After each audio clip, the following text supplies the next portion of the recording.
Hey my watchers, welcome. Today we are gonna see, what if Harry Potter was God-chosen Slytherin? Join Patreon for early access exclusive content of Super Op stories. Also contents that's too far for YouTube. You will get 400 content there, please do check that too.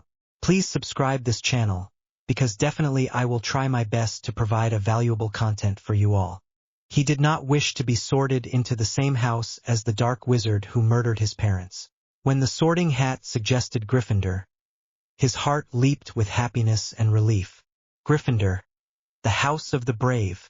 There he could stay with Ron, for Ron was sure to be in Gryffindor like his brothers. But then the hat continued, on the other hand, I sense your desire for self-improvement. You could be very great, you have it all in your head, and Slytherin would aid you on the path to greatness. Great wizards have been in Slytherin. Great wizards and dark wizards above all. Harry felt fear but also curiosity. Are you certain? To what extent was he aware?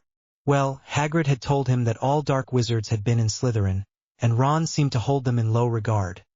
However, Harry did not know much about the magical community until recently. He had not even known he was a wizard, and the sorting hat appeared to have described him quite accurately.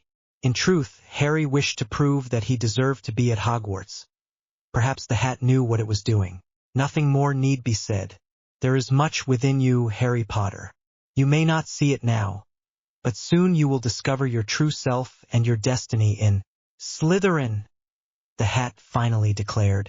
Immediately, a great exclamation arose from the table bearing the green and silver emblem, and the students began to chant in chorus. We have Potter! We have Potter! While Harry's eyes met Ron's for a moment, but Ron blushed and looked away, and Harry recalled his earlier words about Slytherin. Their friendship was clearly over.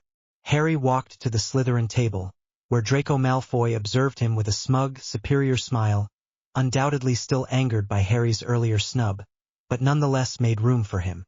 At the teacher's table, Professor Dumbledore, whom Harry immediately recognized from chocolate frog cards, introduced him to the other professors. One of them, with long black hair and skin so pale that Harry found him to resemble a vampire, glared at him as if finding him there was terribly unpleasant. That professor turned out to be the head of his house, a Slytherin. Harry had no memory of his parents, but he wondered what they would be thinking of him at that moment.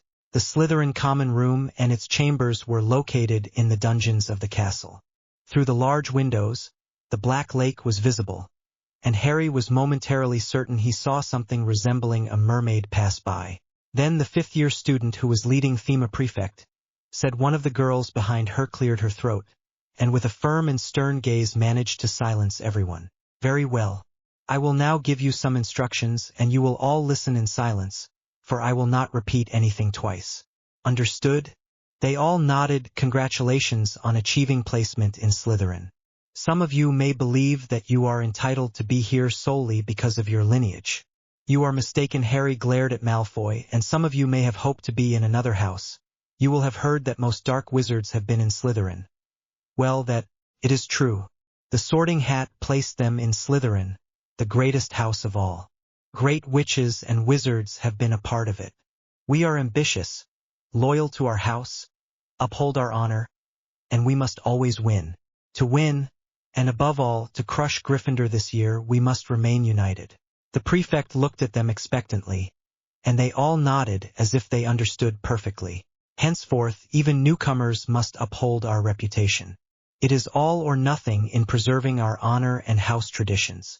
Yes, some students fear us, and that is acceptable. It shows respect.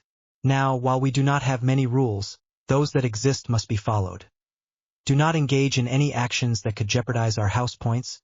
Do not allow yourselves to be caught breaking the rules, and do not bring outsiders into our common room. The common room password can be found on the notice board. Do not disclose it to anyone outside the house. You may now retire for the night. Harry, along with the other first-year boys, withdrew to the dormitory. Besides Draco, there were the two bullies who had followed him on the Hogwarts Express. Harry chose to ignore him. He would not rise to the bait. He had sufficient experience with bullies thanks to Dudley. Moreover, despite not being sorted into Gryffindor with Ron Weasley and his three brothers, being at Hogwarts was still infinitely preferable to being in a cupboard at the Dursleys. He collapsed onto the enormous four-poster bed, the best bed he had slept in for years, and the weight of the extraordinarily long and exciting day settled upon him. Suddenly, he felt profoundly weary and no longer wished to contemplate anything, not even what his parents, whom he did not remember, would say about. He was certain his parents had been in a different house at Hogwarts. Would they be disappointed? The Sorting Hat had said he would do great things in Slytherin, but he didn't feel so special. His eyelids grew heavy, and gradually all his fears and worries drifted into the world of dreams. The following morning, a fifth-year student roused them and escorted them to the Great Hall, while a sixth-year student led them to their first class of the day, Charms. It was fortunate they had guides. The castle was immense, staircases shifted before their eyes, and the portraits in the corridors actively sought to mislead them. Without the older students, Harry had no doubt they would have been lost. But they arrived safely at their first class with Professor Flitwick. "Just look at her," said Blaise Zabini, a boy seated beside her, as the class ended and everyone began to leave, pretending to know more than everyone else, when she's nothing but a filthy mud-blood. "What does mud-blood mean?" Blaise raised an eyebrow as if to say, "Seriously? It means she is Muggle-born. She doesn't come from a wizarding family." Harry, too, did not particularly care for Granger, but he strongly disliked the term mudblood. However, defending her would alienate him from his peers, a rather unwise option on his very first day. "Do you understand what he's saying?" he then asked. "Certainly. I have seen my mother perform such simple enchantments since forever. Haven't you?" "No, well, actually, I didn't know I was a wizard until a few months ago when I received my letter." "That's impossible. I was raised by Muggles, my mother's family." "Yes, it was horrible." Harry agreed, though he had always attributed that to his aunt and uncle simply being horrible people. He likely would have been happy growing up with another, non-magical family. "When my Hogwarts letter arrived, they did everything in their power to prevent me from reading it. They tried to stop me from coming here." Harry smiled, recalling how the letters kept arriving until Hagrid came for him. "They disliked my doing magic and hid me from others. Naturally, your Muggles feared you, and likely envied the power you possess. A power they will never attain. Not everyone is bad. Are you truly so naive, Potter? Go forth and proclaim your magic to the four winds of Muggle London. Detail all your abilities. Before you realize it, you will be hunted and thrown onto a pyre, as our kind were centuries ago." "Well, Malfoy, you cannot know if you don't know them," Harry countered, irritated because, in part, what Draco said made perfect sense.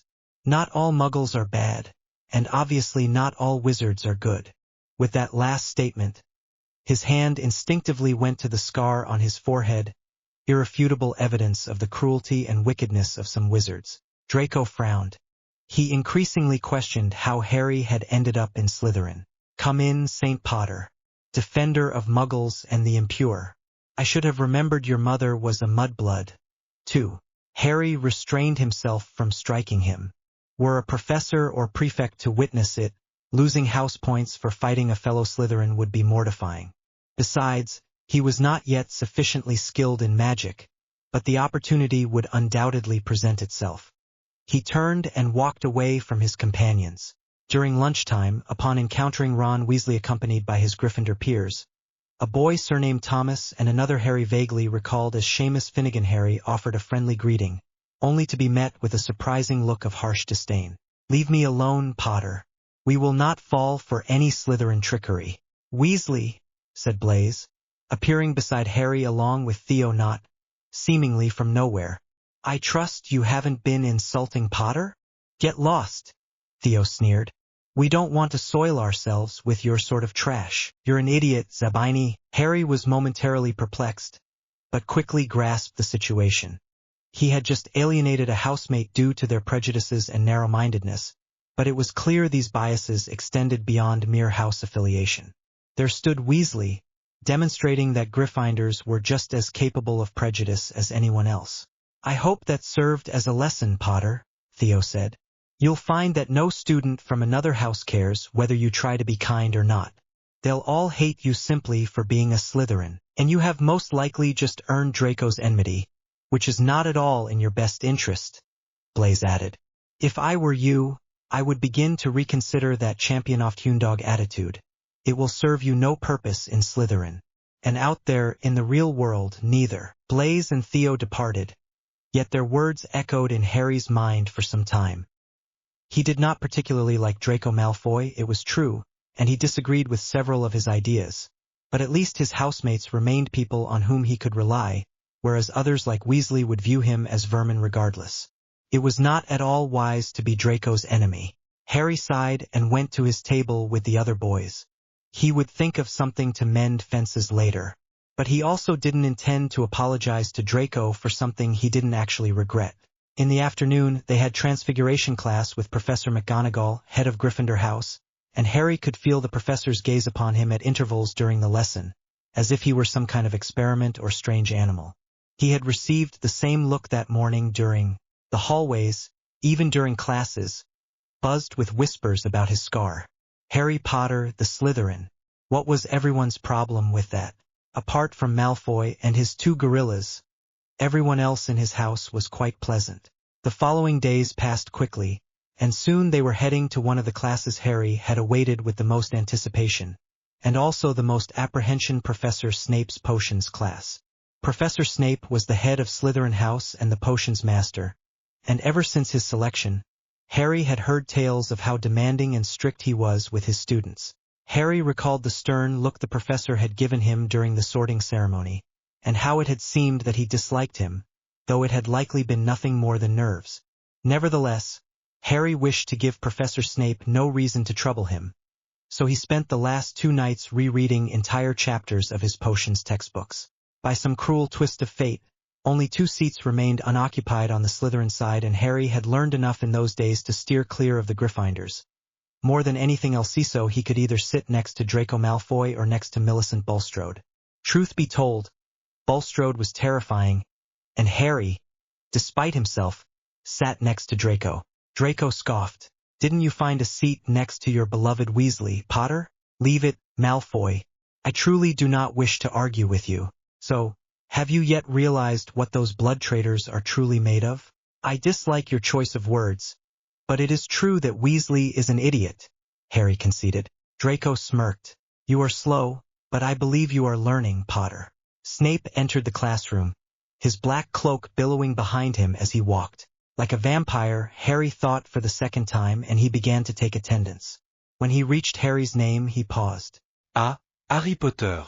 Our new celebrity." Across the room, Weasley and Finnegan stifled their laughter. Beside Harry, Draco snorted. The professor continued, speaking almost in a whisper, but as he began to speak, the class fell utterly silent, and he could be heard perfectly. "You are here to learn the subtle science and exact art of potion-making. There will be little foolish wand-waving here, and many of you will hardly believe this is magic. I can teach you how to bottle fame, brew glory, even stopper death. If you are something more than the common run of alchemists I usually have to teach." A long silence ensued, then what Harry had most feared transpired. Snape addressed him directly. "Potter, what will I obtain if I add powdered asphodel root to a wormwood infusion?" Harry attempted to recall the information. He was certain he had read it the previous night. "The sleeping potion, the draught of living death?" Snape frowned. "You don't seem very certain, Potter." "But yes, it is the Veritaserum." Harry sighed with relief, thinking he was finished. But then Snape was back over him. "Let's see if you truly have. Have you studied as diligently as you should, Potter? Where would you look if I were to ask you to find me a bezoar?" Across the dungeon, Hermione Granger raised her hand high, eager to answer the question, but Snape ignored her. "In a goat's stomach, sir." "What is the difference, Potter, between aconite and wolfsbane?" Therefore, the prodigious Harry Potter does not know everything. For your information, Potter, aconite and wolfsbane are the same plant. Harry awaited further reprimand, but instead, the professor left him be and addressed the Gryffindor girl. "Please be seated, Miss Granger." The remainder of the class went better than Harry had anticipated. He would even say he enjoyed it. Snape criticized most students' work, offering praise only to Draco Malfoy. However, Snape did not offer any negative comments on Harry's work, leading Harry to assume his performance was satisfactory. Neville Longbottom, however, fared poorly, transforming Finnegan's cauldron into acid and subsequently covering himself in pustules. He cried out in pain until Snape was compelled to send him to the hospital wing. An hour later, as they returned to the dungeons, Draco, Blaise, and Theo mocked Longbottom, but Harry was too preoccupied to comment. "What? Have the rats eaten your tongue, Potter? I believe Professor Snape dislikes me." "Professor Snape dislikes almost everyone," Draco said. "I believe he likes me because of my father's friendship with him, but beyond that, well, what I mean is, don't take it personally. He's like that with everyone." This somewhat reassured Harry. Perhaps he was exaggerating. Certainly, Snape could not be that bad. A handshake. Disclaimer. Neither the Harry Potter universe nor its characters belong to me. I have only created this story for entertainment purposes. Do I not destroy my enemies when I make them my friends? Abraham Lincoln. A handshake. Harry wished the earth would swallow him whole when the announcement came that first-year flying lessons would be shared between Slytherin and Gryffindor. The last thing he wanted was to make a fool of himself in front of Weasley and Finnegan. To make matters worse, Draco Malfoy incessantly boasted about his flying prowess, regaling them with a different anecdote of his supposed superiority at breakfast, lunch, and dinner. At least, once they finally arrived in Madame Hooch's class, Harry could see that he was not the only one nervous. At least among the Gryffindors, where there were several Muggle-born students, and Neville Longbottom could see others just as nervous as himself. Of course, Harry did not let it show. He would not give Draco that satisfaction. "All right, then what are you waiting for? Each of you beside a broom," said Madame Hooch upon her arrival, indicating the ordinary brooms that lay on the floor. "Extend your right hand and say, 'Up.'" Harry's hands were sweating, and he hoped his tremor wouldn't be noticeable. "The broom will sense if you are afraid," Malfoy said, raising an eyebrow. "You must always project confidence, Potter. Confidence is everything." Harry offered a wry smile. "You could give lessons on that, couldn't you, Malfoy? Up." He commanded the broom, and it rose to his hand immediately. He glanced around to see that a few others had also managed it, while others such as Granger and Longbottom could not move their brooms an inch. They then mounted their broomsticks, and Hooch instructed them on how to initiate flight. However, before she could blow the whistle signaling the commencement of flight, Neville Longbottom shot upwards, soaring to a considerable height. The boy then fell from his broom, which continued to ascend. Hooch was obliged to take him to the infirmary, as it appeared Longbottom had fractured his wrist. She subsequently instructed the others to remain where they were. "Did you see the look on that great oaf's face?" Draco asked him. "Don't call him that, Malfoy. Then we have St. Potter, defender of the weak and the oppressed. Look, Potter, what do you say? Shall we try these broomsticks? Or are you afraid? Is that a challenge, Malfoy?" However, Draco's gaze fell upon a gleaming object on the ground Longbottom's remembrall. Despite the Gryffindor's objections, he picked it up and mounted his broomstick. "Bet you can't catch it, Potter." Harry would not decline a challenge from Draco Malfoy. He certainly would not lose or make a fool of himself in front of him. He mounted his broom, and flying proved to be ridiculously easy, so much so that it seemed a shame that I had been afraid only moments before. I soared into the air, and as Draco flung the ball away from him, my eyes remained fixed on the target. The broom and I felt as one, pursuing the remembrance. Harry and Draco waited silently for Professor Snape, and even Draco was frightened this time. Harry knew. Neither would have expected the head of their house to be the one to discover them. McGonagall would have been preferable. She would surely have shown more mercy and lead them to his office. It was only a game, after all. They were merely throwing and catching the quaffle. Couldn't be that bad. Well, considering it was Snape, remind me never to follow you in anything again, Draco. You cannot claim innocence now, Harry. I did not point my wand at you. The door opened, but the room remained in stony silence until Snape spoke. "You should undoubtedly be proud of this little prank," said the professor. "However, I will not tolerate such disobedience from students of other houses, much less from you. Potter, your rebellion does not surprise me. But Mr. Malfoy, I had expected better behavior from you." Both boys sank lower in their seats. "Both are punished," I expect you here, starting this Saturday, every night at 7 p.m. for 1 week. Yes, sir. Any questions? Snape fixed his gaze on both of them. None, sir. Very well. Another knock came at that moment. Mr. Flint, you may enter. Professor Hibbs informed me that you summoned me. Snape smiled. While the children would not go unpunished, or they might get used to breaking the rules, something he would not permit. It was Providence that led me to find them flying that afternoon. I wanted to see the look on McGonagall's face. Indeed. Flint, these are Potter and Malfoy. Flint, I have found the players you were seeking for the team. Flint raised an eyebrow in disbelief. Draco, beside Harry, whispered, I knew it. Are you certain, Professor? What? Harry also asked in a whisper, but Snape answered them both. Absolutely. Marcus Flint is the Quidditch team captain. Both may try out this year. If you say so, I suppose it should work. I expect you both this Saturday at 9 a.m. at the driving range. Not a minute late.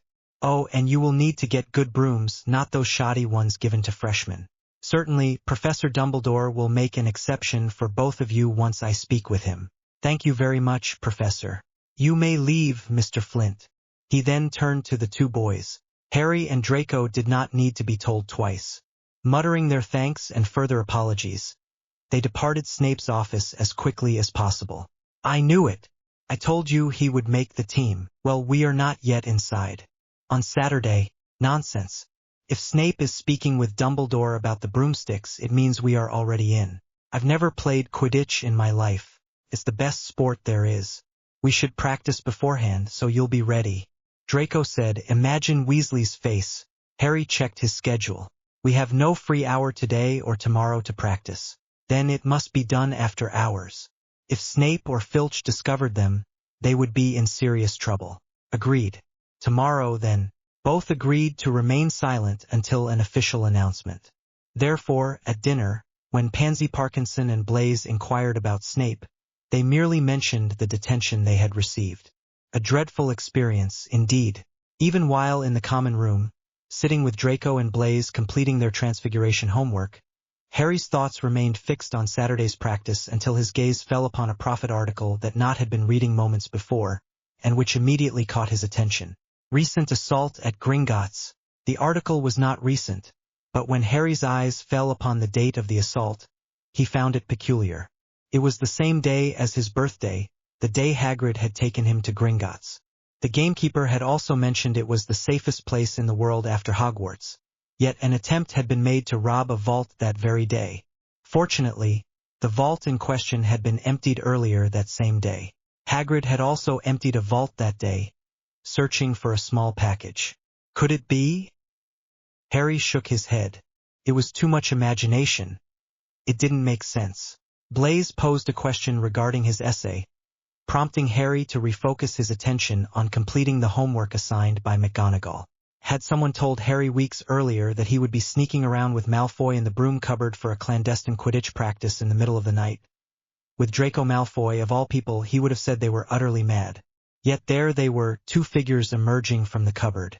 Broomsticks, undetected thus far, and the thrill was beginning to mount. Were Draco and he friends? Of course not. Or were they? They differed on many issues, such as Draco's antipathy towards Muggles and Muggleborns, and his disdain for anyone not of his considerable wealth. While frequently at odds, one might say rivals, they also assisted one another. As in Charms class, or even now, going to Quidditch practice, and in History of Magic or Defense Against the Dark Arts classes, they could even make fun of the teachers together. Hush! Stop! Draco indicated. Did you sense anything, my dear? Some scoundrel escaping in the night. Surely, it was Filch, speaking to Mrs. Norris. They were not too close. They could still move away. Maldito squib. Let us leave, Draco. This way. They began to run down the corridor, sensing Filch approaching. Then, the infernal Peeves crossed their path, jeopardizing their position.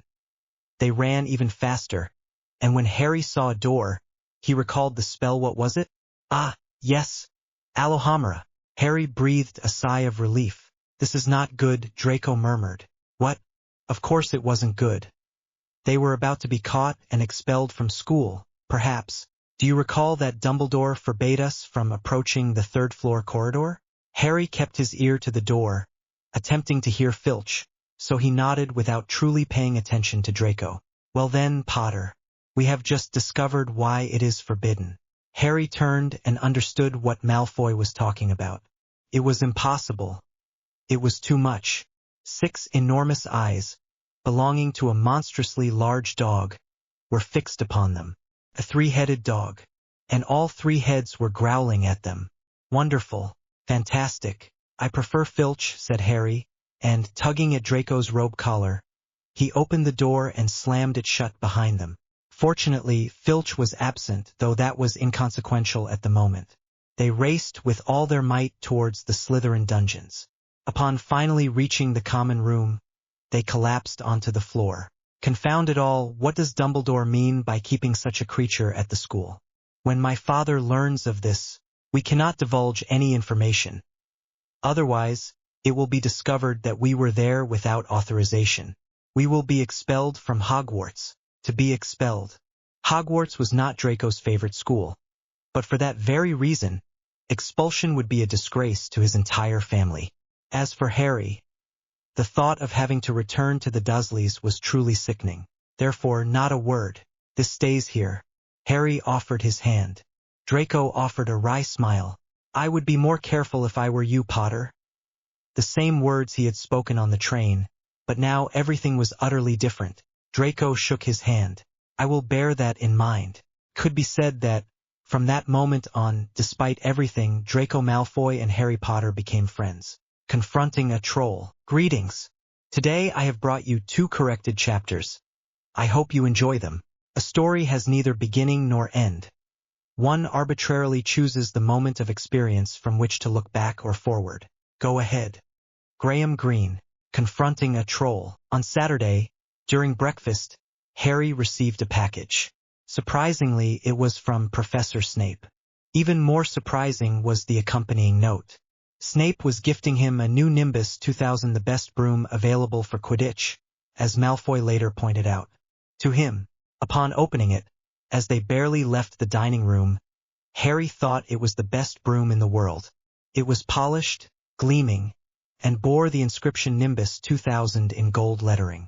Draco possessed an identical one, which his father had sent him the previous afternoon, just in time for the first training session. Draco had already explained the rules of the game, but being on the field was different. Far more astonishing. After half an hour of training, Flint had to admit they were good, very good. His spirits then soared to the point of assuring that they would trounce Gryffindor more than ever that year. Harry, small and quick as he was, lost no time in catching the snitch, securing his position as seeker, a role his size clearly suited him for, unlike any other. Draco, though the same age as Harry, was taller and stronger, a natural consequence. Harry reflected of 11 years of proper nourishment. Harry demonstrated to Flint sufficient strength and power to score 4 goals, securing his position as chaser. Witnessing Flint's satisfied grin, Harry predicted his incessant boasting throughout the evening's dinner in the Great Hall. Indeed, the moment was to be savored, as both boys faced detention with Snape. After dinner, while the other students went to the common room, chatting and laughing, Draco and Harry proceeded to Snape's office. He was, of course, expecting them, and upon their arrival, immediately instructed them to clean all the cauldrons in his storeroom, which were disgustingly filthy, and to dust the shelves. No magic was permitted, a task neither of them believed they could complete that same night. I can't believe I'm doing this, Draco complained. Well, at least thanks to him we had the opportunity to join the team. Did you see the faces of Weasley and Finnegan when they saw us enter with the rest of the team and the brooms? Draco felt a surge of satisfaction, recalling the memory, pure envy. He probably wants to be on his house team too, but I doubt McGonagall will consider letting first years in, Harry commented, then attempted to broach a topic that had been on his mind the previous night. Hey Draco, do you remember the 3rd floor? It was only yesterday, Potter. There is no way I could forget something like that. I believe I know why he is there. He is guarding something. However, Harry's suspicions, even without proof, seemed accurate. Hagrid emptied a chamber, containing only a small package, of mysterious content, just before a madman attempted to rob Gringotts. Hagrid had said that Gringotts was the safest place after Hogwarts, and barely beginning the school year, they closed the 3rd floor and placed a huge monster there. For what purpose? It would have to be to guard something important. I see no other reason. I concede that it makes sense, but what could it be? It must be extremely valuable. Certainly. However, I have no knowledge of that matter. They had barely cleaned half the cauldrons when Snape arrived, allowing them to leave. Neither of them discussed the secret of the 3rd floor again, that day or in the days that followed. Quidditch practices made time fly. Before long, it was late October, and Harry had already been at Hogwarts for 2 months. Contrary to his expectations, the fears he'd harbored about the sorting ceremony and the school before classes began now seemed foolish. The Slytherin dungeons and his housemates felt more like home than Privet Drive ever had. Practices with the team, evenings in the common room watching the Black Lake from the window, increasingly engaging classes, all of it made him love the castle more and more.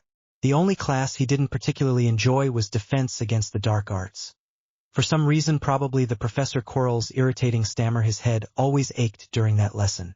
Now, flick the wrist, the professor explained. The word is Wingardium Leviosa. Harry and Daphne made several unsuccessful attempts.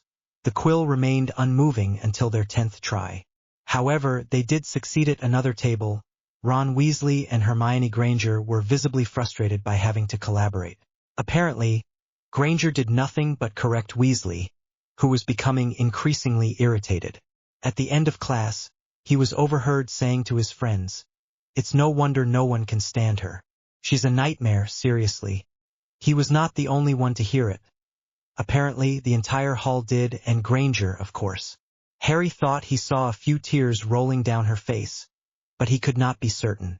It was Halloween, and the entire castle buzzed with anticipation for that evening's festivities. A grand banquet to be held in the Great Hall. Harry noticed Granger's absence and overheard one of her classmates, Patil, mention that she had spent the afternoon weeping in the girls' restroom and refused to emerge. Weasley was certainly a good boy, Harry thought sarcastically, but it was none of his concern. The main course was being served when Professor Quirrell burst into the Great Hall, his face contorted with fear. "A troll? In the dungeons," that was all he managed to say before collapsing to the ground. Panic ensued. Dumbledore instructed the prefects to lead the students to their respective common rooms. "It is impossible," Draco said. "Such a creature cannot enter the castle on its own." Harry understood immediately. Someone must have let the troll in. The question was, who? A prefect summoned the first years, ordering them to form a neat line to proceed to their common room. They had already left the dining hall when Harry grasped Draco's sleeve, causing him to fall behind his peers. "What? Hermione Granger. What's wrong with her now, Harry?" Draco inquired, his face etched with annoyance. "He knows nothing of the troll. He has quarreled with his housemates." "You are mad. It is not our concern. If we do not assist her, no one else will." "Very well, then. I shall not assist a Muggle-born witch." Harry frowned. "Very well," he said, then turned toward the girls' restrooms. Draco scoffed. His friend would kill himself continuing to act in such a manner. He would undoubtedly regret this, but he ran after Harry. They smelled a foul odor, like a public restroom and dirty socks. Draco recoiled in disgust, but upon hearing a growl and the ground-shaking footfalls, he pointed to something enormous moving towards them. It measured over 3 meters, was gray, deformed, and emitted a nauseating stench. Upon reaching a door and entering the room, Harry noticed that it possessed a lock and hastened to secure it. "Well done," Draco said. A second before they heard a girl's scream from inside the room. "It is the girls' bathroom. Damn it. Such a reckless act was supposed to be for foolish Gryffindors, not for them." Draco swallowed, then reopened the door. Hermione Granger was pressed against the wall, on the verge of fainting, as the troll advanced towards her. Harry yanked a faucet from the wall and hurled it at the troll, diverting its attention. The troll lumbered toward him. What were the trolls afraid of? Draco had heard it before, of course. What was it? Incendio. A fire ignited at the troll's feet, causing it to shriek and flail. its actions seemingly more defensive than offensive against Harry.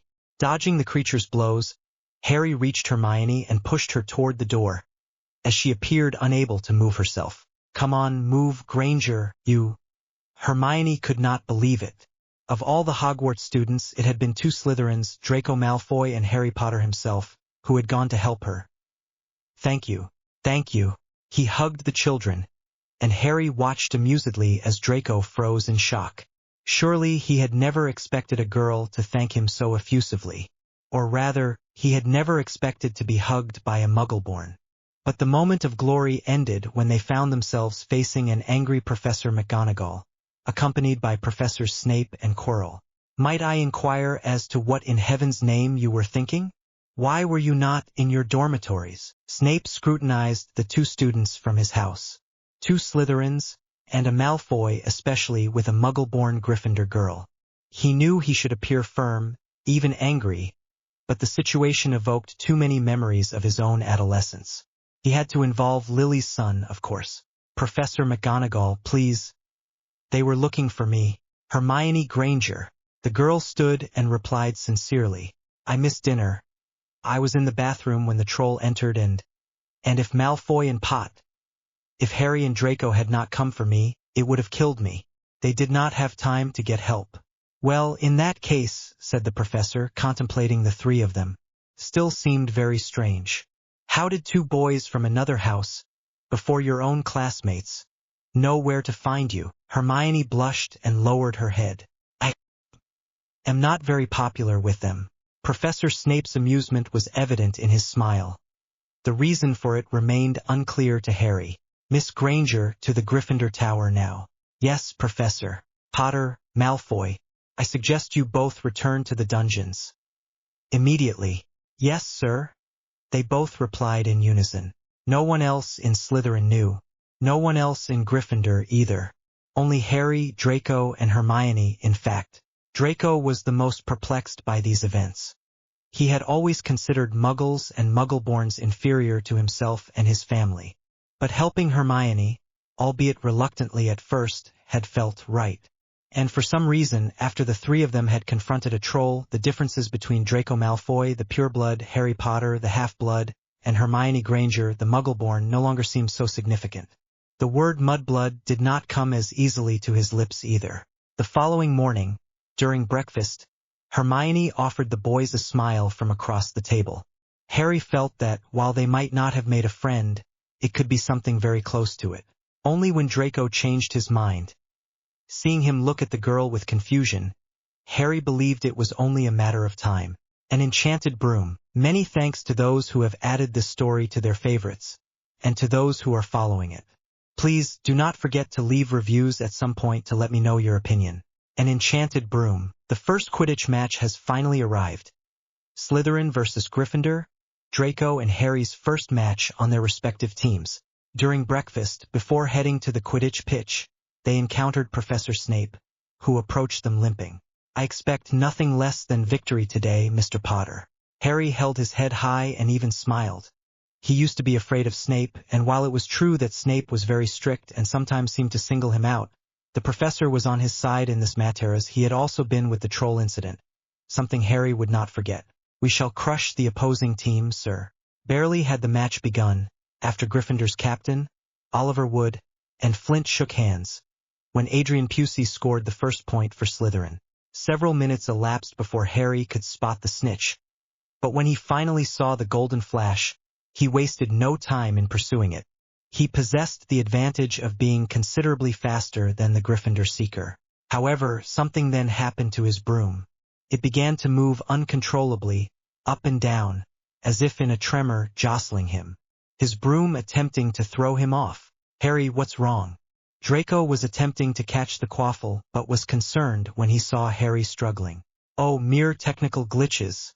Nothing of significance." However, the broom shook more violently, and both his nimbus and head began to fall from a height of over 10 meters. Hermione knew she ought to be supporting her house team. However, she was frankly far more concerned about two particular Slytherin boys. A perfectly understandable reaction given their greater kindness to her in a single evening than her housemates had shown in a whole month of classes. Therefore, When Harry's broom began behaving erratically, Hermione knew she had to intervene. It could only be dark magic. He looked around and spotted Snape, whose lips moved without blinking. His gaze fixed on Harry, as if bewitching his broom. But that wasn't possible, was it? Snape was the head of Slytherin House. More than anyone, he should have been interested in Harry's success. No, it had to be someone else. And Snape surely realized this. Who? Hermione continued to scan her surroundings. Quirrell? Quirrell? It was impossible. The professor was the most cowardly and harmless person they could imagine. At that moment, she saw Harry nearly fall from his broom, and the girl decided she did not have much time to think. She ran as fast as she could, unnoticed, until she reached the professor's stands, and crouching and hidden amongst the crowd of students, she took out her wand. The first spell that came to mind was the one Draco Malfoy used that Halloween. Incendio! Flames erupted on Professor Quirrell's robe, and Hermione ran away, putting away her wand, before the professor himself realized what was happening and someone noticed her. He heard a frightened cry from the professor, and then Harry was able to remount his broom. He had been right. She felt no guilt when Harry caught the snitch. After all, she had just repaid, at least in part, the debt she owed the Slytherin boys. What happened up there? Draco asked softly so that Nott would not overhear, once the celebration in the common room had ended and they had returned to their room. I do not know. It was as if my broom simply would not obey me. This peculiar. One cannot simply interfere with a broom. And your nimbus was new. It's impossible that it had any defect. Do you think someone might have bewitched it? Draco raised an eyebrow. No student could do that, Harry. That did not significantly improve matters for him. If it wasn't a student playing a prank, then someone was likely trying to kill him. Certainly, an excellent thought to have before falling asleep that night. Harry reminded himself that Hogwarts was the safest place in the world, or so he had been told. Everything should be all right. The following day, while Harry attempted to dismiss the incident, Hermione Granger approached them in one of the corridors. She waved, summoning them from a distance as soon as she saw them. Draco was heard muttering about his housemates not catching them associating with Granger. However, upon reaching them, she offered no venomous remarks. Harry, I simply wanted to inform you that yesterday, during the match, Professor Quirrell cast a jinx on your broom, causing your near fall during the flight. Draco snorted, incredulous. Do you know what you're saying, Granger? Quirrell is a fool. He couldn't do something like that, the blonde boy asserted. Why do you say it was him? Harry asked, ignoring Draco's disbelieving glare. When it began to happen, I believed it must be dark magic, and I saw Snape muttering something. It also appeared as though he had been casting a jinx, but he is head of house. Why would he want Harry to be killed in his first match? Professor Snape. This struck Harry. It certainly made no sense. After all, Snape had helped him, even giving him the broom. But the broom could also be enchanted. Perhaps Snape wanted him to play so that he would injure himself. There were still times few, but they existed when the professor looked at him in a way, as if he detested him. You said it was Quirrell, Draco interrupted. Yes.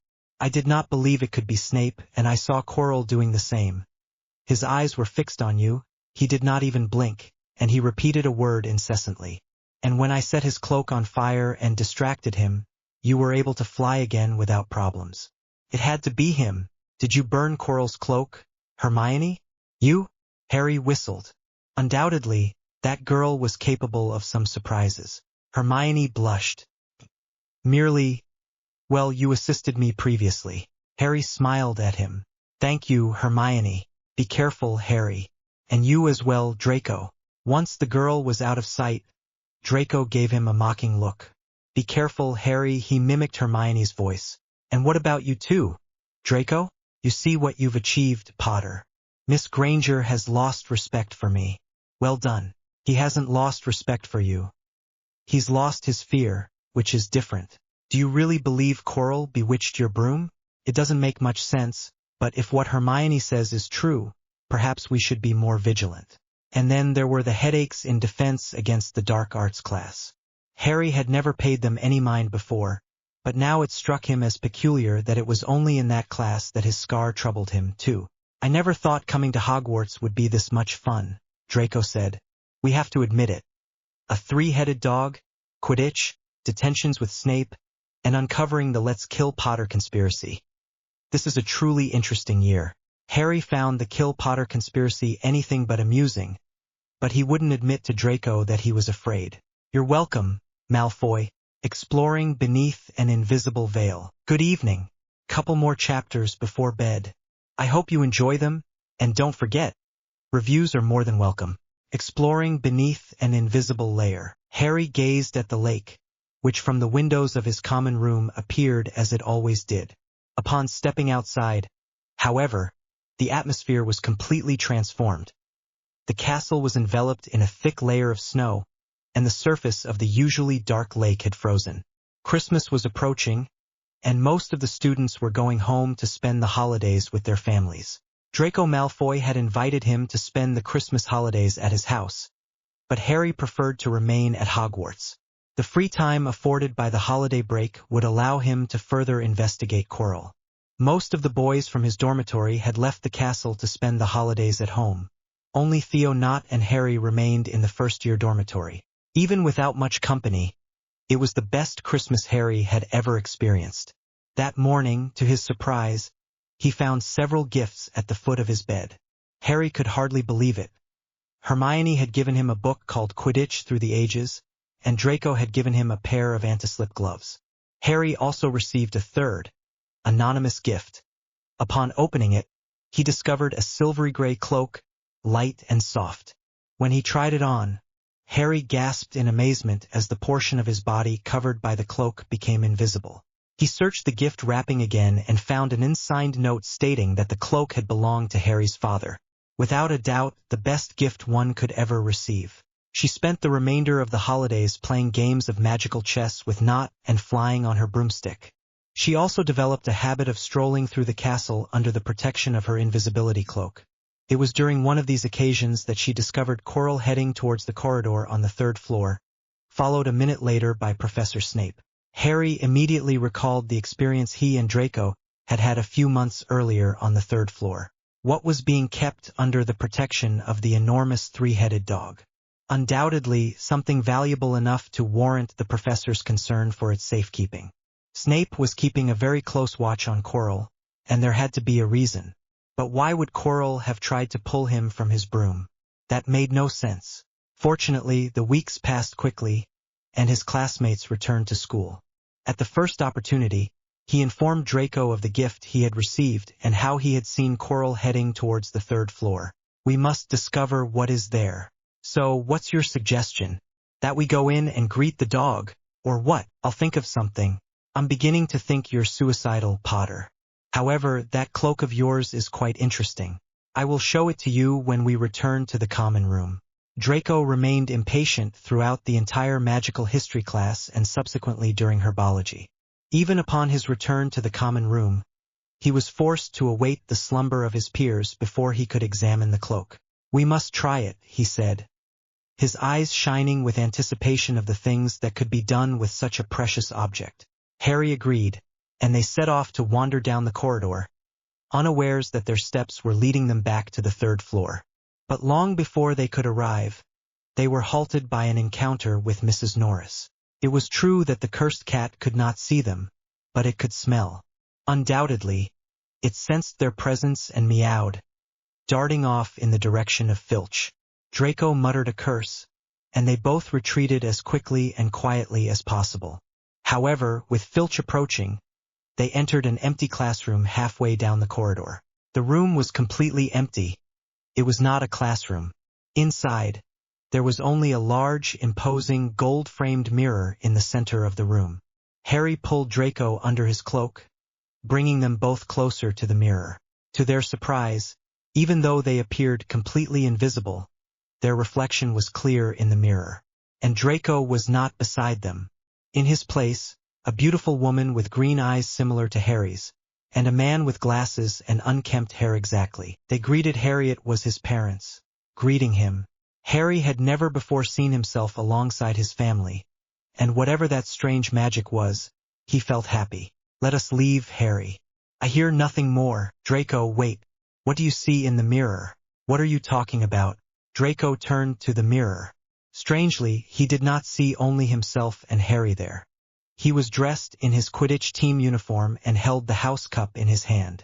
Beside him, Harry and Hermione Granger smiled, and his father watched him closely, approval and pride evident in his eyes. He was ashamed to say it aloud, but he told Harry what he saw. Hermione? Harry inquired, raising an eyebrow. Granger. Well, she sent a gift to my house this Christmas. I can't believe she dared. I had to lie to my mother when she asked who sent it, and I had to tell her it was Pansy, because my parents would have had a fit if they knew that a Muggle-born girl sent a gift to our house. But you accepted it, Harry pointed out. Yes, very well, I admit it. Granger is not what I expected, even though she is a Muggle-born. Harry knew that, coming from Draco, such a confession required courage and meant a great deal.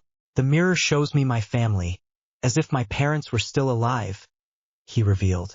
It shows you something different. What do you think it means? Draco frowned. Cannot be the future. Your parents are no longer with us, are they? And I am quite certain that my father approving anything I do is highly improbable. Perhaps it shows us what we want to see. Him, wanting to be Granger's friend? Certainly not. Perhaps Hermione Granger was not as bad as he had initially thought, but Draco was certain that many other things came before that on his list of priorities. It's merely an illusion. It's of no use to us, Draco stated, pulling Harry along as they both exited the classroom. Draco's sole desire was to return to the dungeons. Going out that night had been a grave mistake, exacerbated by the sound of Professor Snape's voice echoing from another corridor. Have you yet determined how to outwit Hagrid's beast? Snape inquired. Be but Severus. It's and not. You do not want me as your enemy. Quirrell. You know perfectly well what I am referring to. The Philosopher's Stone. I don't know. We will have another conversation very soon, once you have decided where your loyalties lie. Snape released Quirrell's robe collar, signaling Harry and Draco to return to their common room. The Philosopher's Stone. That is what that beast guarded. The first thing they did the following day, as soon as they were free from classes, was to go to the library. What was a Philosopher's Stone supposed to be? They couldn't ask a professor. They probably wouldn't be pleased to know how they had become curious about the subject. Their search yielded no results, necessitating a return the following day. However, the sheer volume of books made their task akin to searching for a needle in a haystack. On the third afternoon, they were approached by Hermione Granger, who found it suspicious that they had suddenly begun visiting the library more frequently in a single week than they had in the preceding months since the start of the year. What are you up to? She asked, frowning. None of your business, Granger. I won't betray you, Hermione assured them. You seem to be having trouble. Perhaps I can help. It was true that since the troll incident, Hermione seemed to have become more flexible in her adherence to rules. Not that she did not consider them highly important in her daily life, and she had also shed the prejudices she had acquired from her books. After all, it was because two Slytherin boys from the House of the Cruel disobeyed the rules that she was still alive. Following the incident, she also began to pointedly ignore Ron Weasley. Harry exchanged glances with Draco. Hermione was practically a walking library. Do you know what the Philosopher's Stone is? Harry asked. Hermione's eyes sparkled with delight, as always when she knew the answer. Is that all? I have been reading about the subject during our free weeks. The Philosopher's Stone is a substance used to prepare the elixir of eternal life, but only one exists in the entire world, that of the alchemist Nicholas Flamel. Therefore, Quirrell desires the stone to attain eternal life. A rather lofty aspiration for a good-for-nothing like him. What do you say? The stone is in the castle. A giant dog guards it on the third floor. Therefore, we are forbidden from going there. Hermione stifled a cry. Can't be. However, as they returned to the great hall for dinner, and Draco continued to recount to a worried Hermione their earlier encounter with the beast, Harry could not shake the feeling that something was about to happen. Revelations. This is the final chapter of the first year. I will try to begin uploading those of the second year during the following weekend. Greetings. Revelations. It was a weekend during which Dumbledore was absent from the school, and Snape was nowhere to be seen. When Harry saw Quirrell heading towards the third-floor corridor, he did not hesitate for a second to follow him. He could not allow him to steal the stone, unaware of its perilous power. Idiot, Malfoy called him. It would have been far more prudent to seek out a professor, of course. But then he realized that no one except perhaps the head of his own house would give them much credence. And since he was not about to let Potter die in such a manner, he went after him. Hermione Granger followed them, of course. Draco called her a lapdog. However, without her they likely would not have survived for long. The enormous dog was asleep, lulled by a lyre being played for it. But when the children entered, the music ceased, and the dog nearly devoured them alive.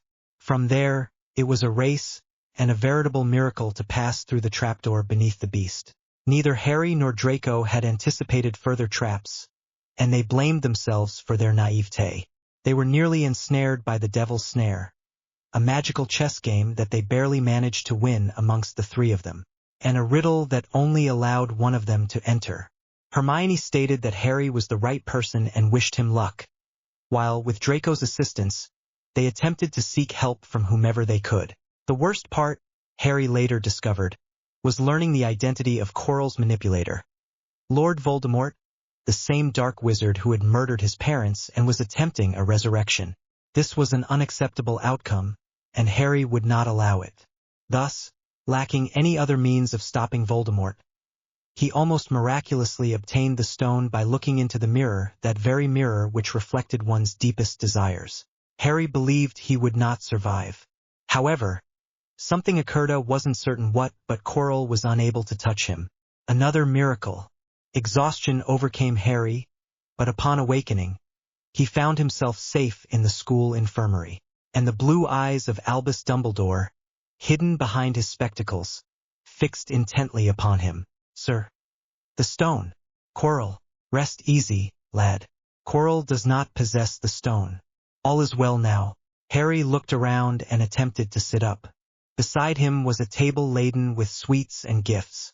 Gifts from your admirers. What transpired between Professor Quirrell and you is a complete secret. Therefore, naturally, the entire school is aware of it. How long have I been here? 3 days.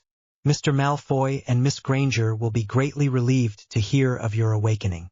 I am informed that they have visited you daily, sir, but Voldemort, I arrived in time to prevent a greater catastrophe, though I feared I might have been too late. I almost lost the stone. If it had been a minute later. Harry lowered his head. I say this for your sake, young man. The effort nearly killed you. What truly saved you was your mother's love. My mother's love? Harry repeated, unsure of what the headmaster was implying. Yes, Harry. Magic as potent as that, the love your mother felt for you, has a scope that someone like Voldemort or Quirrell could not comprehend. Harry had always longed to hear that his parents loved him. Dumbledore's words moved him so deeply that he almost cried, but he restrained himself. Therefore, Voldemort, he will still attempt a return, will he not? Yes, Harry. It is impossible to kill someone who is not truly alive, so he will likely remain lurking, but you have delayed his return to power. I was unaware of his presence. I believed it to be only Quirrell. Nevertheless, you showed great bravery in confronting him. Harry. Harry merely nodded, reluctant to discuss the matter further. However, now that he had the opportunity to speak with the headmaster of Hogwarts for the first time, he had many other questions he wished to ask. Sir, do you know why Voldemort tried to kill me? That is something I cannot answer you yet, Harry. Not today. We will speak of it again when you are older. Voldemort was in Slytherin just like me. Do you think I resemble him, that it is something bad?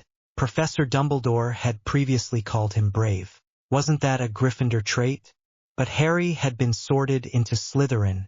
Dumbledore smiled kindly. Indeed, Harry, you possess certain qualities that even Voldemort himself would have admired. That I was very unlucky. This comment made Dumbledore laugh. Ron Weasley said that it was the house from which all the dark wizards came, and then I was afraid of not making good friends in my house.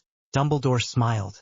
At the beginning of the year, he himself had harbored doubts when Harry was sorted into Slytherin. Yet it seemed that this would lead to a greater good. Do you still hold that opinion? No, sir. I have very good friends, and even Professor Snape, who seems to hate me, has been a good teacher. And Draco and I are friends, though I didn't think that would be possible at first, said Harry, smiling. I believe we are friends with Hermione, too. The old wizard nodded with satisfaction. Not only had Severus been fairer to the boy, but the boy had managed to befriend a Gryffindor, a Muggle-born no less, something that hadn't happened in decades. But perhaps most surprisingly, Harry's greatest achievement that year was not defeating Voldemort, but fostering a civilized relationship between Draco Malfoy, a product of his privileged upbringing, and Hermione Granger, a Muggle-born witch. Perhaps that year's Slytherin house transcended the prejudices that had plagued the house for generations. There is your answer, my boy. Perhaps the Sorting Hat placed you in Slytherin and you were surprised, but it is the choices you make that truly matter. We have had many great and excellent witches and wizards in Slytherin. Voldemort chose a path of darkness, but just the other night you demonstrated unparalleled courage and resolve in preventing him from achieving his goal. It is those kinds of choices that make all the difference. Harry nodded, attempting to comprehend the professor's words. Sir, one more question. It was worth trying because Dumbledore seemed to know everything. Do you know who sent me the invisibility cloak? It turns out your father had lent it to me, and I thought you might like to have it. Dumbledore replied, his eyes twinkling brightly. This surprised Harry. Thank you very much, sir. That afternoon, Madame Pomfrey reluctantly admitted Draco and Hermione. The girl appeared on the verge of embracing him, but fortunately, she restrained herself. Harry's entire body ached, and an embrace would have been of no assistance. Harry, Hermione, Draco, how are you? How do you feel? As if crushed by a troll, he thought. Madame Pomfrey stated that I will recover soon. In the corridors, they keep asking me what happened. It's a nuisance, said Draco. But Harry knew that he was actually enjoying the attention. I never thought the day would come when Zabini, Crabbe, and Goyle would consider themselves too superior to speak to me. Harry began to laugh, but the pain quickly stopped him. They are idiots. Did anything else happen these days? Gryffindor is in the lead by 50 points. We are in second place. Draco, I apologize, Granger. If you are upset, you may leave. Draco continued to insist now against all odds, to his jeering Slytherin peers, that he disliked Granger intensely. Yet, at the day's end, when she was in need and panicked upon being ensnared by the devil's snare, Draco came to her aid. Hermione had already realized that, however hard Draco tried to appear heartless, he could not, for at his core he possessed a degree of kindness. I have inquired with Madame Pomfrey, and she remains adamant that you will be unable to attend the Endofire feast. However, Professor Dumbledore has come to see you, so perhaps I could ask him to intercede with her. Harry smiled. Thank you, Hermione. We would not have succeeded without you. Are we friends, then? Friends. Then she looked at Draco, her eyes full of hope. Don't even think about it, Granger. 2 pairs of eyes, one green and the other brown, remained fixed on him for several minutes. I suppose we could be allies. And do not call me by my name again. Very well, Malfoy. She offered the boy a smile, and Harry sighed with relief, seeing that things were progressing favorably.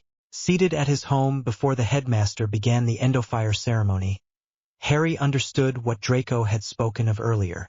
It was true that for months Draco had not been accompanied everywhere by Crabbe and Goyle, but this was by his own decision. Now, all the students, even Pansy Parkinson, avoided speaking to them, and sent them reproachful glances whenever they saw them. Theo Knott and Daphne Greengrass were the only ones who acted as usual towards them.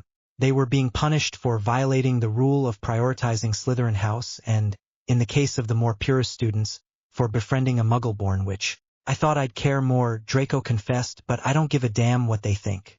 Meanwhile, in the corridors, students from other houses, with the notable exception of many Gryffindor students, constantly greeted them, shaking Harry's hand. Draco's warning glances suggested that getting too close to him was ill-advised, but they thanked him nonetheless. Overnight, they had become Hogwarts heroes. Finally, Dumbledore stood, and silence fell in the Great Hall. Very well. I understand the House Cup must be awarded. The points earned are as follows. In fourth place, Hufflepuff, with 352 points. In third place, Ravenclaw with 496. Slytherin has 445. And Gryffindor, 495 points. At the Gryffindor table, everyone erupted in cheers and applause. However, Dumbledore continued. However, we must take recent events into account again. Silence. Harry exchanged a look of surprise and anticipation with Draco. Therefore, I have some additional points to add. First, to Mr. Draco Malfoy, for demonstrating the importance of being stronger than external pressure in order to protect our peers, 50 points to Slytherin House. The ovation at the Slytherin table was such that Harry and Draco could scarcely believe that a minute before, most of them had been ignoring them. Draco attempted to maintain his composure, but when his gaze briefly met that of a certain Gryffindor girl with chestnut hair who was smiling openly at him, could not help but smile back. Secondly, for Miss Hermione Granger, for her use of cold logic in the face of fire and for assisting her friends, 50 points to Gryffindor House. Gryffindor erupted in applause for Hermione, as this victory returned them to first place. Finally, to Mr. Harry Potter, silence so profound fell over the room that it was almost tangible for his courage, daring, and determination, 60 points to Slytherin House. 60 points. That was all they needed. A complete silence fell over the Gryffindor table, while the Slytherin table erupted in jubilation. The majority's anger toward the boys had subsided after all. Thanks to them, they had managed to defeat Gryffindor in the House Cup. Professor Dumbledore clapped, and the hall's decorations transformed into silver and green, Slytherin's serpent prominently displayed. Harry could see the proud smile on Professor Snape's face and the strained smile on Professor McGonagall's as she shook his hand. And when Professor Snape looked at him, it was one of those rare occasions when there was no trace of contempt or animosity towards him. His head of house was undoubtedly pleased. Shortly, their luggage was packed, and they were boarding the Hogwarts Express to go home. Fortunately, Harry and Draco found an empty compartment, which was a relief, as most of the students in their year were still upset. So, you'll be spending the holidays with those muggles again? Draco wrinkled his nose. The very idea was repugnant to him. Well, to be frank, my options are limited. Draco gazed out the window. He had received a letter from his father a few days prior, following the incident with Quirrell, expressing their disappointment in him. I would invite you to my home, you see, but I don't believe it would be wise. My parents, you understand. What about your parents? Would Harry judge him? They were friends, were they not? He had to understand. But what if he did not? They learned of what happened with the Philosopher's Stone, and that the Dark Lordy mean Lord Voldemort was behind it. My parents were not very pleased with what we did, especially my father. They have always supported the ideas of Lord Voldemort. They wished for his return, and we prevented it. I believe my mother will not show that she cares, but my father is very disappointed in me, Draco admitted. They have also learned that we helped Hermione. And you, do you wish you had done nothing? Perhaps that was the worst part, Draco thought. He did not wish to confront his family, not about such things. But everything he had grown up hearing about the Dark Lord suddenly seemed far less appealing. Because of Voldemort, Harry had nearly died. No, I have no regrets. I believe everything will be all right. I'm sure your parents' anger will pass. Draco's mother regularly sent him sweets, and he received letters every week. Thus, Harry realized that his family loved him very much. Dumbledore had said before that his mother's love was what saved him from death when he confronted Quirrell. Your parents, too, I believe, love you more than they love Voldemort. Draco sighed. He hoped so, but with his father, one never knew. Boys, we're arriving. Hermione Granger opened the compartment door to greet them. We noticed, Granger. Thank you, Hermione. I hope you enjoy your holidays. Please write to me. I shall, and do not forget to write to us yourself. Hermione looked at both boys. Don't even look at me, Granger. You're not that lucky. She smiled. Until September, Harry. Have a good summer, Malfoy. Hermione departed by the same route she had arrived, and the boys changed out of their uniforms. The train had reached its destination, and the students gradually disembarked. If your repulsive cousin bothers you, threaten him with a spell. I shall. These holidays will indeed be enjoyable. As they passed back along the platform, Harry heard a little girl's voice exclaim, "There he is, Mummy! Look!" Turning around, he saw the Weasley family, and the red-haired girl, Ron's younger sister, whom he had seen with her family on the day he took the train to school for the first time. How different things were now. "Harry Potter!" the girl exclaimed, pointing at him. Ginny, Harry then remembered. She saw her mother scolding her. So she lowered her arm, frowning and blushing with shame at her mother speaking to her like that in front of everyone. Ron Weasley appeared less than pleased at not being the center of attention for his own family, and glared at Harry as if he wished to hex him. However, Harry responded with a mocking smile. "Checkmate, Weasley." Finally, he reunited with the Dursleys, and Harry faced the reality that his first year at Hogwarts was over.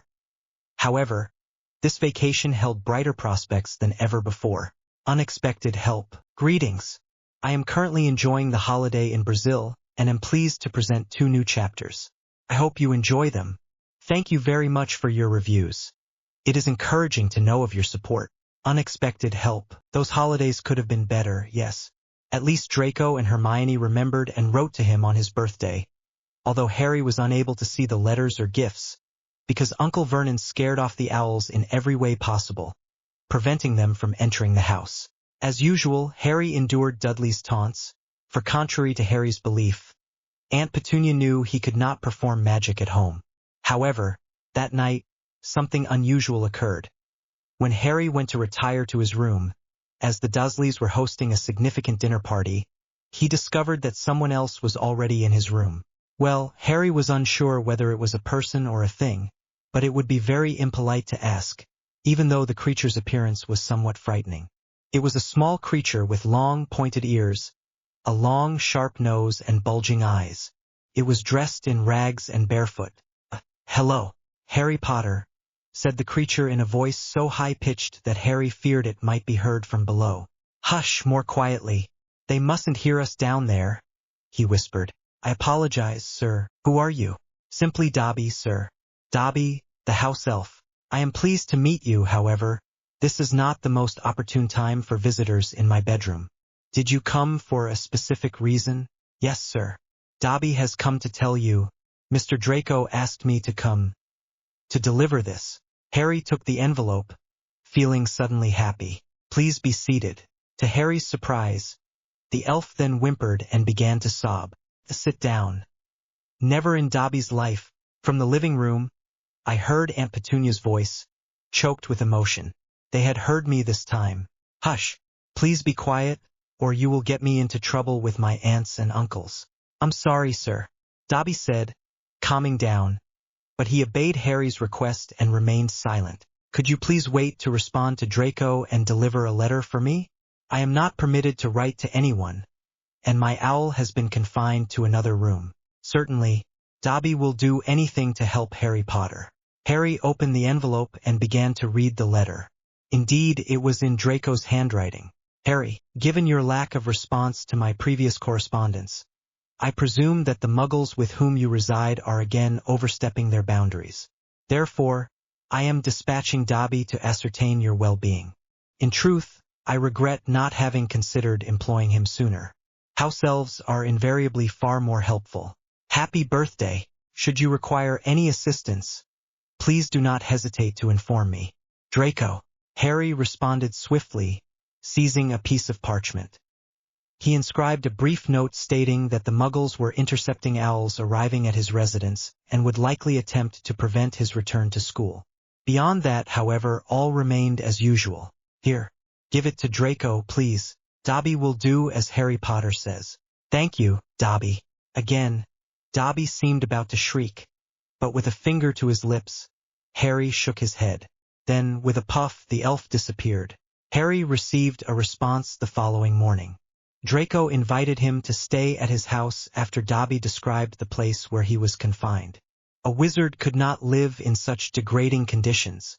He could not go himself, and his parents would never set foot in a muggle home, but he knew who could help. And surprisingly, help arrived that very afternoon, when a knock came at the door and Aunt Petunia answered it. "Why you?"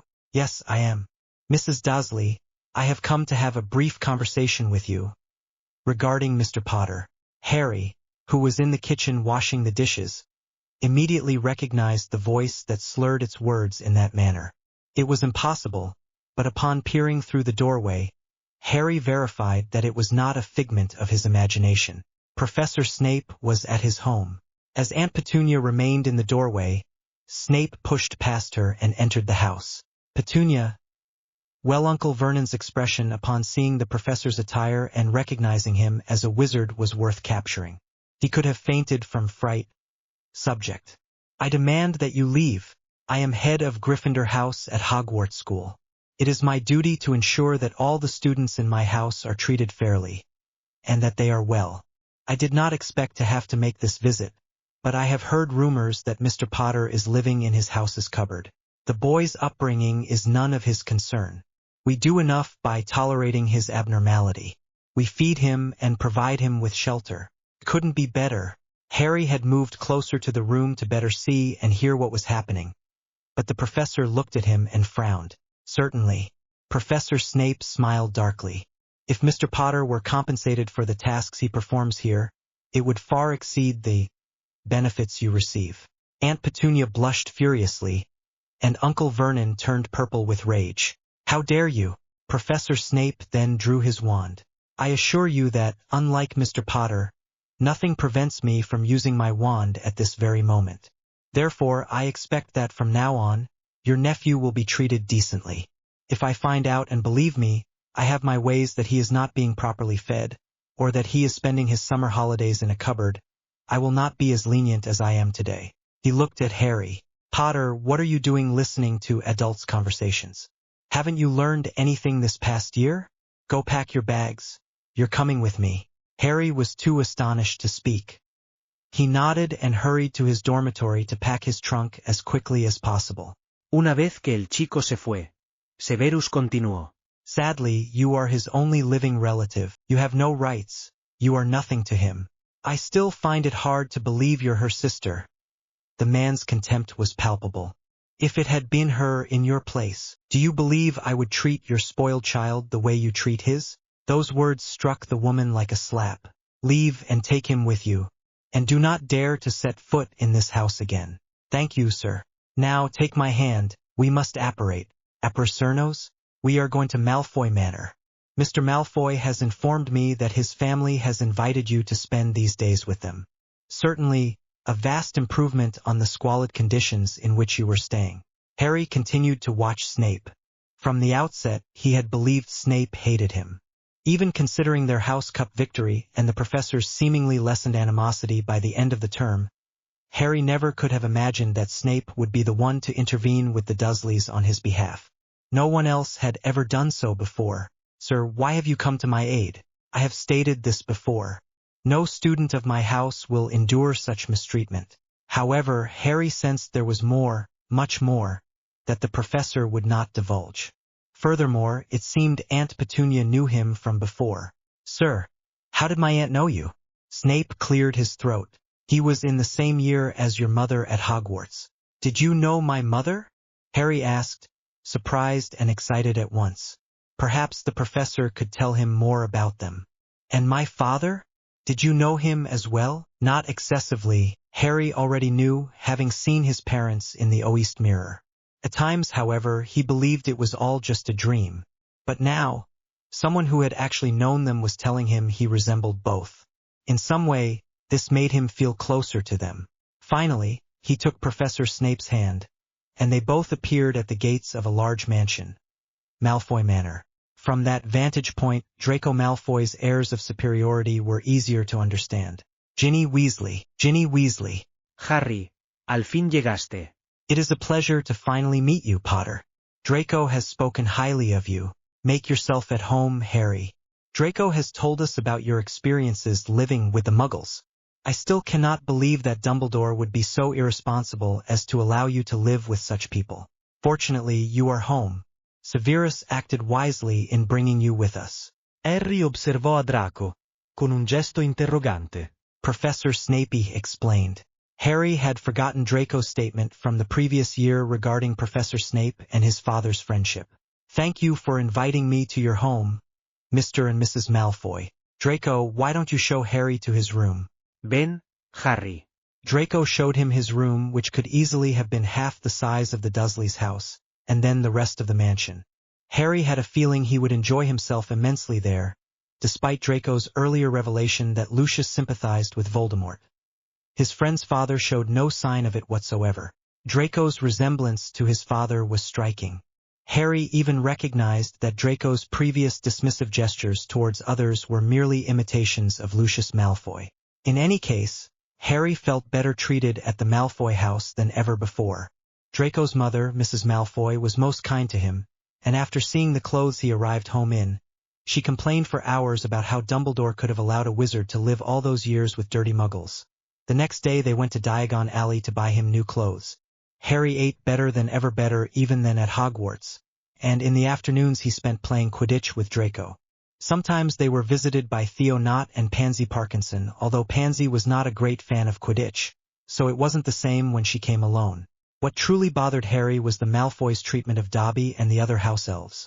However, he refrained from comment, so as not to upset Draco's parents, who, after all, had saved him from a prolonged stay with his relatives. They soon received their Hogwarts letter, containing the list of materials required for their second year at school. That year, they had an extremely long list of books for defense against the dark arts. This was likely due to the fact that they would have a new professor that year. After all, Professor Quirrell, who had been their teacher the previous year, died after being possessed by Lord Voldemort in an attempt to return to life. They're all by Gilderoy Lockhart, Draco explained, a pompous twit who writes books about his adventures. I think he's a liar. He hasn't done half the things he writes about, but witches go crazy for him. Do you think we will have a witch as our teacher this year? Likely. But it matters not, we shall soon know. They set the letters aside and continued their game of magical chess. Suddenly, an owl struck Draco's window. He frowned and quickly admitted the owl. Oh my God. I told him not to send me another letter here. What? Draco opened the window for the owl and took the rolled-up scroll from its leg. It's from Granger. She wants to know if I managed to get you out of that muggle house. She also wrote to you several times, and when you didn't reply, she wrote to me. That made sense, but Harry remained silent, observing his friend pacing the room. He suppressed a laugh. I swear it's a nuisance. If my parents discover I've been corresponding with a muggle-born girl, they'll send me to Durmstrang, I'm certain. Nevertheless, Draco responded to Hermione's letter and sent the owl back after feeding it. It wasn't that he was making a great effort to avoid the girl either, and Harry knew that despite what Draco said, he also considered Hermione Granger a friend. After all, he was risking his parents' wrath if discovered, and that was no small matter. A week later, the Malfoys took them to Diagon Alley to purchase their second-year supplies, where Gilderoy Lockhart was signing autographs. Harry realized, upon meeting the man, that he was exceedingly vain. He saw him and pulled him to take a photograph, simultaneously announcing that he would be their defense against the dark arts professor that year. What a horror! I almost miss Quirrell, Draco said. We won't learn anything in that idiotic class this year either. As if things weren't bad enough, they were unlucky enough to encounter Ron Weasley and his entire family at Flourish Blotts. Beside Ron, pushing back the strands of red hair that covered her face, was his sister, Ginny. Harry remembered her from the previous year, running after the train, crying because her brothers were going to Hogwarts and she wasn't. Potter, Malfoy, enjoying the attention as usual, are you? Weasley walked beside his sister, who was staring intently at the boys. Noticing this, he took her hand and pulled her along, saying, Come on, Ginny. She glared furiously at her brother and blushed. Release me, Ron. I can walk alone. Ron, what are you doing? Let's go, it's unbearable here. An older man, forcing his way through the throng of people packed into the shop, said this. He was as red-haired as Ron, and Harry assumed him to be Mr. Weasley. Then Draco's father also approached, placing a hand on his son's shoulder and another on Harry's. Arthur, Lucius, if looks could kill, neither Ron's father nor Draco's would have survived. However, matters escalated when Mr. Malfoy insulted Mr. Weasley, prompting an immediate physical confrontation. Harry sensed that a duel between two wizards of their caliber would engage in a duel if necessary, but he never imagined they would resort to fisticuffs in the purest Muggle style. Padre. Draco appeared to wish the earth would swallow him. His face had turned as white as a sheet. Ginny Weasley and Ron were equally pale. Only the Weasley brothers shouted, encouraging their father. Finally, a shop assistant stopped the fight, and after Mr. Malfoy returned the younger Weasley's books, her cauldron and belongings having fallen and scattered during the altercation, both families left the shop in opposite directions. Mrs. Malfoy shot her husband a reproving glance, but remained silent. She placed a hand on Draco's back, and they continued on their way in stony silence. Rarely had Harry felt so uncomfortable. The following weeks passed without incident. He even encountered Blaise Zabini at a Puddlemere United vs Chudley Cannon's Quidditch match. They had last seen each other in June, and Zabini had not spoken to them. Like most pureblood wizards in Slytherin, Blaise believed that certain individuals, mudbloods, as he called Muggleborns, or blood traitors like the Weasley should not be admitted to Hogwarts. At the very least, they should not associate with such people, not even students from other houses. Draco and Harry, however, had saved Hermione Granger, a Muggleborn witch, and by the end of the year, they had formed a friendship after she assisted Harry in saving the Philosopher's Stone. For these reasons, Blaise had refused to have any contact with them. However, during the holidays when they saw Zabini again, he appeared to have forgotten the matter. And as all three supported Puddlemere United, they ended up sitting together and discussing Quidditch until after the game concluded. The new school year held great promise for Harry and Draco. Upon their arrival at Hogwarts and subsequent welcome by Headmaster Albus Dumbledore, Harry felt relieved to secure a place at the school. The previous year he had been apprehensive about his house placement. Being sorted into Slytherin, the house from which the very dark wizard who murdered his parents had hailed, had left Harry feeling exceptionally unlucky. However, things turned out differently than he expected. He forged friendships and realized that Slytherin House was not what others perceived it to be. As a spectator, Harry dedicated himself to observing the children as they were sorted and applauded when someone was placed in his house. And yet, something unexpected occurred. Ginny Weasley, Ron's youngest and red-haired sister, was the last to be sorted. All the Weasley brothers were Gryffindors, so selecting another Gryffindor held no excitement for most. It was a foregone conclusion. However, the sorting hat took its time in making its decision. Harry recalled spending more time than most conversing with the hat, yet even so, Weasley caught its attention. Slytherin, the hat finally declared. Incredible, Draco murmured. The redhead removed her hat and began to walk slowly and silently toward her table. No one applauded, perhaps due to surprise, perhaps due to another foolish prejudice. Well, you see, said Harry, still looking at the girl. There she is. Draco observed Ron Weasley, whose mouth, like those of the others at his table, hung open. Oh, how he would savor this moment. He nudged Zabini, seated beside him, and indicated Weasley with a glance. Thus, Zabini was the first to shout, attempting to suppress his laughter. We have Weasley. Immediately grasping the boy's intent, the entire table chorused, We've got Weasley. We've got Weasley. Certainly, life throws surprises one's way, Harry reflected, as he fixed his gaze on Ginny. For a brief moment, their eyes met. Bienvenida a Slytherin. Thank you very much for your support with the story. I hope you continue reading and commenting on your impressions of these chapters, and that you enjoy them. Many people pray to avoid unexpected troubles. Some pray to be able to confront and overcome them. Bienvenida a Slytherin. Ginny Weasley had grown up hearing about Harry Potter her entire life. The boy who lived populated her childhood fantasies, where he was the hero who vanquished the Dark Lord.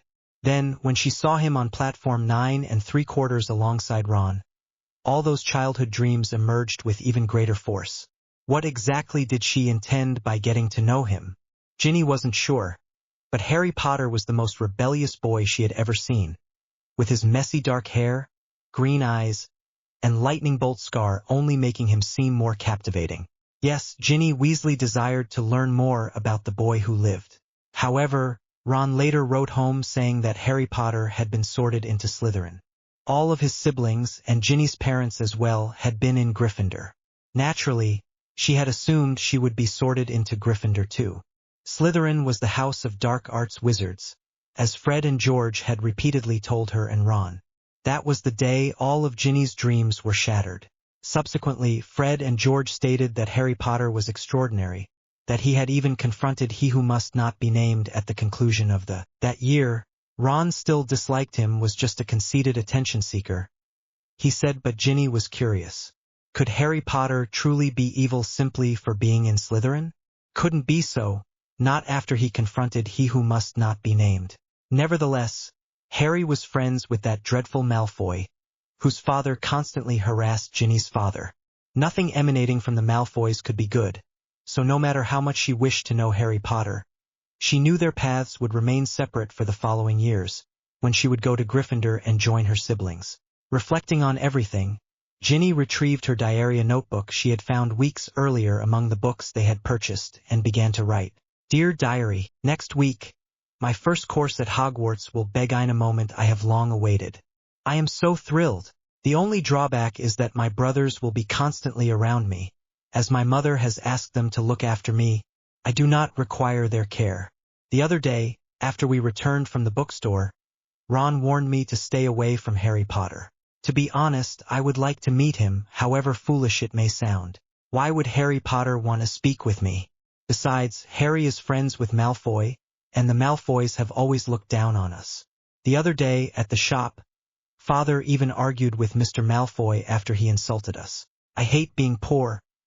Of course, it's not my parents' fault, but still, it would have been better if I hadn't been humiliated in front of Harry. Very well, I will write to you later. I must leave now. Ginny.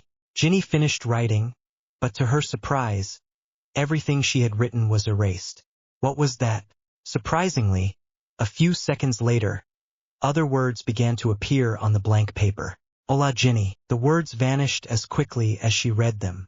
Overwhelmed by a fresh wave of emotion, Ginny picked up her quill again and swiftly wrote, Who are you? Mi nombre es Tom Riddle. Although Ginny was quite confident about the outcome, being last on the long list of boys naturally made her nervous.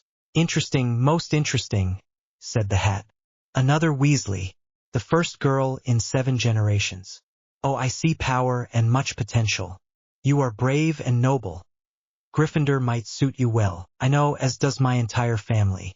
May I proceed to my table? However, I also see ambition. Oh yes, a great deal of ambition. Indeed, Slytherin might well lead you on the path to greatness. I said as much to another boy not so long ago, and I am never wrong about these things. Ginny could not believe what the hat was suggesting. Have you been told that you are mad? Yes, there is no doubt about it. Slytherin. Ginny was shocked. She must have bitten her tongue to avoid responding to the hat. He had done it on purpose. Still too overwhelmed, she remained in her place for a few seconds before removing her hat and, trying to show no emotion, walked to her assigned table. She observed the astonished faces of her siblings, who could not believe what had just happened. Well, neither could she, but the Slytherins despised them. After all, the Weasleys were the largest family of blood traitors in existence, and Ginny was proud of it.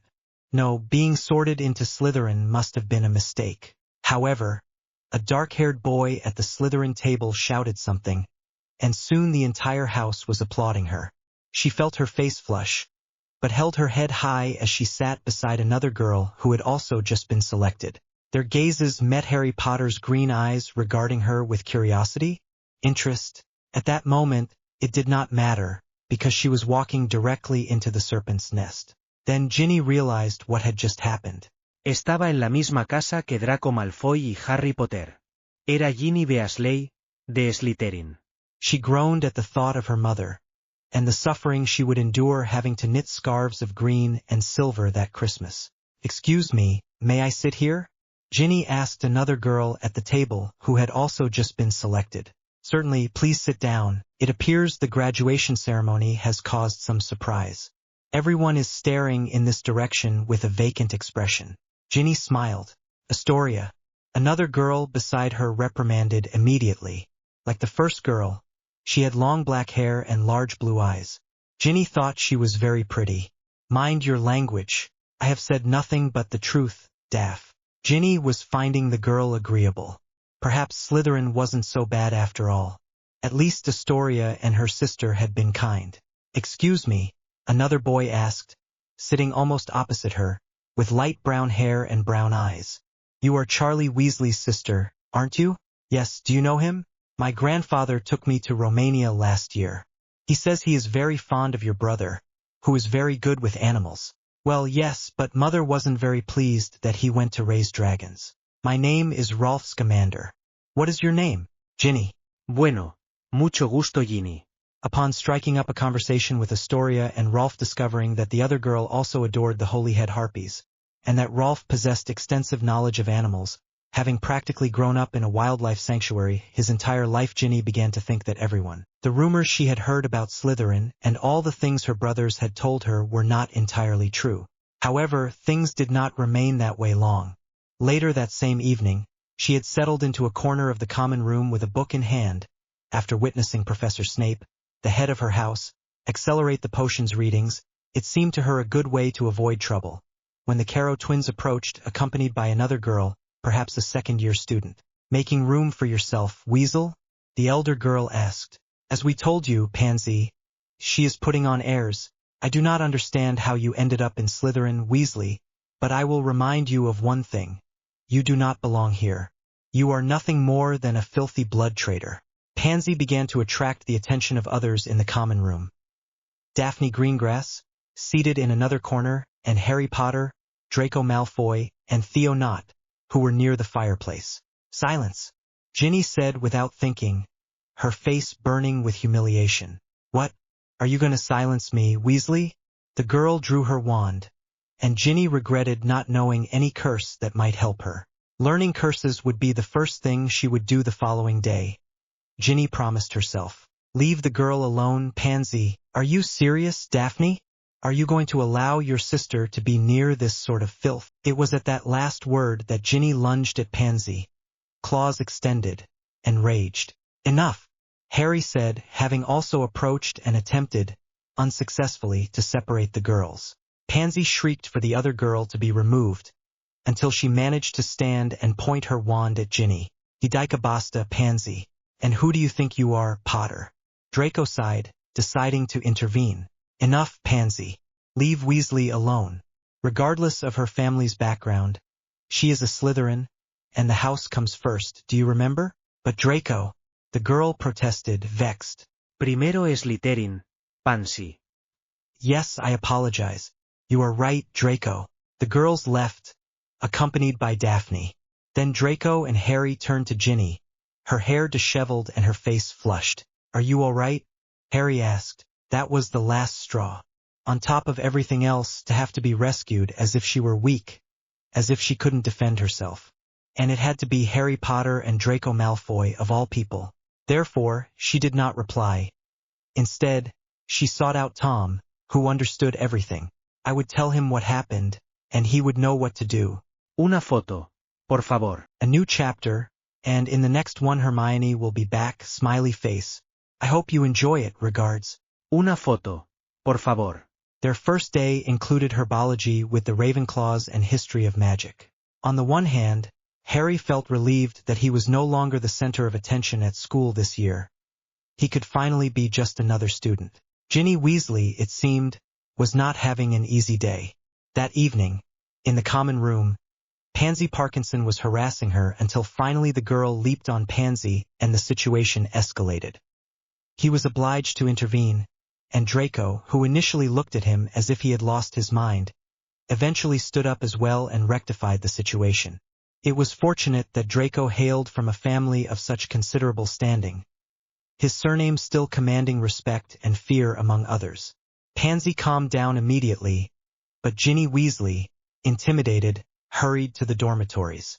Nevertheless, that first day had been far more interesting than the subsequent one, as the following day they had defense against the dark arts. As they had expected, Gilderoy Lockhart was the most ridiculous professor they could have possibly obtained for the subject. He administered a preposterous examination that tested their knowledge of Gilderoy Lockhart. What is Gilderoy Lockhart's secret ambition? Seriously?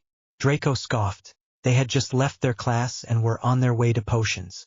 At that moment, Harry could almost say that Snape was the best teacher in all of Hogwarts. After Lockhart's fiasco, he felt relieved that they could at least learn something. ¿Qué respondiste? Wearing his mother's pink dress and heels, and you? Harry smiled. Pensé en lo mismo. I have heard that in his Gryffindor class he released some Cornish pixies, and it was chaos. It is fortunate that he did not do so this time. I think I would rather face Professor Sprout's mandrakes than spend another hour with Lockhart. I should ask my father to have him dismissed. He is merely a braggart. I do not believe he has accomplished half the things he claims in his books. Dumbledore must be informed. They likely haven't found a replacement, given that the last professor teaching the subject died. The position is said to be cursed. Well, that makes sense. Only Lockhart could be foolish enough to accept the position. At that moment, both were interrupted by a first-year student who ran up to them nearly breathless and stopped them in their tracks. Harry, judging by his colors, recognized him as a Gryffindor. The boy stared at him with a vacant expression. "Excuse me, Harry? I'm Colin Creevey, from Gryffindor. I've heard about you. You're my hero. May I take your picture?" he said, raising his camera hopefully. ¿Una foto? Harry sensed the people's gaze upon them, and Draco, standing beside him, snorted. "To prove that I have seen you. My parents still can't believe I'm a wizard, so I take photos at Hogwarts to send to them. Perhaps your friend could take one so we can be in it together? And could you sign it for me afterwards?" Malfoy's expression when Creevey suggested he take the photograph was itself worthy of being captured. He scowled and approached the boy, seizing him by the collar. "Young man, I do not know who you believe yourself to be, but understand this. Thank you, Colin, but I can't." Harry quickly interjected, before Draco could make the boy cry. "It's a pleasure to meet you, but I don't take photographs with people. I'm not a celebrity or anything of the sort." Colin's blush was so intense. His face could rival the color of a tomato. Yo siento, Harry. "What is going on here? Did I hear correctly? Signing autographs, Harry?" Professor Lockhart emerged from Walknoshire, much to Harry's horror, and offered to pose for a photograph with Harry, to please Colin, of course. He grasped Harry's shoulders, the latter silently pleading for help. Draco observed the amusing scene for a moment before intervening. "Professor, excuse us, but we have potions class now. Professor Snape will not appreciate our lateness." "Nonsense. If they are with me, Professor Snape will not be angry." Harry and Draco narrowed their eyes. This man clearly did not know their head of house. Draco is correct. "Farewell, Professor." Harry slipped away, and they departed as quickly as possible, hoping not to encounter Lockhart again that day. "If I see his smile one more time, I'm going to be sick," Draco said, wrinkling his nose at the thought of their incompetent professor. The mail arrived a few days later. Harry, as usual, received nothing. Draco, however, received a letter from his mother and a generous quantity of sweets. "Weasley has received a vociferous letter," Draco informed him quietly. Harry immediately looked towards the Gryffindor table, attempting to ascertain the situation. Not those Weasleys. The Weasley girl. Harry watched as Ginny took a letter with trembling hands and tucked it into her robe. "What is a vociferator?" he inquired. Draco sighed deeply. His friend's ignorance of magical objects, or any matter related to the magical community in general, was truly embarrassing. "It is a letter through which one can hear the sender's voice. They always come in those red envelopes, so you know it is one. Weasley is keeping it, but that's unwise. Howlers explode if unopened. I have never received one myself, but I understand that they typically contain unpleasant news." Harry was unlikely ever to receive a howler either. He had no relatives left alive save the Dursleys, and though he could imagine Uncle Vernon's voice bellowing at him through a letter, the Dursleys were the most mundane of muggles. Zabini, seated opposite Draco, remarked upon Puddlemere United's recent friendly Quidditch match against the Harpies. Daphne Greengrass's favored team, prompting a discussion among the four on their favorite sport. Upon exiting the dining hall, however, Harry heard an explosion in the corridor. "I told you so," Draco murmured. "Expected for days, and not a single letter from you." How is it possible that I learned about it from your brother? Young lady, is it that you don't consider your mother's feelings? The woman's voice boomed down the corridor, and Harry saw Ginny Weasley blush crimson as all eyes turned to her. While I'm here, worrying about your safety to know that you remained in that house, he frowned. How dare? However, it appeared Ginny had the same thought, for she drew her wand and, to the surprise of both herself and Draco and everyone else present, waved it and exclaimed, Reducto, before the howler could finish humiliating her. The letter burst into particles, and the girl, trembling with rage, she ran from sight, her long red hair streaming behind her. Wow, that was amazing. Harry too was impressed. I think after this, people will learn not to mess with her, the boy said. Mark my words, we will not anger Ginny Weasley. Draco, who valued his physical well-being greatly, nodded vigorously. I am beginning to have more faith in the Sorting Hat. Perhaps it does not judge so poorly after all. The girl seems to possess the necessary qualities to be a Slytherin. Harry smiled, agreeing with Draco. The Sorting Hat had certainly been correct. The following weeks passed quickly. They received no punishments and were doing well in most classes, although McGonagall, Flitwick, and Snape were assigning more homework than ever. The only thing that could have improved matters would have been an accident incapacitating Lockhart and preventing him from teaching. However, there was no sign of this happening. Quidditch practices resumed, and both Draco and Harry remained on the team. Marcus Flint shouted encouragement in his own particular manner. Harry had hoped for a new captain that year, but unfortunately, Flint had repeated the year and remained firmly in his position. Not even the fact that Draco's father had donated new brooms for the entire team changed that. The equipment seemed sufficient. Flint wasn't exactly known for his good temper. In any case, Harry was glad to be back playing. Last year, they lost the cup to Gryffindor while he was in the infirmary, recovering from a confrontation with Voldemort himself. This year, however, they had to win, and the entire team was highly motivated to crush Gryffindor, their house's traditional rival. However, when things are going well, they inevitably take a turn for the worse. Harry sensed this impending downturn the moment he heard the camera flash. Turning around, he was dismayed to see Colin Creevey, a persistent first-year Gryffindor student who constantly pestered him for autographs. Harry had always politely declined, but it seemed this approach had proven ineffective. Unfortunately for Colin, he was not the only one to notice. Marcus approached him in a fit of rage. Look what we have here. Gryffindor sending a spy, and a mere first year at that. He seized Colin's camera and hurled it to the ground, grinding it to pieces underfoot. Colin appeared on the verge of tears, and Harry felt sorry for him. I'm sorry. I wasn't spying. Flint raised an eyebrow. Oh really? Filthy, lying blood traitor. Colin likely did not yet understand the meaning of that word. Fortunately for him, Harry thought. Flint irritated him, but he was a 7th or 8th year student, so defending Colin was truly difficult. What was he going to say? He's actually an obsessed fan who tries to photograph me even when I'm asleep? It was fortunate Creevey and he were not in the same house. However, that did not justify bullying someone younger. Very well, Flint.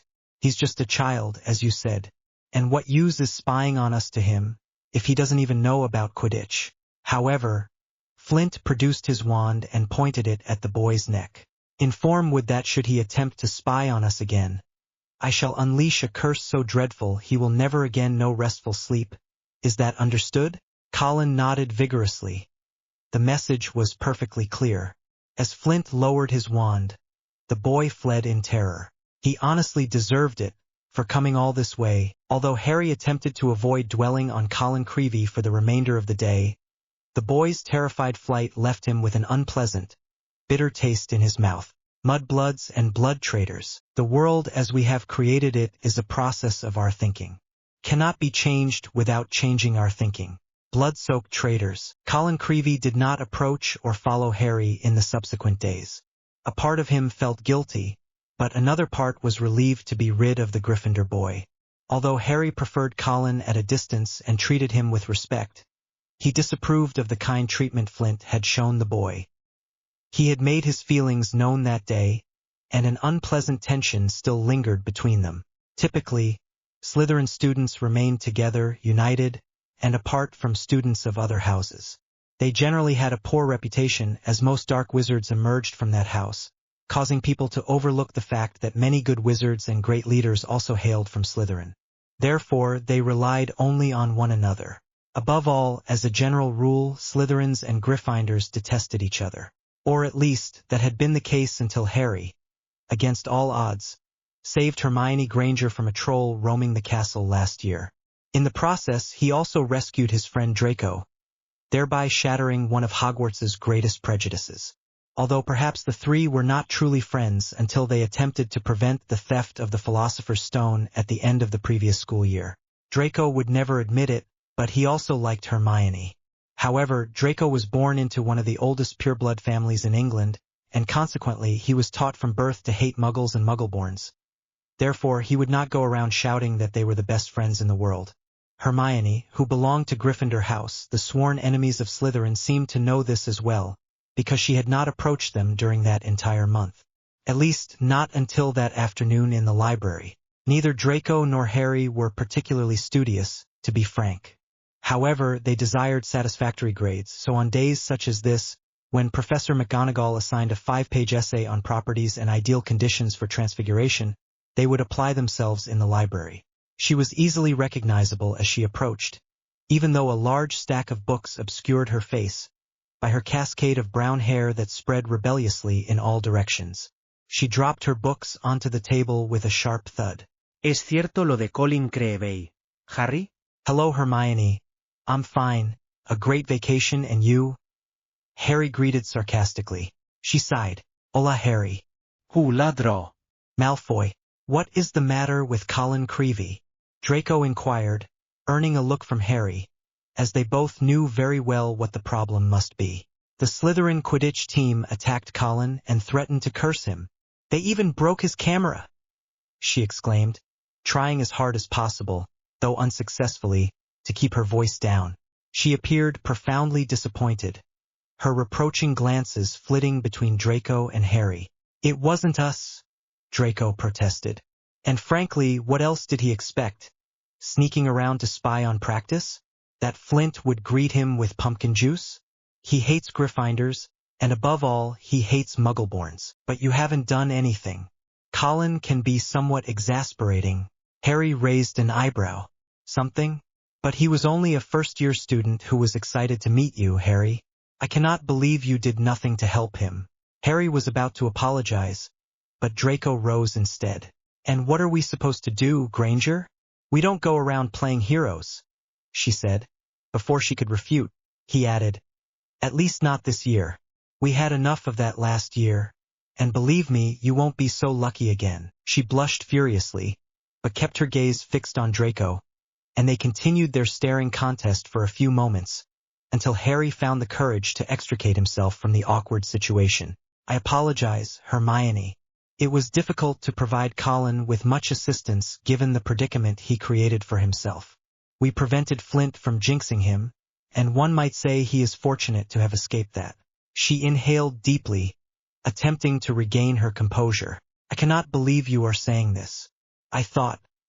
Whatever he was about to say, he checked himself, gathered his books, and angrily stormed out of the library. The two boys watched but made no attempt to follow her. One cannot be the hero all the time, can one? Harry desired a tranquil life above all else, and as Draco said, they had endured quite enough the previous year. After nearly dying, Harry understood the importance of careful consideration before acting on impulse. His impetuosity had endangered Draco and Hermione far more than they could have imagined. Nevertheless, he couldn't shake Hermione's reproachful look from his mind. Draco was not much help. He was exceedingly angry and incessantly berated the girls' audacity in addressing them so. To them, after all that had happened, they were walking along the corridors leading to the Great Hall when, rounding a corner, they encountered Hermione and Longbottom.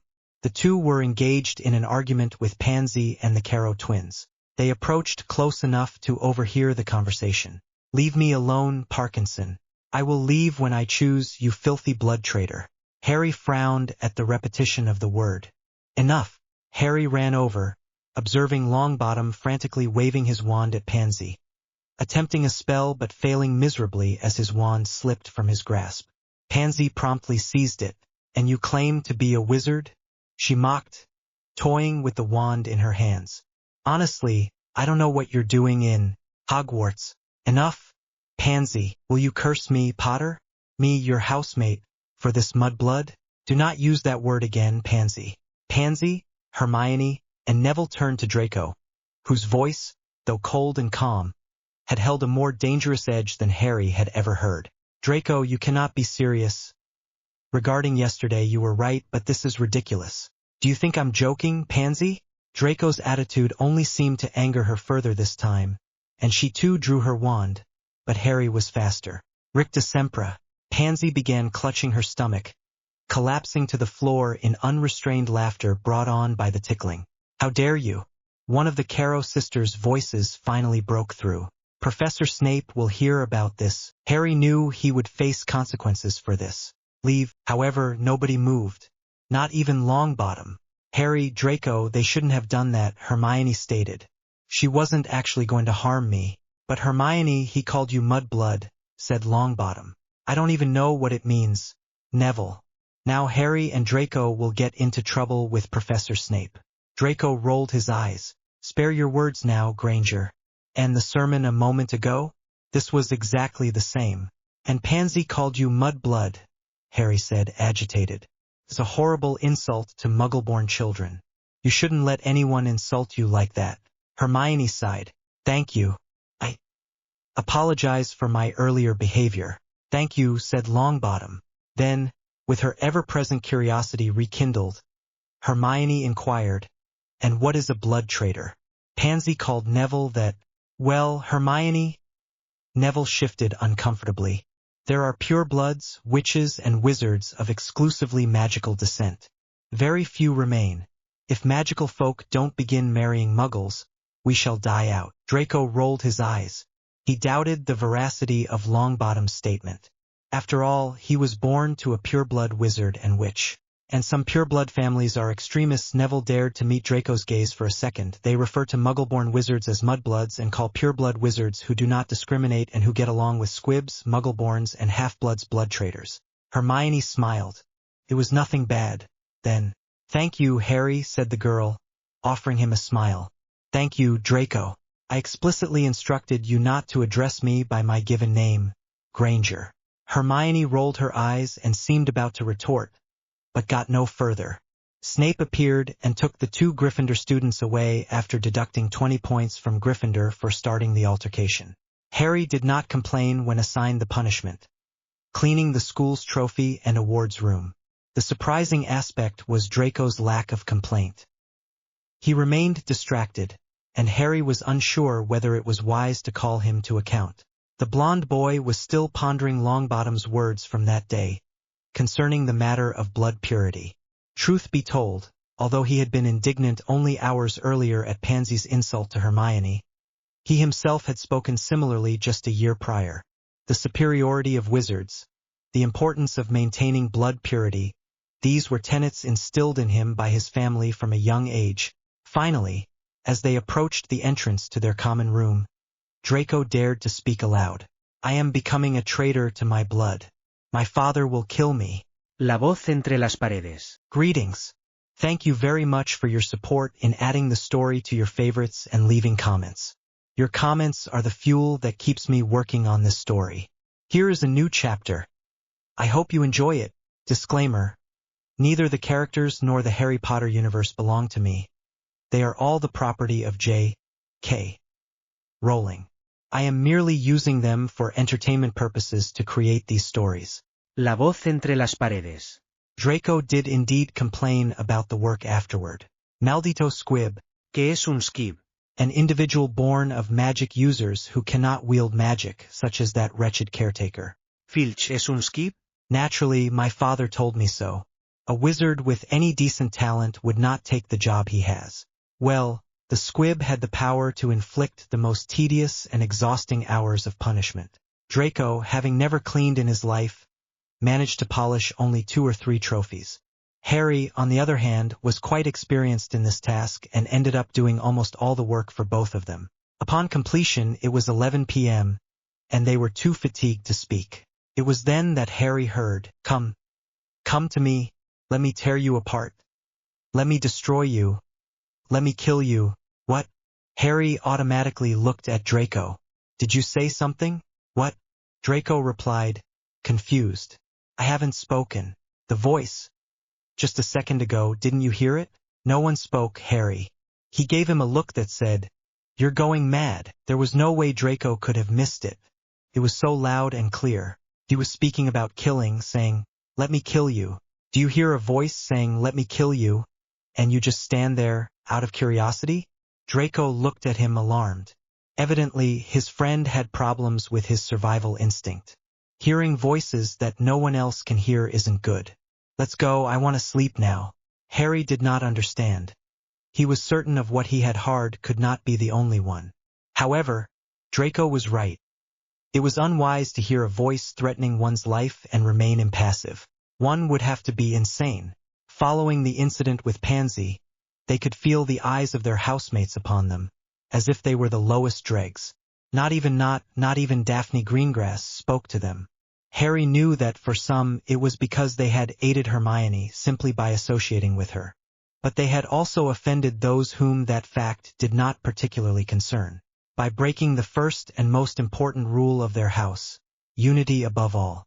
Though he had no regrets, Harry knew he deserved such treatment and accepted this further punishment with resignation. They continued to see Hermione in the library. She was easy to find there as she spent all her free time studying, and they took advantage of the opportunity to observe her. "I can't believe your colleagues are just as foolish," she said. "I apologize, gentlemen. I should have anticipated something like this." "Spare yourself the apologies, Granger." "Yes, and it was to be expected." Hermione glanced across the room to where a girl with bright red hair sat alone and whispered, "However, if those of impure blood are unwelcome in Slytherin, then Ginny Weasley must be enduring considerable hardship." This was the first time Harry had heard of Ginny Weasley since the first week of school. She was usually there, in the common room, always too quiet and withdrawn to be noticed. The only boys who typically spoke to her were Scamander and Greengrass. "She seems to manage quite well on her own," said Draco.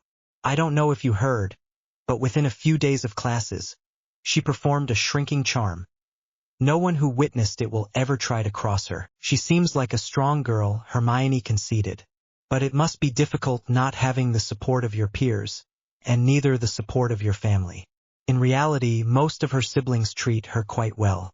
Ronald is the only one who gives her problems." His mother did not appear particularly pleased either. This is because Ronald wrote a scandalous letter home, and Ginny neither wrote nor gave her account of events. Her mother was angry at not hearing from her and was worried. However, I believe Percy wrote to his mother and they resolved the matter.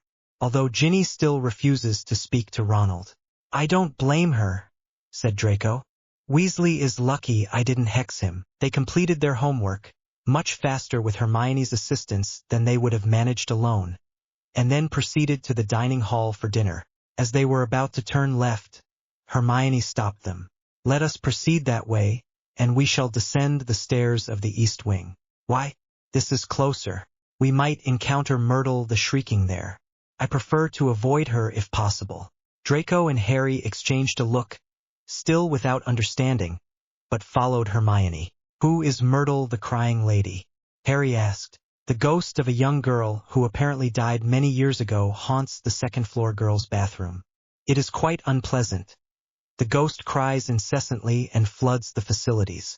Consequently, nobody ever uses the second-floor bathroom." Then Harry heard it again. "To tear apart, to mutilate, to kill." It was the same voice as the other day. He stumbled, glancing around wildly. "Harry, are you all right?" Hermione asked, worried. "It is that voice again." Silence for a moment. Pronto, matar. "Listen." The voice faded, Harry certain it was ascending. How was this possible? He felt a mixture of terror and excitement, and began to run upstairs. Hermione cast a worried glance and followed him, while Draco cursed in fear. The upper corridor was deserted, to Harry's dismay. I was certain. Didn't you hear that voice? It wants to kill someone. Harry, there are no voices. This isn't the first time you've heard it, said Draco, looking even more worried than the girl. We should go and speak to Professor Snape. Harry, how long have you been hearing voices? Hermione asked. Harry knew what she must be thinking, that he was losing his mind. He shook his head, attempting to dispel the voice that had been so clear moments before. It's nothing, really. I must be tired, he told Hermione apologetically. It's best not to bother Professor Snape with a triviality. I don't like this at all, Draco muttered, more to himself than to the others. Perhaps that year would not be as peaceful as he would have liked. Not for him, at least, when his best friend was a magnet for trouble. The remainder of the month passed swiftly, and Halloween arrived with a pleasant, if somewhat gray and rainy, day. As was tradition at the castle, a grand banquet would be held that night for all students and faculty. Most of their classmates had forgotten the incident with Pansy, except for Pansy herself, of course, and her circle of friends. Blaise Zabini also ignored them, giving them disdainful looks, but his opinion was of no consequence to Harry. Blaise was an extremist pureblood, and he hated Muggleborns and blood traitors above all else. Daphne and Nott, on the other hand, were friendly again within Nott's parameters of friendliness. It was a relief because Harry did not know how much longer he could endure the cold shoulder they had been given. At the banquet, there was more food than anyone could possibly consume, yet Harry made an attempt to sample at least a little of everything. With a sufficient quantity of treacle tart, his favorite dessert, he declared himself satisfied. They sang the Hogwarts anthem, and afterwards everyone engaged in their own conversations, provided they did not pertain to classes, homework, or Quidditch practices with Flint. By then, Harry had already forgotten the voice within the walls, a voice he never heard again after that day with Hermione and Draco. They had not spoken of it since. Yet, the voice in his head returned to his memory as they made their way towards the dungeons after dinner. They had barely ascended the stairs when cries of horror brought everyone to a halt. "Look!" shouted a Hufflepuff girl ahead of them. Harry and Draco moved forward, pushing their way through the others to see. Something gleamed on the wall in the torchlight.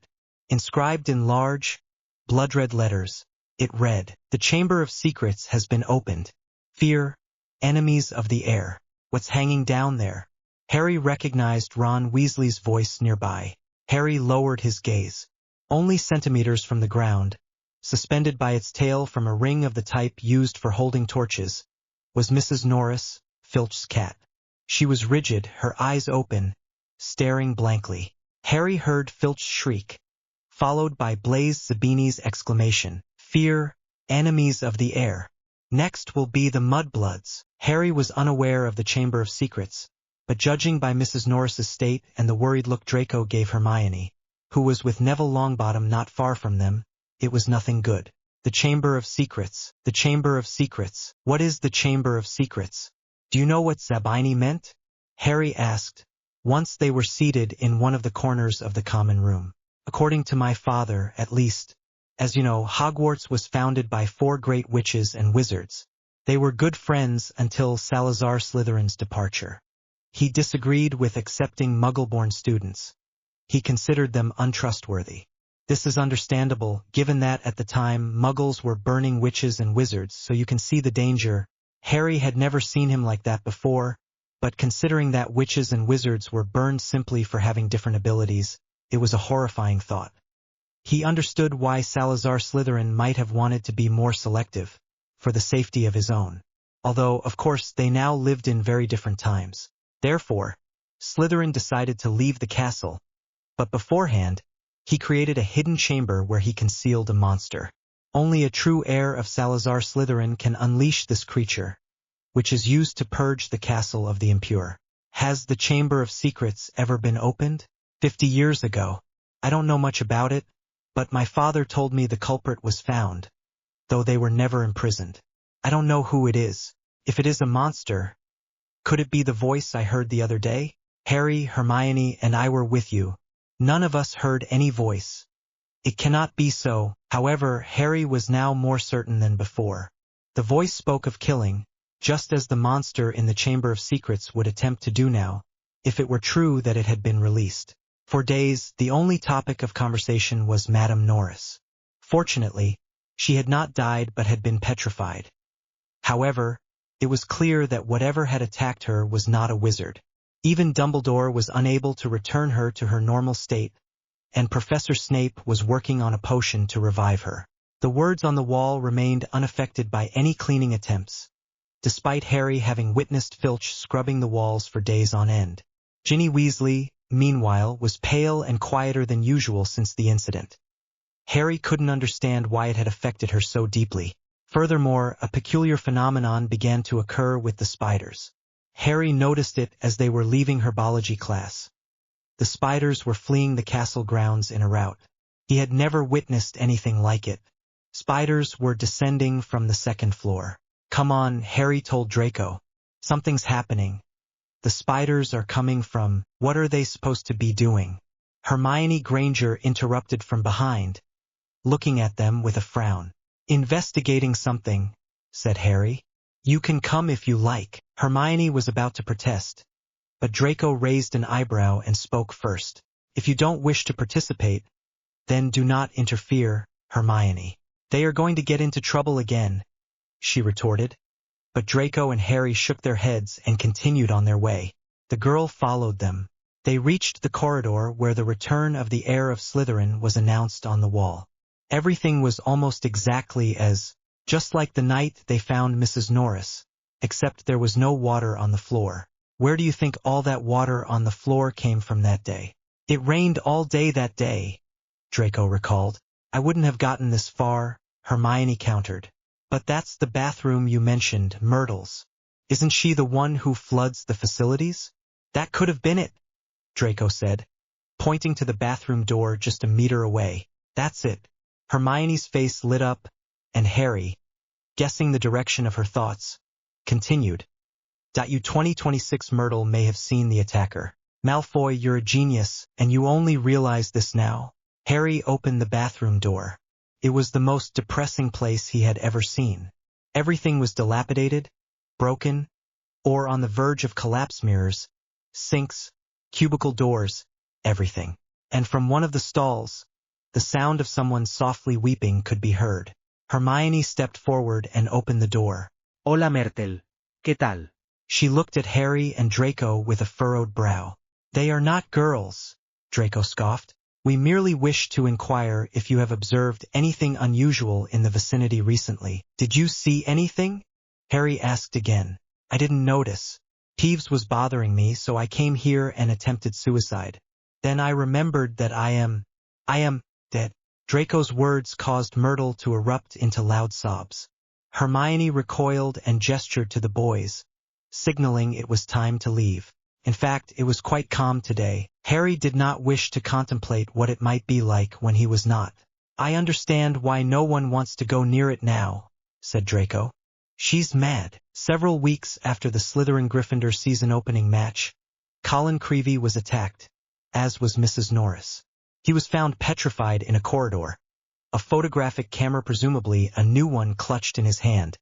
Its lens completely melted. The attacker remains unknown. The attack on Colin alerted all the students, and the legend of the Chamber of Secrets became public knowledge. Students from other houses eyed all Slytherin pupils with apprehension and suspicion, a fact that irritated Harry. He was already feeling sufficiently bad about Colin. To think that he had been glad to be left alone, despite the way, with the treatment Flint had given him. He now wished he had been kinder, more tolerant of the boy. Fear spread among the students. Therefore, when the opening of a dueling club was announced, and that second-year students could participate, all were eager to enroll. Harry also found it useful, and Draco found it amusing, so both signed up, only to be disappointed to find that Lockhart was in charge of the club. "Listen carefully. This is the only session in which we will participate." Indeed, Lockhart was incompetent, but thanks to the grudging assistance of Professor Snape, observed Lockhart with an entirely understandable and shared expression of disdain and disapproval from both boys. They did manage to learn new defensive spells, such as Expelliarmus, a disarming charm, amongst others equally intriguing. However, something strange occurred at the end of class. Blaise was arguing with Ron Weasley, likely insulting him for being a blood traitor.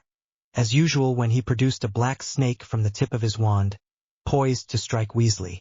Harry did not know why or how he did it, but he approached and absurdly shouted at the snake, "Leave him." The snake then slithered to the ground, completely harmless, until Snape made it disappear. He looked at Ron, who lay on the floor, speechless and pale with fright, but the rest of the class stared at him, fear and anger in their eyes. "What do you think we're playing at, Potter?" shouted Seamus Finnegan, before storming out of the room, followed by the rest of the students. Only Snape, Lockhart, Draco, and Ron remained. Finally, Weasley stood and looked Harry in the face. "I do not know what you did, or what you said, but the snake was about to strike and then it stopped. You are frightening, but thank you." Thereafter, he departed from there, running like everyone else.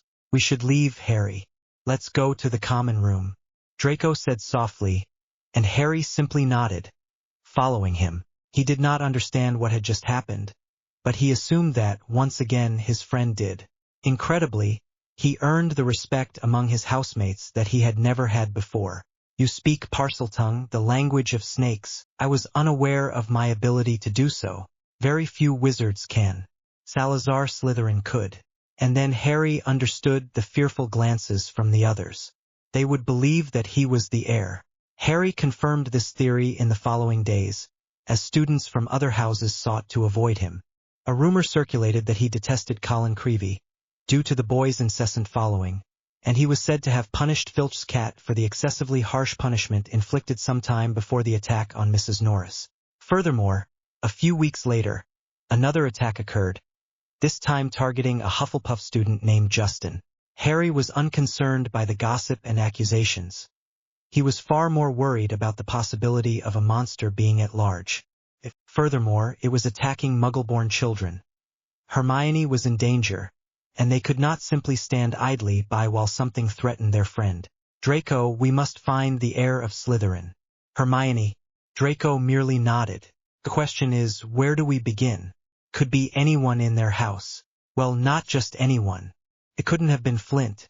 He was too dim-witted." "Zabini? Not Parkinson. Daphne? The dim-witted Crabbe and Goyle? It couldn't have been anyone from their year. They knew them well, and although some were purists, none were capable of murder." "I received a letter from my father," Draco confessed later. "He says I must remain uninvolved and allow the heir to do his work. That the school must be rid of all mudbloods. And you will obey him?" Draco smirked. "Certainly not. However, we must be cautious. My father must not find out." El diario de Riddle. Hello. How are you all? Here is a new chapter of A Hero in Slytherin, which I hope you enjoy.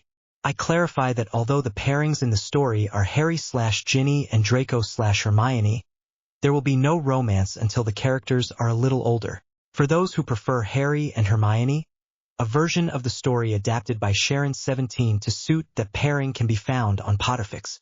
Disclaimer: neither the Harry Potter universe nor its characters belong to me. They are all the property of J.K. Rowling. I am merely using them to create these stories for entertainment. If you want to keep a secret, you must also hide it from yourself. El diario de Riddle. The invisibility cloak proved highly useful for eavesdropping on conversations undetected. However, although some were horrified and others delighted by the Slytherin heir's actions, they could not locate the culprit. No one had any idea who it might be. Hermione spent her time immersed in the library's resources, researching the creature believed to be attacking students. However, Christmas arrived and passed, students returned, yet no answers were forthcoming. This indicated that the attacker had not been present in the castle during the holidays. Nevertheless, as only Draco, Harry, Hermione, and a handful of other students remained, the list of suspects still encompassed nearly everyone. Indeed, it seems as though it was not any student. However, if the chamber was opened 50 years ago, it is impossible that it is the same person. I do not know, but something must be done soon. My father says the council is considering removing Dumbledore. Harry frowned. Dumbledore could not be removed from the school. He, the most powerful wizard in existence, was the only one who could somehow protect the students. Perhaps I should speak with Dumbledore. That voice I heard. Perhaps he can explain it, perhaps he can help in some way. Draco sighed. The situation was indeed unfavorable, but they had no better alternative, and the fact that they were hearing voices was undoubtedly worrisome. You are correct. However, we should speak with Professor Snape first. However, Harry had no time to speak with Professor Snape. That same night, on his way to the Great Hall, he heard the voice again. To tear apart, to kill, desired for so long. It is time to kill. He was so close. Harry raced in the direction of the voice, up the stairs. He froze upon seeing another girl lying motionless on the floor before the bay window. No one else was around. You, what are you? Harry recognized Ron Weasley's older brother, the prefect, approaching him. But upon seeing the girl on the ground, he too froze, speechless with terror for a moment before refocusing his gaze on Harry. Potter, I swear I didn't do it, Professor, Harry said, following Professor Snape, who was leading him silently towards some unknown destination. Harry had no idea what would happen next. Would they expel him? All because of a rumor? The thought of returning to the Dursleys and spending the rest of his life with them made him nauseous. I'm afraid, Mr. Potter, that even if you were in the wrong place at the wrong time, it's not for me to decide. They finally stopped before a gargoyle. Lemon sorbet. To Harry's surprise, the wall split open, and Snape led him down a long, spiral staircase. Then he understood where he was going, to Dumbledore's office. Yes, he was undoubtedly going to be expelled. Wait here. Do not touch anything, Snape instructed, as a door opened to reveal a large, brightly lit circular chamber. Harry nodded. He remained standing in the middle of the room, observing everything he could without touching anything. On the walls hung portraits of former headmasters, seemingly slumbering within their frames. In a corner of the room sat a burden old, featherless creature emitting a pitiful sound. It appeared very ill, and as it regarded Harry with its dark, dull eyes, a few more feathers fell from its body, and then it burned. No! Simultaneously with the bird's disintegration into ashes, the office door opened, and a grave and somber Dumbledore entered. Professor, your bird. It began to burn. I could do nothing, I swear. Dumbledore smiled kindly. It was about time, he said, to Harry's surprise. He's looked dreadful for days. I kept telling him to hurry. Harry stared at him in incomprehension. Fawkes is a phoenix, Harry. Phoenixes burst into flames when their time comes to die, and then they are reborn from the ashes. And as if to prove his point, the moment Harry turned towards the perch where the bird had been, he saw a small, wrinkled chick peeking out from amongst the ashes, just as ugly as its predecessor. It is a pity you had to see it on the day it burned, said Dumbledore, as if divining his thoughts. It is truly beautiful most of the time. Fascinating creatures, phoenixes. They can transport very heavy loads. Their tears have curative powers, and they are very loyal pets. Dumbledore walked around the hall in silence for a moment. Then Harry recalled what had just transpired, the reason for his presence there. It was not I, Professor. I did not attack any of those boys. I don't believe you did it, Harry. However, I still wish to speak with you. For a moment, his large blue eyes pierced him, and Harry felt as though the other already knew everything, even before he spoke. Is there anything you would like to tell me, Harry? Harry collected enough air and courage in his lungs before speaking. I know you will think I am mad, but I heard a voice before finding that girl today. I believe it was the assailant. He was saying something about a desire to kill, repeating it over and over. That is why I went there. I believed I would see him, but I found nothing. I understand. Is this the first time you've heard it, Harry? No, he said, defeated. I heard it several times through the walls before the attacks began, but I thought I might be imagining it. However, Professor, it wasn't me. I did not attack anyone, although everyone believes I did. I know, Harry. Thank you for telling me this. I trust that very soon we will find the culprit. Harry looked gratefully at the headmaster. Besides Draco and Hermione, he was the only person who professed to believe him, and that, on days like these, made a world of difference. They automatically pass through the same place every day, as if it were going to clarify something. This isn't going well at all. 5 attacks so far, and everyone thinks it's you. Seamus Finnegan was accusing you yesterday of being the heir of Slytherin. Ridiculous, said Hermione. But Neville said it couldn't be, and they started arguing. Ron Weasley had to stop them. Do you know what surprised me? Ron also said it couldn't be you. I believed he disliked me. Tal vez esté madurando. Do you get along with Weasley now, Granger? Draco asked mockingly. I'm just saying. Theta Strange shriek cut off Hermione's words. Oh no. What will it be this time? Harry noticed that half the corridor was flooded. Let us see. What's wrong? Myrtle? Hermione asked. Are you here to throw something else at me? Why would we do that? Come now, it cannot hurt you. If something is thrown at you, it will pass right through you. Then let's throw books at moaning Myrtle. 10 points to whoever gets one down her throat. Richt. Well, I don't find it funny. Who bothered you? What was thrown at you? Harry pressed. I don't know. It hit me on the head. It's soaked there. Myrtle indicated a spot beneath the sink where a small, thin book lay. Its covers were worn, black, and all the pages were damp.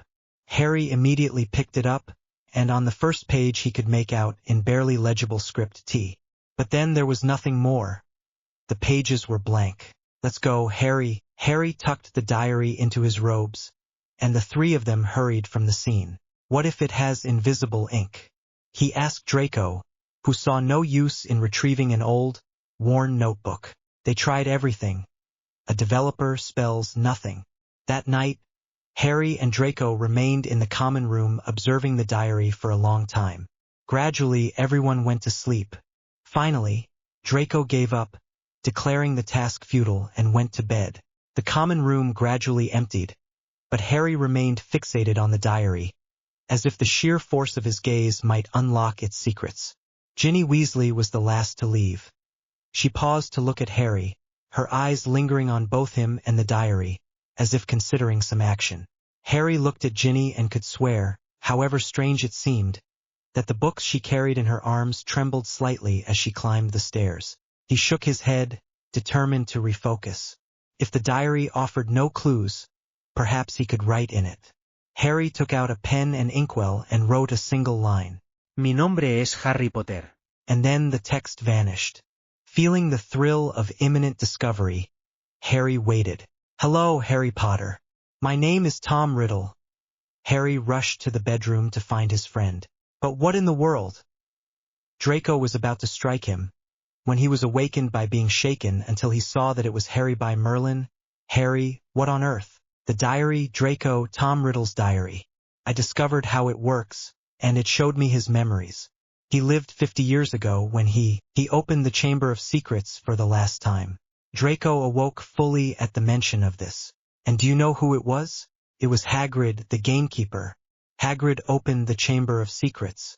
The monster in the chamber is a gigantic spider. What he did not expect was that Draco would burst out laughing. Hear me out first. He recounted in detail to Ron the memory Riddle had shown him, how Hagrid was concealing a monster in one of the classrooms, how Riddle confronted him, and how Hagrid attacked Riddle. And remember that the spiders have been acting strangely. Just consider it. They have fled since the beginning of the year. I admit that is strange. There is only one problem with that, Harry. Whoever opened the Chamber of Secrets must be a Slytherin, the heir of Salazar Slytherin. Hagrid could never have been because he is not even fully human. That was true. However, it was their only lead thus far, and he refused to relinquish it. However, perhaps that gamekeeper knows something, if he was at school during the attacks. We should go and ask him. Tomorrow. And he went back to sleep, as if nothing had happened. But even Harry, still caught up in the excitement of speaking with Riddle, soon fell asleep. The following morning, upon waking, Tom Riddle's diary was gone. Ginny knew, of course, that she had been foolish. Trusting Tom, believing Tom. That is why she attempted to dispose of the diary. However, seeing that it had fallen into Harry's hands, she simply could not allow the boy to also become a victim. Neither him, nor Malfoy, who had even sided with her to help on what, at the time, had been the most difícil de su vida. That, of course, was before she realized what Tom was doing to her. Furthermore, to imagine Harry Potter knowing her secrets. No, she simply could not allow that. As she rose from the Slytherin table to go to class, she saw Harry and Draco conversing in hushed tones, both with furrowed brows. She clutched the diary, concealed within the folds of her robe, more tightly and quickened her pace to reach her transfiguration class. El heredero de Slytherin. And when at last you find someone to whom you feel you can pour out your soul, you halt in shock at the words you utter. They are so rusty, so ugly, so insignificant and weak from being kept in the small, cramped darkness within you for so long. El heredero de Slytherin. Harry was certain he had placed the diary under his pillow before going to sleep. However, in the morning, when he looked for it before breakfast, it was nowhere to be found. Nor was it in his trunk, which was more disordered than he remembered leaving it. He was sure someone had taken it. Whoever took it had to be a Slytherin student. No one who did not belong to the house, neither student nor professor, had entered its common room for centuries. An absurd suspicion crossed Harry's mind, and his eyes met Ginny Weasley's. She had seen him with the diary the previous night. But why would Ginny want the diary? It was absurd. When Harry told Hermione about the diary, it proved impossible to convince her without the diary itself. Draco, too, remained skeptical. I don't believe it was a spider, and it couldn't have been the gamekeeper, Draco repeated. I've been thinking. That voice only you heard earlier. Why can you hear it and we can't? And then I remembered that you can speak Parseltongue. Hermione placed a hand to her forehead. I can't believe we didn't think of that sooner. Draco, you're a genius.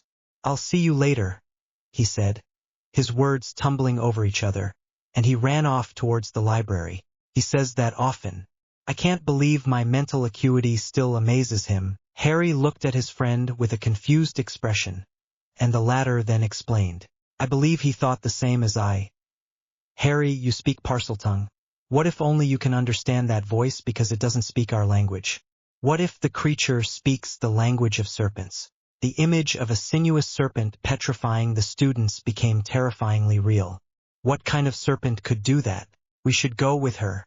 Hermione must know exactly what type of monster it is. We shall inquire later. We currently have classes with Professor Snape, and frankly, we can see Granger at any time. However, I do not intend to receive further punishment from Professor Snape. Later, Draco regretted his words. They were returning from class when they passed near the infirmary, where Professor McGonagall was standing with Dumbledore in another corridor. Harry also recognized Lucius Malfoy with both professors. Let's stay here, he told Draco, and both pressed themselves against the wall, from where they could still just barely hear the adults' conversation. All the signatures are there, Dumbledore. I fear the matter has gotten out of hand. With this girl, that makes 4 students attacked. Another victim? At this rate, there will be no Muggle-born students left at Hogwarts, and we all know the great detriment that would cause the school. Draco snorted. His father was cold-blooded enough to lie with such hypocrisy. Understood. If the Board of Governors requests my resignation, I shall leave. Professor, you can't, exclaimed McGonagall. Don't worry, Professor, said the headmaster. Then raising his voice slightly so that his words reached Harry clearly, I shall only truly leave the school when I have no loyal subjects remaining. And Hogwarts will always aid those who seek its help. Admirable sentiments, said Mr. Malfoy. I hope his successor can avoid the murders.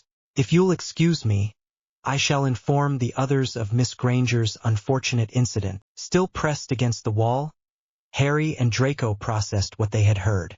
Upon hearing Hermione's name, Draco's face went pale. Harry imagined his own reflection would mirror his friend's pallor. Dumbledore was leaving the school. There was no one left to protect them, and the monster remained at large. And Hermione could no longer answer their questions. I am sorry about your friend. Harry was surprised to turn and find Ginny Weasley, who had just spoken to him. She looked haggard, as if she hadn't slept much lately. It was the first time she had spoken to him since the beginning of the year. Thank you. I didn't realize you knew Hermione.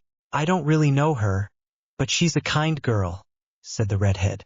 After a pause and a silence that Harry didn't know how to fill, she continued, I saw her in the library that day. She was reading a book and repeated several times that she had discovered what the monster was. I don't know why I didn't ask her. Her lips trembled for a moment. But I suppose she might be able to help you with what you're looking for. She then extended a very old book toward him. Harry's heart leaped. Hermione had discovered the answer, and it was likely right there in that book. Perhaps they could stop the monster. Thank you, Ginny. This could truly be of great assistance, you have no idea.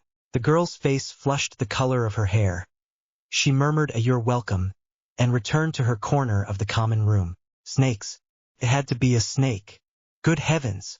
How could Hermione read such a long book? But then she noticed a page was missing. It might be nothing, of course, but it could be. Draco, we must see Hermione. The boy pondered for a moment, then frowned. We have already tried, do you recall? Madame Pomfrey will not permit it. However, we have not used the cloak before. I believe it is time to retrieve it. That night, they waited until everyone was asleep. Finally, they heard Not enter and close the door. He was the last to retire. Harry took the cloak, and the two boys sprang to their feet, exiting as silently as possible.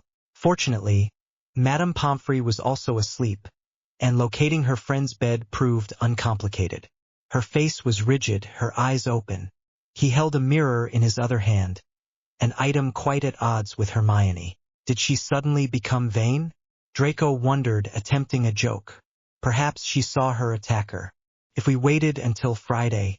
Pomfrey said the Mandrake restorative drafts are almost ready. Professor Snape has finished preparing them.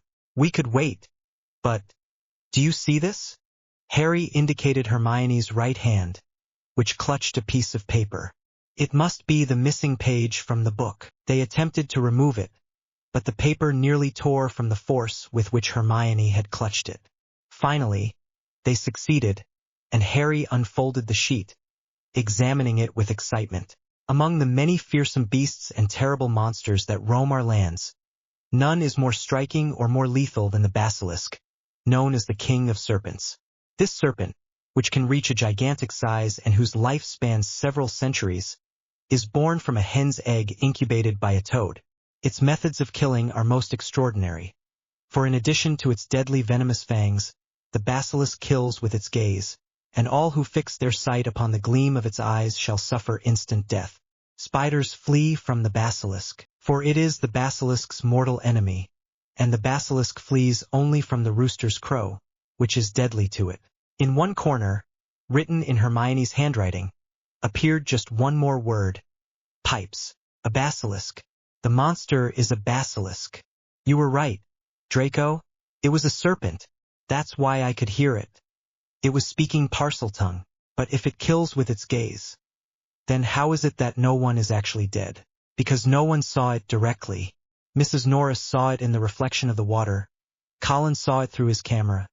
Justin saw it through Nick's near-decapitated body. Clearwater saw it in the reflection of the windows, and Hermione discovered it, and that is why she was carrying the mirror. It's hiding in the pipes, Draco said. That's why we couldn't find it. That is why the voice could be heard within the walls. The pipes? What if the entrance were in one of the bathrooms, where all the attacks began? We must tell the professors tomorrow, Draco said. Harry nodded. He glanced at Hermione and said resolutely, "Thank you, Hermione. We shall resolve this shortly." That morning, Harry and Draco were the first to proceed to the Great Hall to inform the professors of their discovery. Then, Professor McGonagall's voice echoed throughout the castle. All students are to remain in their respective house dormitories. Professors should proceed to the staff room. I urge you to make haste. Another attack? It's impossible. When? Shall we go with them? No, it would be best. Is that not the staff room? Understanding, Draco followed him into the room, and they ducked into a wardrobe just in time before the teachers entered. It has happened. A female student has been abducted by the monster, leaving a message under the previous one. Her bones will rest in the chamber forever. Who? Ginny Weasley. No. The girl's image then came to Harry. Professor McGonagall mentioned sending all students home, whereupon Harry heard Lockhart's voice interrupting the gathering. Still attempting to comprehend the events, He only regained his composure when Draco jostled his shoulder. Ya se han ido. I don't understand it. His condition has worsened. However, listen, they got rid of Lockhart by sending him after the monster. He should be there now, packing his bags, the coward. We must act. Let us proceed. What are you supposed to be doing? We should all be in our common room. Harry muttered a curse upon being discovered. But it was only Weasley. Ron Weasley, to be precise. The same could be asked of you. I was on my way to my tower. Did you not hear that someone has been kidnapped? Yes, we were spying on the professors, said the blonde. He and Harry exchanged a look. Ron deserved to know.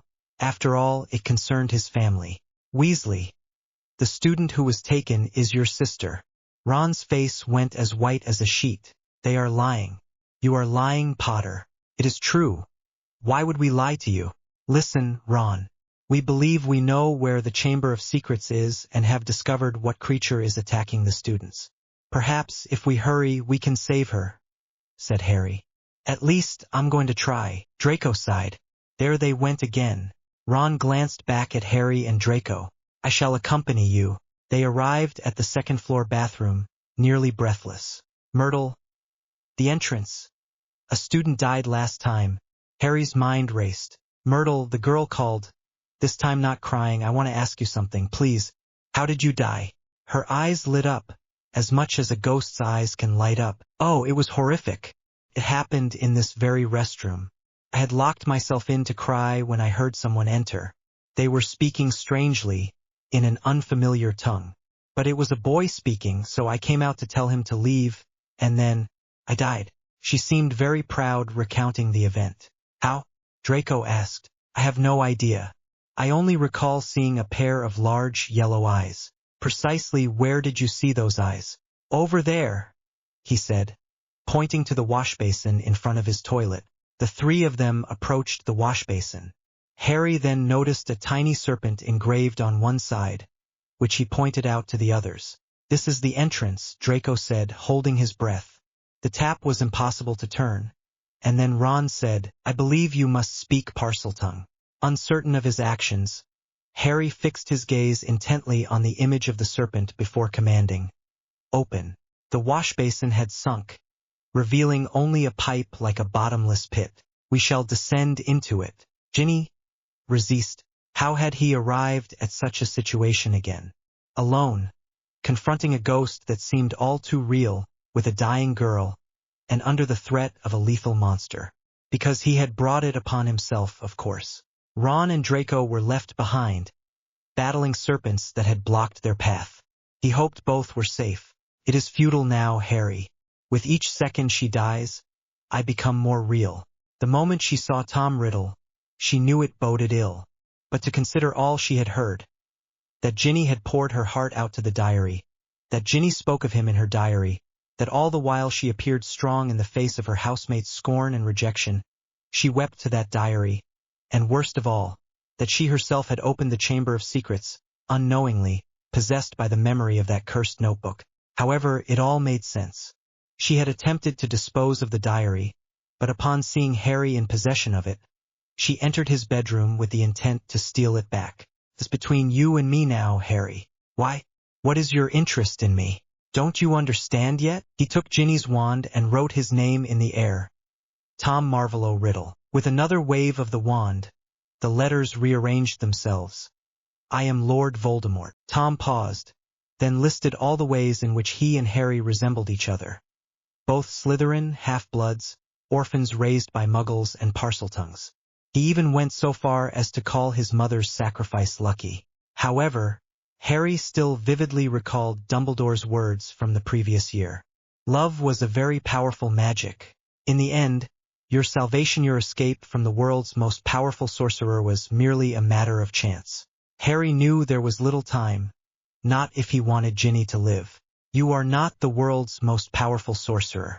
The greatest wizard in the world is Albus Dumbledore. Even you still fear him, which is why you are hiding. With fury blazing in his eyes, Riddle summoned his basilisk, and Harry instinctively closed his eyes. However, at that moment an event transpired. Harry recognized a familiar melody, and Tom Riddle erupted in an angry outburst. An avian creature had blinded his serpent. Harry knew it could only be one creature. Fox. No importa. Avid, Expelliarmus. Riddle's wand flew from his grasp as he was about to cast the killing curse, and Harry gave Draco a grateful look. Ron, limping, reached his younger sister, who lay motionless, with Draco's assistance. The serpent lunged at Harry, who instinctively cast the first curse that sprang to mind. Mr. Malfoy had mentioned it during the summer holidays, and Harry had never practiced it before, but it had to work. It had to work if they were to live. Fiend fire. A ball of fire erupted from Harry's wand, forming into a fiery serpent. Harry's serpent lunged at the basilisk as Tom roared in fury. The basilisk was bisected, and within seconds lay motionless. "He's dying," said Ron desperately. Harry approached the basilisk and extracted one of its fangs. "What are you doing?" Riddle asked. "You can't." "No, wait." However, Draco threw the diary to Harry, who caught it instantly. Harry pierced the diary with a fong, and the ink erupted in a torrent, Tom emitting a horrifying scream before vanishing into nothingness. "Harry." Draco pointed to the spreading fire. What had Mr. Malfoy said? That the truly difficult thing to achieve was the counterspell. But even together they could not extinguish the fire. "We must leave here immediately, Ginny." "Everything is all right. Everything is all right now," Ron told his sister, who was beginning to open her eyes. "Ron? Harry? Malfoy?" "Riddle is gone, Ginny," Harry said, picking up his wand and handing it to her. "It's over. But we must leave here immediately." She looked at him. Her chocolate-brown eyes were filled with guilt. Harry tried to tell her that she shouldn't blame herself, that Tom Riddle had deceived him as well, that she was merely another victim. But Ginny broke down in bitter tears before he could help her to her feet. After drying her tears and emerging from the Chamber of Secrets with Fox's assistance, Harry would recall this moment as one of the few times Ginny Weasley allowed herself to cry. The fire consuming the chamber was left behind them. Breaking the mold. A new chapter and the end of the second year at Hogwarts for Harry and Draco. I hope you enjoy it. I will try to upload another chapter this week, but please leave reviews, smiley face. Thank you for your support. It matters not what someone is born, but what they grow to be. Breaking the mold. Upon their return, Dumbledore was back in his large office. Mr. and Mrs. Weasley wept at the sight of their daughter. Then, as if in disbelief, looked at the three boys and embraced them. "They've saved her. They've saved her. How did they do it?" "We would all be most eager to hear the tale," said Snape, who had just entered with McGonagall. "Mr. Potter?" Harry recounted the entire sequence of events, from the voices to the discovery of Hermione and the entrance to the chamber. He detailed everything that transpired with Tom Riddle and how Riddle acted through the diary. Ginny's parents nearly suffered heart attacks upon learning that their daughter had been possessed by Lord Voldemort. However, Ginny would not be expelled, and all those who had been petrified would awaken immediately, as the potions were ready. But if Ginny was possessed by the Dark Lord, then she only remained in Slytherin because of him, didn't she, Dumbledore? Mrs. Weasley asked. "That is a possibility, of course, Mother." Ginny attempted to speak, but Mrs. Weasley disregarded her and continued. "Now that she is no longer under its influence, she could be sorted again. I am certain the sorting hat would pronounce a different result." "I shall remain in Slytherin, Mother," Ginny interrupted. Several times that year, Ginny had harbored similar doubts about whether Slytherin was truly her place. However, following recent events, she was certain. "However, my dear, after all that has transpired, you would be far safer. My housemates saved me." She looked at Harry and Draco, her eyes blazing. "I was sorted into Slytherin, and I am happy there. I will not change houses now." "Well, I think we've heard from the party most concerned." Harry could see a smile on the headmaster's face. "Now, I believe Miss Weasley should proceed directly to the hospital wing, for bed rest and a cup of hot chocolate." Ron and his parents left the office with Ginny, leaving only Harry and Draco. "You should know that you have broken more rules than I could possibly count," the headmaster began. "But you have rendered Hogwarts extraordinary service. You will both receive the award for services to the school, and, let me see, yes, I believe 200 points to Slytherin each. The two boys smiled.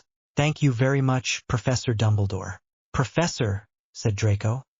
Our friend is about to awaken. May we leave?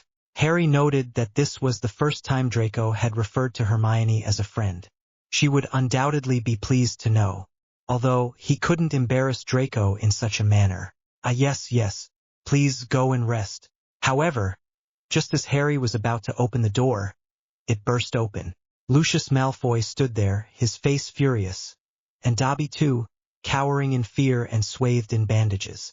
Good evening, Lucius, said Dumbledore kindly. Mr. Malfoy nearly knocked Harry down upon entering the office, but he was so focused on Dumbledore that he did not notice either Harry or Draco. Good heavens, he said. You've returned. The Board of Governors suspended you, yet you have seen fit to come back. Well, Lucius, you see, said Dumbledore, smiling serenely. I have received a request from the other 11 representatives. It looked like an ollery, to be frank. When they received news that Arthur Weasley's daughter had been murdered, they asked me to return immediately. They felt that, despite everything, I was the most suitable person for the position. Furthermore, they told me some very curious things. Some even said that you had threatened to cast a curse on their families if they did not agree to dismiss me. Harry observed Draco. He was almost crimson, and his eyes darted to his father. Mr. Malfoy grew even paler than usual, but his eyes remained filled with fury. So, has he stopped the attacks? He said dismissively. Have you found the culprit? We have found it. Well? Mr. Malfoy asked abruptly. Who is it? The same as last time, Lucius, said Dumbledore. But this time Lord Voldemort was acting through another person, by means of this diary. He lifted the black notebook, perforated in the center, and looked intently at Mr. Malfoy. Harry, on the other hand, kept his eyes fixed on Dobby. The elf stared intently at Harry, pointing at the diary, then at Mr. Malfoy. He then began to beat his head. Draco took a step back. He too had understood what was happening. I see, Malfoy said slowly to Dumbledore. A clever plan, said Dumbledore, his voice devoid of emotion, his gaze unwavering on Malfoy. For if Harry, present here, Mr. Malfoy started at the sight of Harry, as if he had materialized from thin air. But his expression darkened as his eyes fell upon Draco, and his friend Draco, an admirable young man, I might add, had not discovered this notebook, Ginny Weasley would have appeared guilty. Mr. Malfoy remained silent. His face had suddenly become ashen. Imagine. Even more distinguished. Imagine the effect it would have had on Arthur Weasley and his Muggle Protection Act if it were discovered that his own daughter had attacked and murdered Muggle-born individuals. Fortunately, the diary appeared, with Riddle's memories erased from it. Who knows what might have happened if it hadn't been so? Mr. Malfoy made an effort to speak. It was fortunate. Harry knew he shouldn't. Draco was right beside him. He was his father, after all, and Harry had spent a large part of the summer with them. But what that man did was truly unforgivable. Do you know how that diary got to Ginny, Mr. Malfoy? Harry asked. Lucius Malfoy turned to him. Why would I know where that girl obtained it?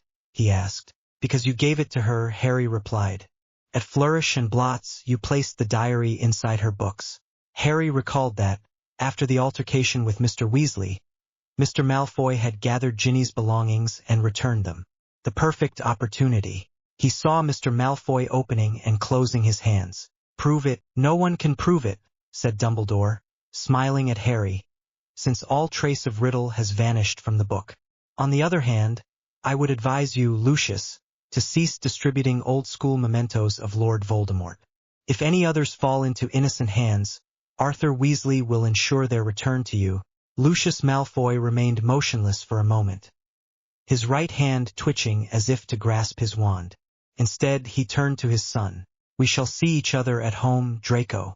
And there was a clear threat in his voice. Nos vamos, Dobby. After his father left, Draco muttered, This Special Services Award will be the bitterest my parents have ever received. Thank you. Then he embraced Draco, who was shocked, while Harry watched them with amusement. Just as in their first year, before taking his trunk to find his seat on the train. We shall see each other in September, Harry, Draco. Quiddate, Granger. And don't forget to write during the summer. And you too don't forget to write to me. Harry and Draco sought an empty compartment. They were still exhausted from the events of the past few weeks. Best of all, in addition to the petrified students having awakened, they were rid of Lockhart, who had disappeared to travel the world. I hope we have a proper teacher next year. Then the compartment door opened, and a small, red-haired girl greeted them with a shy smile. Hello, Malfoy, Harry. May I remain here with you? Hola, Ginny. Claro, pasa. She sat down opposite the boys and sighed. I had to flee from my siblings. After what happened, they are excessively overprotective, which was understandable after all that happened. Ginny's transformation after escaping Riddle was evident. In the days following her ordeal, she had become noticeably more cheerful and relaxed. However, for the past week, she had consistently sat with Draco and Harry in the Great Hall, as if Riddle might reappear at any moment, and proximity to them offered her a sense of security. Or perhaps, Harry mused, shaking his head, it was simply that they shared a secret she was unwilling to divulge to her other peers. What are your plans for the summer? The girl inquired a short time later. To confine myself to my room. Ella parpadeó, sin entender. The muggles Harry lives with are the worst, Draco explained. If I were him, they can't be that bad, can they? I lived in my family's pantry until I was 11 years old. I was never told I was a magician, and I had to eat and wear my family's leftovers. Primo. Ginny hizo una cara de asco. Nothing that a Mocomurcielago cannot remedy. ¿Un qué? Mocomurcielagos, a spell I am attempting to learn. I show him the book I was reading. It is quite useful, you should read it sometime. Yes, of course, if I could bewitch Dudley. I'll take a look, said Draco. At the rate we're going, I think we're going to need it. Who knows? Maybe next year we'll face a vampire, a werewolf, or something like that. The three of them burst out laughing. It was incredible that they had managed it now that it was all over. Draco gazed out the window. The landscape sped by. I shall likely remain in my room all summer. My mother has written to me, he said, sighing. My father is seriously considering sending me to Durmstrang. Draco was accustomed to his father's dissatisfaction with his efforts, but he had never been so enraged as on that day when he discovered him in Dumbledore's office, after all the lengths he had gone to in order to eliminate the headmaster and reinstate his master. Contrary to Draco's expectations, however, he did not feel the fear his father had always inspired. He too was furious. He had witnessed the Dark Lord's malevolency, very individual, his father so devoutly followed, revealing him to be nothing more than a monster. Why? Ginny asked. He says Hogwarts is not good for me, that I shouldn't continue associating with unsuitable people. Ah yes, because they helped me, is that right? Draco nodded. It does not matter. Ultimately, my mother will not allow it. Who would have thought? A Weasley in Slytherin and a Malfoy showing kindness to blood traitors. We are nothing like our families expected. What do you think your parents would say, Harry? I don't know, he said sincerely. I would like to think they would support me, but if not, well, at least I believe I am where I should be and that I am doing well. Except when it concerns the Dursleys, of course. Harry's expression darkened. I would invite you home, but after what happened... Draco apologized with his eyes. No, y apologiza. He deserved it after what he did. You know, you may visit me anytime you wish. Of course, in Draco's case, that would be impossible, but Harry, think about it. Harry smiled. That would be excellent. The train finally arrived at its destination, and everyone said their goodbyes before disembarking. Harry passed through the portal that led to Muggle London, feeling that, for once, he possessed the strength to endure the summer with the Dursleys. Could they possibly be worse than a basilisk? La Madriguera. Thank you very much for your support and reviews. They encourage me to continue publishing. Merlin's Beard. Sometimes it is even tedious to rework something I had already completed. Therefore, your support truly provides me with the energy and encouragement I need. Here is another chapter. It is rather short, but I hope you enjoy it. Friendship is born at the moment when one person says to another, "What? You too? I thought I was the only one," C.S. Lewis, The Four Loves. La madriguera. The summer had been far better than Harry had anticipated. Apparently, Professor Snape's visit to his aunt and uncle the previous year was still fresh in Vernon and Petunia's minds. Dudley did not bother him as much. His food was not withheld, and Aunt Petunia no longer forced him to spend his days doing chores. She even said, "Please." However, everything was ruined when Uncle Vernon announced the visit of his sister, Marge, the most horrible and detestable woman Harry knew. Harry knew he could not endure many days with Aunt Marge at home. Until that moment, he had resisted by locking himself in his room and reading the letters his friends sent him. But it was only day one. Therefore, when he received Ginny's invitation to spend the last 2 weeks at her house, which she called the Burrow, he did not hesitate to reply that he would go. He was certain that the Dursleys would not mind. Indeed, they would be pleased to be rid of him prematurely. And just as he thought, Uncle Vernon practically threw him out the door, urging him to hurry, when he claimed a friend had invited him to stay for a few weeks. Harry glanced one last time at Ginny's letter before leaving his aunt and uncle's house, happier than he had ever been. "My father will be waiting for you at King's Cross Station to take you to our house. Considering what you've told me about your uncles, I didn't think it wise for them to come to your home, but they should be able to get you there, shouldn't they? See you soon." Un abrazo, Ginny. Ginny appeared to be well. During her vacation, she even traveled to Egypt with her family and sent Harry several amusing postcards. She also spoke with Hermione on the telephone a couple of times. Hermione and her parents had taken a short tour of Europe, and the Gryffindor girl had plenty to recount each time she called. The one who had not responded to Harry's letters that summer was Draco, his best friend. Harry was worried about what might be happening at the Malfoy family home, after Draco himself, along with Harry, had foiled his father's plans to return to Lord Voldemort the previous year. Even if he couldn't send owls, Draco could send Dobby. Couldn't he? Perhaps she no longer wished to speak with Harry, after having caused so much trouble with her parents on his account. Mr. Malfoy was a terrible man. Harry packed his belongings, and Uncle Vernon drove him to the station where he could catch a train to London. Mr. Weasley greeted Harry with a wave of his arm from the moment he saw him alight from the train, and approached to assist him. He was a red-haired man, like Ron and Ginny, and the whole family as far as he could see, thin and very tall. "Harry Potter. We've never properly met," he said, extending his hand. "I'm Arthur Weasley. It is a pleasure to meet you, Mr. Weasley. Thank you for allowing me to stay with you for these weeks." "There's no need to thank me. Any friend of our children's is welcome in our home, and Ginny has spoken very highly of you," said Mr. Weasley. Harry smiled, a little embarrassed. Come along. We can use the flu network at the Leaky Cauldron, and if I'm not mistaken, lunch awaits us." "Are you fond of kidney pie, Harry?" It sounded rather unpleasant, but Harry merely smiled again and nodded. The Weasley house could not have been more different from the Malfoy Manor, no matter how one looked at it. Harry could understand how such a stark contrast would offend the Malfoyish pictured Mrs. Malfoy wrinkling her nose in disgust, but to Harry, it seemed a warm, colorful, and pleasant place. "Harry." "Hola, Ginny." The girl rushed down the stairs upon Mr. Weasley and Harry's arrival. For a moment, Harry thought she would embrace him, but then Ginny stopped beside him, seemingly unsure of what to do. The awkward moment was broken by Mrs. Weasley, who embraced him upon seeing him. "Welcome, Harry. Leave your things here. Fred and George will help you take them upstairs later." The redhead, who was in the same year as Harry, appeared the moment his name was called. Rectu? "Hola, Harry." "Hello, Ron. How is everything going?" The boy scoffed. "You will soon see for yourself." "What good fortune." At that moment, 3 older boys entered.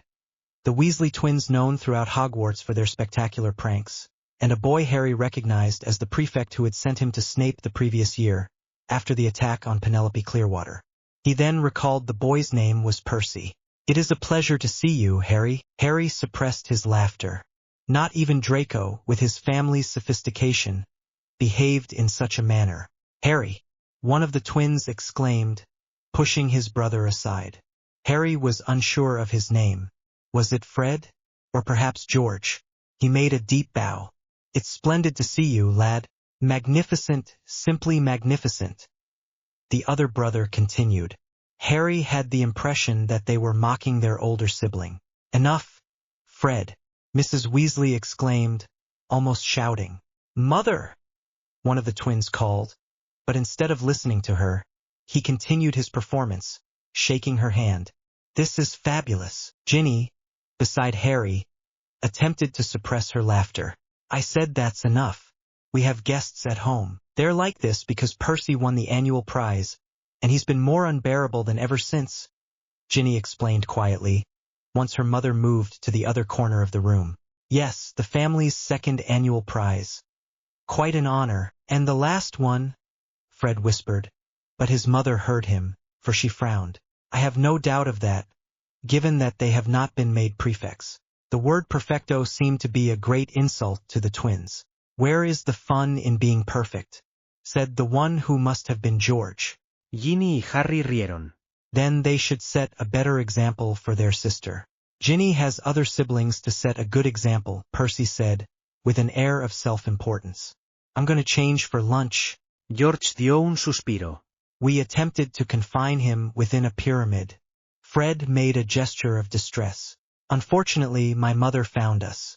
The Weasleys were a very amusing family, with the exception of Percy, of course. Mr. Weasley was fascinated by Muggles, and throughout dinner he peppered Harry with questions about how telephones and other Muggle artifacts worked. Furthermore, the twins were skilled Quidditch players, ensuring Harry's enjoyment. Do you not fly, Ginny? Harry asked, noticing that she was not joining them as they went to play, but instead remained watching with a resigned expression on her face. I do not own a broom.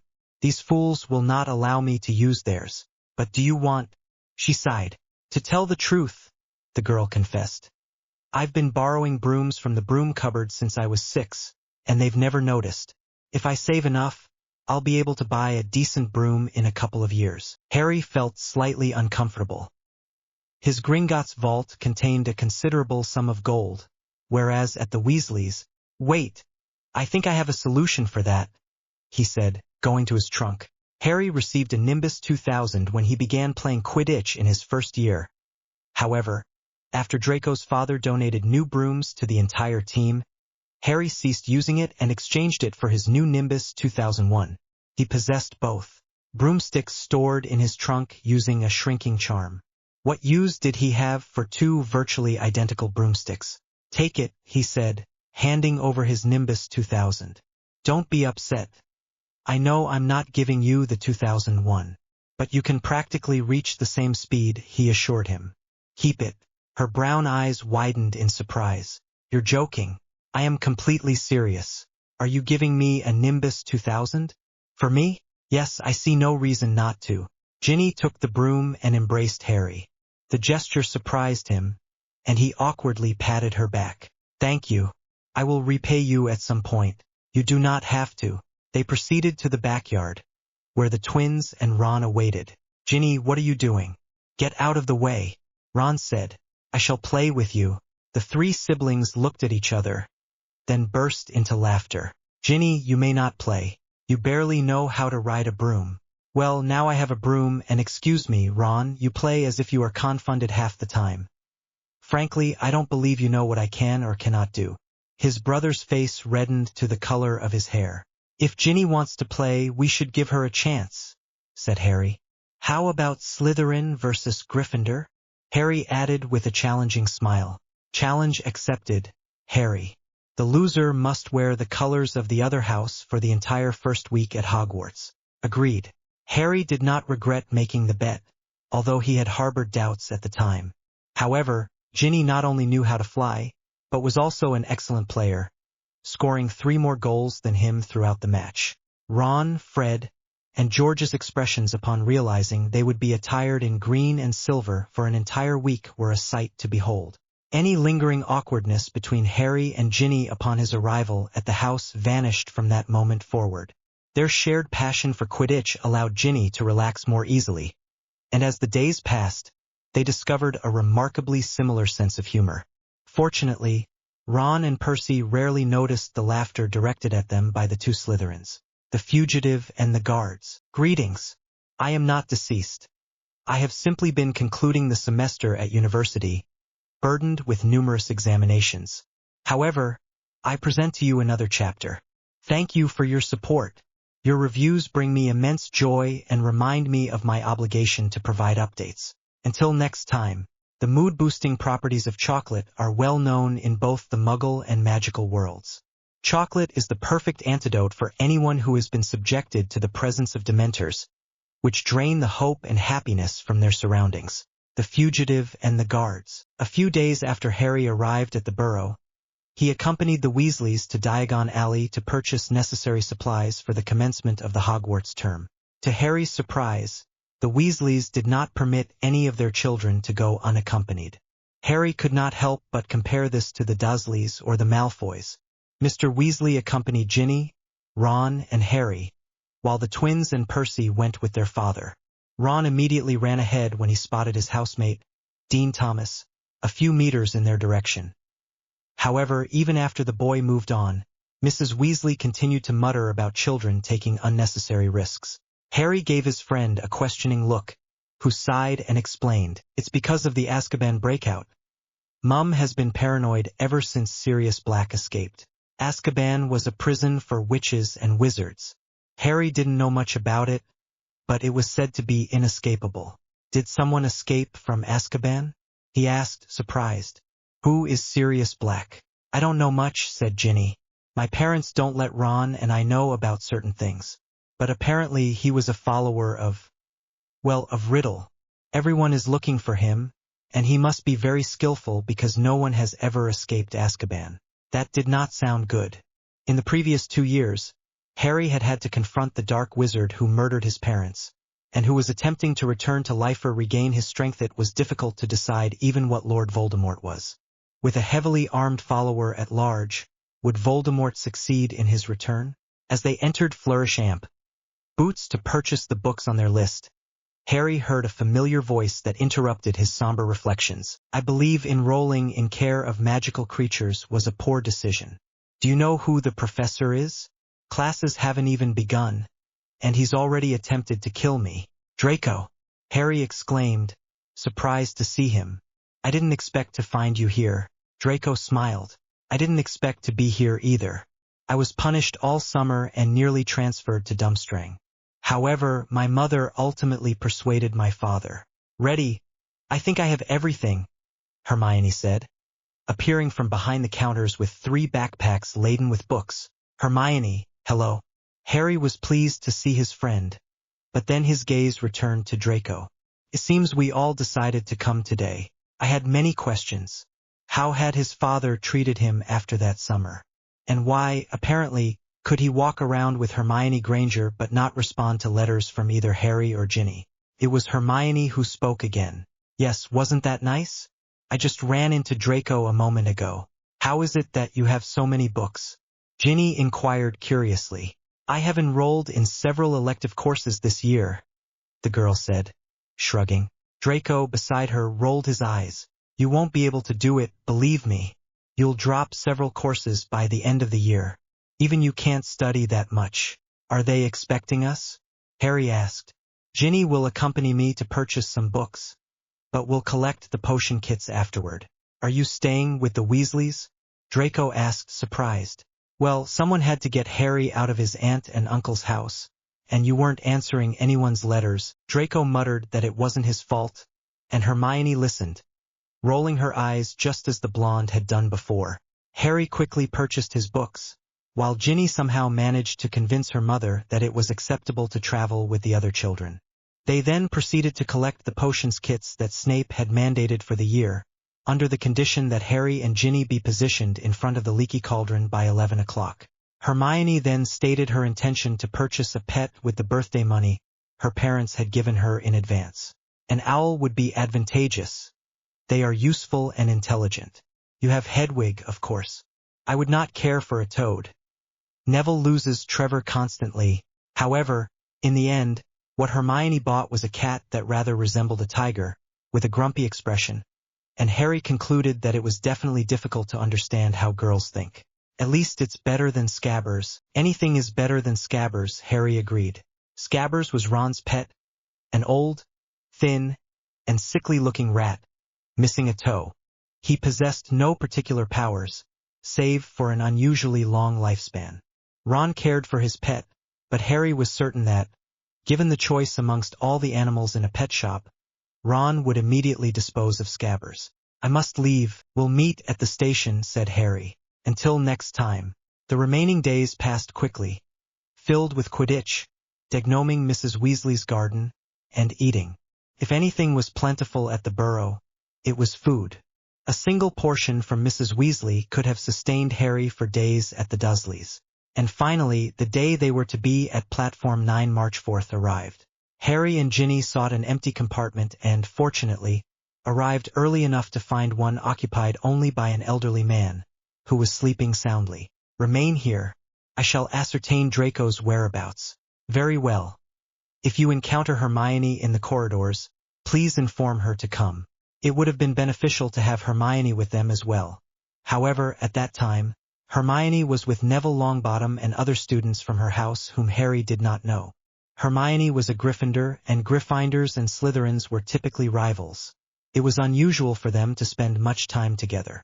Nevertheless, she had become a true friend to both him and Draco, and, for one reason or another, they had shared several significant adventures together in recent years.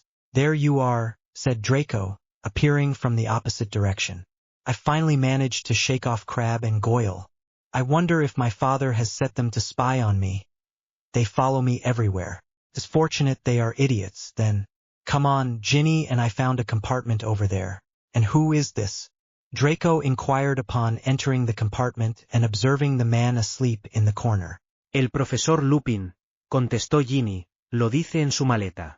"It must be the Defense Against the Dark Arts professor. I hope it is not another scam." They had had negative experiences with the two previous professors of that subject. They purchased sweets from the Honeydukes cart and spent the next hour consuming confectionery and discussing the recently commenced Quidditch season. Draco and Harry supported the Puddlemere United, while Ginny was an ardent Holyhead Harpies fan. Ginny proved to be an exceptional Quidditch player. "Thanks to her, we won against the twins, and they will have to wear Slytherin colors for the entire year," Harry remarked to Draco before turning to Ginny. "You should try out for the team this year. Do you think so?" Her eyes sparkled. "Absolutely," Harry encouraged her. Then something strange occurred. The train began to slow considerably, and a fog outside obscured the window panes. "When did it get so cold?" Ginny wondered. "We are stopping. The train never stops." "Hush! Something's happening outside," said Harry, rising to his feet. "I'll go and see." However, at that moment the lights went out, plunging everything into darkness. Approaching the window, Harry thought he saw figures climbing aboard the train. He was about to open his compartment door when Professor Lupin awoke. "Don't move," he said, and for a man who had just awakened, he seemed both very alert and cautious. Someone opened the door, and a dark figure emerged, cloaked in a cape. Upon seeing his face, Harry saw only a deep, dark abyss. He felt a chill run through him and heard cries in the distance. Cries of supplication, cries of horror.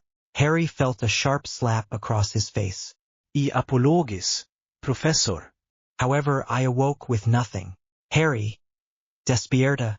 Harry felt the train moving again, and a few lights illuminated the compartment dimly. Draco assisted him to his feet, and Harry saw Ginny sitting in a corner, sobbing and being comforted by Hermione. At what point had the girl arrived in the compartment? "Are you all right?" "Yes, I am fine. That blow was unnecessary," he told his friend, frowning. Then he looked toward the door, but the hooded figure was gone. "What was that? Who was shouting?" "Harry, you were the one who shouted," Hermione stated. As soon as those things left, I came here to see what had happened to you, but you were unconscious, and Ginny," it appeared the red-haired creature had been affected almost as much as he. "Those were Dementors," Professor Lupin explained, breaking up chocolate tablets and distributing them. "The Guardians of Azkaban. They came looking for Sirius Black." "Why would Sirius Black come to Hogwarts?" Draco asked, but Professor Lupin ignored the question, staring fixedly at Harry instead. Has no one else fainted? Harry asked, feeling ashamed. Dementors are dreadful creatures, Harry. You will not be the first they have affected in this way. They feed on fear and happy memories, leaving only despair. However, this explanation did not suffice to improve Harry's spirits. He barely spoke throughout the journey to the castle, and it did not help that, by the time they arrived at the banquet, everyone at the school seemed to have learned that Harry Potter had fainted in the presence of a Dementor. Boggats, and one more chapter, by way of apology for my delay. Please leave reviews. They make me very happy and encourage me to continue publishing. Until next time, when we awaken disheartened in the middle of the night, enemies we had long defeated return to haunt us. Irvin D. Yalom, The Schopenhauer Cure. Boggats. Everyone at Hogwarts knew that Professor Snape desired the defense against the dark arts position, or at least, that was what Harry had been hearing since his first year, but for some reason, Dumbledore refused to appoint him. However, neither Quirrell nor Lockhart had been regarded by Dumbledore in the same way as Professor Lupin, with pure hatred. Given the history with recent defense against the dark arts teachers, Harry could not be certain about Professor Lupin, though he must be better than Lockhart if he managed to fend off the Dementor. His last professor did not even know how to hold a wand properly, and despite the fact that his head of house was far stricter and more severe than the other professors, Harry almost wished he had him as a teacher. Perhaps then they might actually learn something in the subject. Lupin was not the only novelty at the professor's table. Hagrid, the gamekeeper, who had rescued Harry from the Dursleys at the age of 11 to tell him he was a wizard, was also seated there, participating in the banquet. Then Dumbledore announced that Hagrid would also be teaching care of magical creatures. That year. Harry then recalled the book that had nearly killed him 2 nights before, when he attempted to open it. What? That half-breed teaching? Draco scoffed. It has to be a joke. Harry frowned. Give him a chance before you decide. You don't know him, and I find Hagrid to be pleasant. We shall see. Harry applauded along with the other students. The applause in Gryffindor was the most enthusiastic, though at Harry's table, most of the clapping sounded half-hearted and forced. Harry attempted to disregard it. He knew that most Slytherin families were pure-blood, and some pure-blood families held certain ideas of superiority. Fortunately, not all his peers shared such views. Nevertheless, the third year promised to be better than the previous ones, free from further possessed diaries or professors to contend with. Third-year students were permitted to visit Hogsmeade, a village near the school, on certain dates, and Harry had managed to obtain his Uncle Vernon's signature on the permission form, a feat exceeding his expectations. Conversely, this year would also entail a heavier workload, as third-year students were required to select elective subjects. At the close of the previous year, Draco had enrolled in care of magical creatures and arithmancy. Unaware of the true difficulty of the subjects, Harry decided to choose the same ones as his friend. Following the conclusion of the banquet, they proceeded to the dungeons, where the Slytherin common room was concealed. Upon entering the chamber, they were met with faint green lights and the sound of the lake lapping against the walls. Gently closing the windows, Harry felt they were finally home. Draco apparently thought the same, for he said, "I never thought I would miss this place so much." His first class was the following morning, in arithmancy. Proved initially challenging, but after 15 minutes, Harry began to understand, and it ultimately proved to be a very interesting class. Furthermore, Hermione was in the same class, and as Longbottom, the only boy from her house with whom she was often seen speaking, was not present, she was able to sit with them. After lunch, they were able to leave the castle to attend their first class with Hagrid, on the edge of the Forbidden Forest where the now professor resided. Hagrid awaited the students at the door of his cabin, accompanied by an enormous dog at his feet. "Come on, hurry!" he shouted as Harry, Draco, and a considerable number of Slytherin and Gryffindor students approached. "I have something special for you today, a great lesson. Follow me." 2 consecutive classes with Gryffindor. I wonder what the professors were thinking when they arranged the schedules. They walked for a short while, and Harry thought with a touch of excitement that they were about to enter the Forbidden Forest. However, they stopped very soon, reaching a meadow where there was nothing. Everyone approached the fence. Harry examined his book, which he had secured with a belt. How do we open the books? Draco asked on behalf of his classmates who eyed their copies of the monstrous Book of Monsters with apprehension. Book of Monsters. Has no one managed to open the book? Hagrid asked, appearing disappointed as everyone shook their heads. You have to stroke it along its spine. He took the book from Draco, and when the latter attempted to bite him, he ran his enormous index finger down its spine. The book immediately calmed down as anything would. Hagrid returned the book to Draco, who appeared to be struggling to contain his anger. I can't believe we didn't think of that sooner. Fortunately, Harry thought the professor didn't hear anything. Right then, said Hagrid, as if about to continue his explanation, when he suddenly stopped. I've forgotten the most important part. Wait here a moment. A minute later, a dozen of the strangest creatures Harry had ever seen were trotting towards them. They had the body, hind legs, and tail of a horse, but the forelegs, wings, and head of a giant eagle. Their eyes were a bright orange. They were restrained by chains that Hagrid held at the end, and as everyone stood speechless in amazement, Hagrid explained that these creatures were hippogriffs. Come, if you wish to approach a little closer. No one seemed particularly eager to approach, not even Draco, who regarded the creature with interest but also apprehension. Harry then took a few steps forward. Very well, Harry, he said, smiling approvingly, before addressing everyone again. The first thing you must know about hippogriffs is that they are very proud. They are easily offended. Ease of interaction is key. Never offend anyone, as it could be their last encounter. However, by adhering to simple rules of courtesy, it is easy to approach them. Any volunteers? Excellent, Harry. Let's see how you get along with Buckbeak. Hagrid explained that the hippogriff must make the first move. Harry kept his eyes fixed on the creature without blinking as Hagrid instructed, until the hippogriff also looked at Harry with its orange eyes. Then it bowed slightly like a curtsy. A minute passed without anything happening. But then, to his surprise, the hippogriff bent its forelegs and bowed deeply. Hagrid was euphoric, and patted Harry on the back, nearly knocking him off his feet, congratulating him. Harry approached the hippogriff and stroked its beak. Then, carefully, he mounted the hippogriff, and together they soared over the meadow. It was an incredible sensation, although for a moment Harry was certain he would fall. Does anyone else wish to try? However, most remained uncertain. Riding one of those creatures did not seem very safe.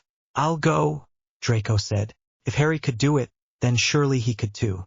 The hippogriff spent a little longer with Draco, a full 5 minutes, during which, surprisingly, Draco did not even blink. However, the blonde's perseverance or stubbornness finally prevailed. The hippogriff looked at him, and both bowed to each other. Following Harry and Draco's hippogriff flight, the Gryffindor students were eager to participate. One might say Hagrid was highly satisfied with the outcome of his first lesson. It's been fun, hasn't it? Draco offered a wry smile. Better than I expected, I admit. Harry breathed a sigh of relief. His friend's ill humor, which had persisted throughout the day, finally seemed to be lifting. The past few months had been difficult for Draco, who feared above all else his father's wrath and rejection. Harry recalled the time they had both gazed into the mirror of Ariste. Draco's deepest desire was his father's approval, and after helping to prevent Lord Voldemort's return, his friend's fears were beginning to manifest. This will be a good year, Harry said, attempting optimism. Draco snorted. I hope you are right. The following morning, the prevailing topic of conversation among most groups was Sirius Black, the escaped convict from Azkaban. He had apparently been sighted not far from Hogwarts, but by the time authorities arrived to apprehend him, he had vanished. At least 5 different groups were discussing the incident as they walked to their first defense against the dark arts class. Ginny informed me that Black was a follower of Voldemort. Black? A follower of Voldemort? That's unusual. My mother said that Black was disowned by his family. They were cousins, you know? But apparently he became a blood traitor or something similar, and his family treated him as if he were dead. My mother cited him as an example this summer of what would happen if I acted without thinking again. A blood traitor did not sound like the sort of person who would join Voldemort, Harry thought. Something is amiss there. Professor Lupin arrived behind them, with Peeves school poltergeist harassing and playing pranks, sticking chewing gum to the door. Professor Lupin merely smiled and asked everyone to pay attention as he cast a spell on Peeves, banishing him in a second. The disheveled professor no longer seemed so bored. Professor Lupin conjured a wardrobe, and the wardrobe began to tremble. "Inside here there is a boggart," said the professor. Several shifted uncomfortably in their seats. "What is a?" Harry was about to ask Draco when the professor continued. "Boggarts are fond of dark, confined spaces. Wardrobes, sinks, under beds, the cupboard under the sink. However, the first question we must ask ourselves is, what is a boggart?" "It is a shape-shifting creature," Draco responded, bored. "It takes the form of whatever frightens us most. I couldn't have explained it better myself. A boggart is harmless when alone, but upon release, it instantly transforms into that which we fear most. Therefore, we already possess a significant advantage over the boggart at this very moment." ¿Sabes por qué, Harry? "Is it because there are so many of us that it doesn't know which form to take?" "Precisely. Therefore, it is always best to confront a boggart with others. The spell to vanquish a boggart is simple, yet it requires mental fortitude. A boggart is defeated with laughter. Thus, you must force it to assume a form that you find humorous. Let us practice without wands first. Repeat after me. Ridiculous, ridiculous." They all chorused. "Very well, now a demonstration." El profesor Lupin hizo poner de pie a Zabini. "What is your name?" "Blaise." "What are you afraid of?" "Blaise." "Banshee." "Very well, now concentrate. Think about how to strip her of her power. When she opens the wardrobe, you will wave your wand and say the spell. Everyone else, begin considering how to ridicule your boggart, for it will return to each of you later." Blaise nodded. When Lupin opened the wardrobe, a cadaverous woman appeared, emitting a horrifying shriek that sent chills down everyone's spines. "Ridiculo!"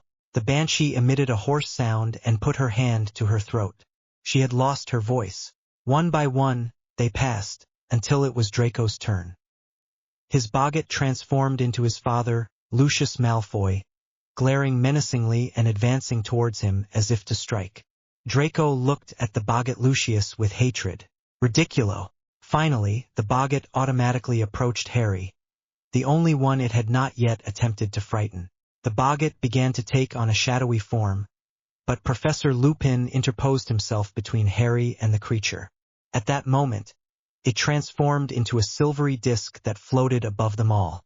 "Ridiculous," said the professor dispassionately. He congratulated everyone on their work and dismissed them with the assignment of writing a summary on boggarts.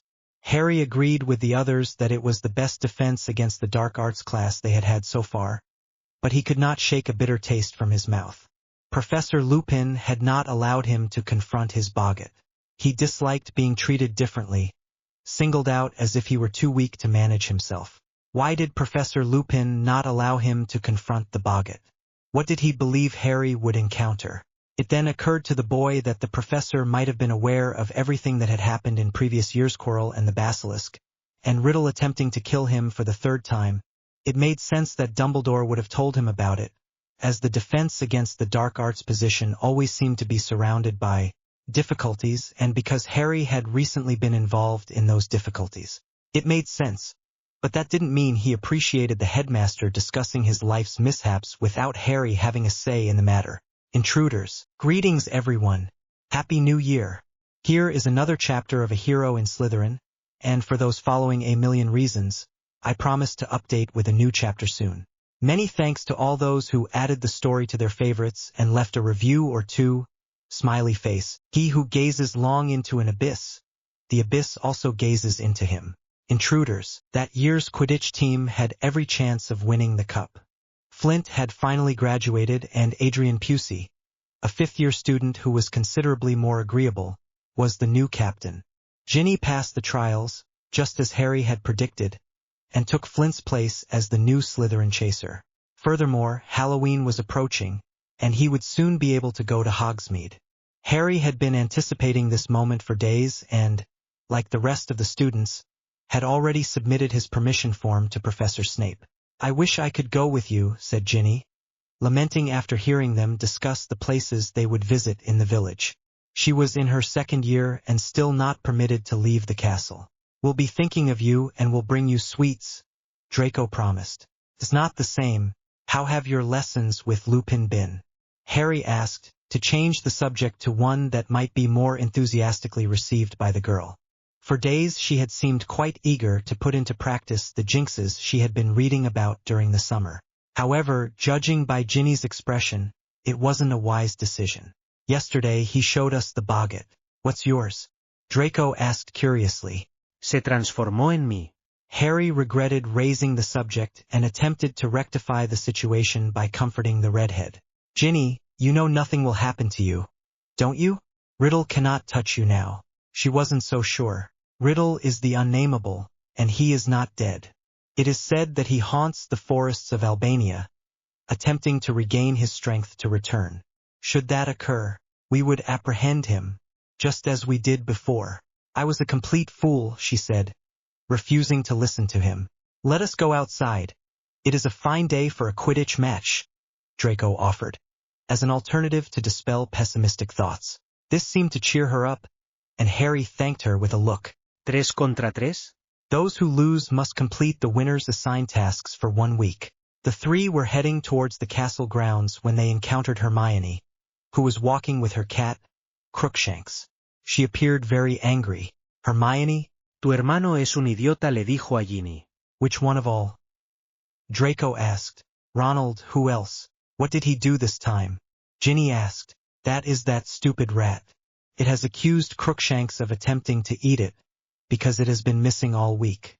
It's old and disgusting rat, which disappears all the time. It should return and bewitch him." "No, you can't do that," Draco said. "As much as I'm intrigued by the prospect of watching you torment that weasel. No offense, Ginny, but your brother is rather slow. You'll earn yourself a punishment later. Granger breaking the rules? You'll regret this for the rest of your life when you're punished. Join us." No sé jugar Quidditch. "In that case, you may be our audience. Continue dreaming, Malfoy, or you could be our referee." Harry protested his innocence, vehemently denying any cheating. Within moments, the four were conversing and laughing together. Ginny ceased dwelling on Riddle, and Hermione abandoned her anger toward Ron. They were finally able to go to Hogsmeade. Hermione joined them en route, accompanied by Neville Longbottom. Longbottom was a somewhat timid and clumsy boy, but he and Hermione had been friends since their first year. Neither Harry nor Draco objected to his presence. Draco, perhaps, found him slightly exasperating, but tolerated him nonetheless, given that he was Hermione's closest friend in Gryffindor and, after all, was not a bad person. They went to the Three Broomsticks where they drank butterbeer, the most delicious thing Harry had ever tasted, and they bought sweets in heaps at Honeyduke's. They went to Zonko's shop, where they encountered the Weasley twins, Ginny's brothers, buying the necessary supplies for their epic pranks, and Harry had a good time laughing at their jokes.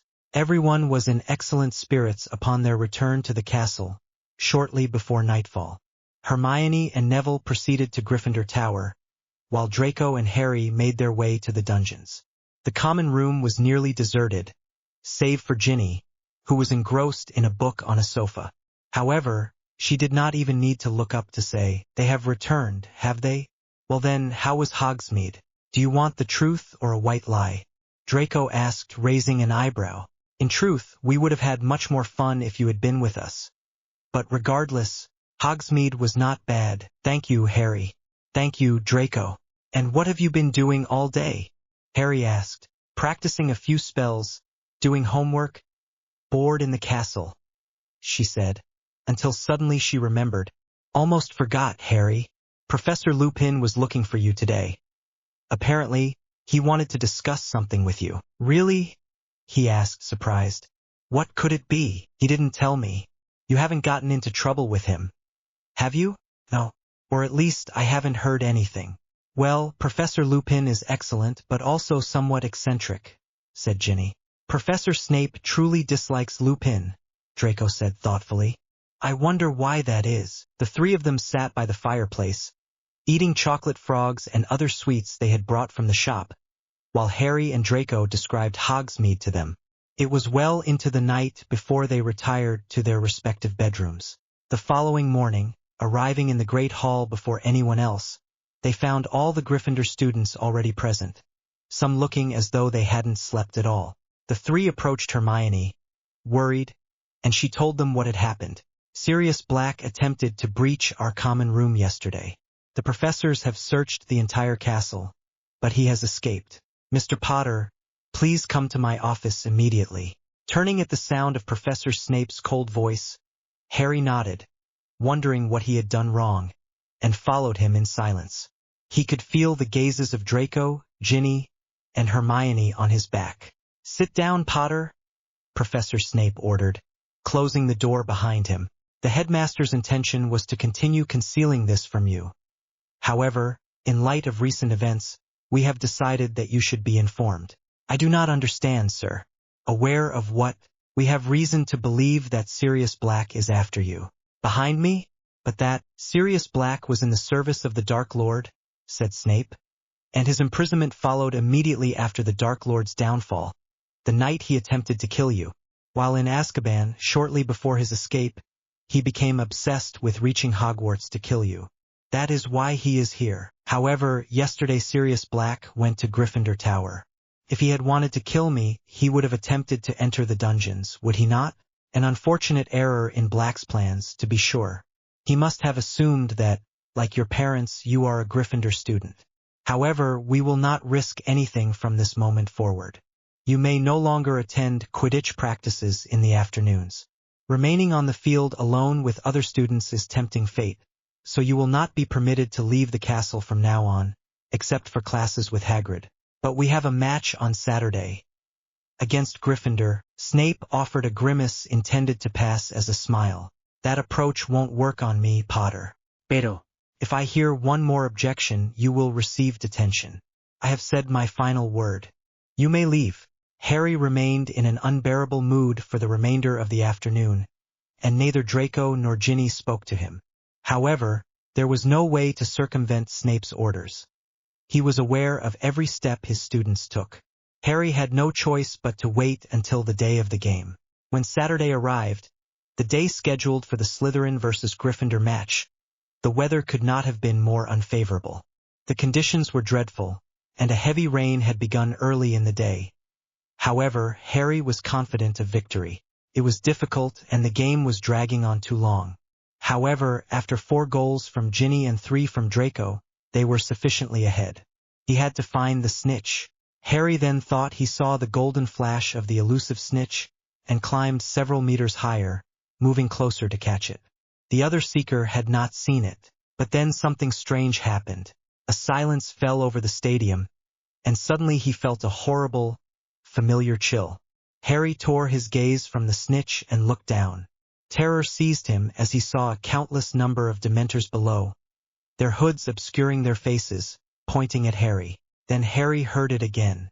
A woman was screaming in his head. A Harry no. a Harry no, por favor. Stand back, you fool. Stand back. No, not Harry. I implore you. Take me instead. Kill me in his place. Harry felt his mind cloud over, and he began to fall slowly. He continued to fall. Harry, no, please. Have mercy. I beg you. A horrifying laugh erupted a dreadful sound. Harry heard the woman's screams, overwhelmed by an inexplicable anguish. Then he knew no more. Harry was certain of only one thing. They had lost the match and it was his fault.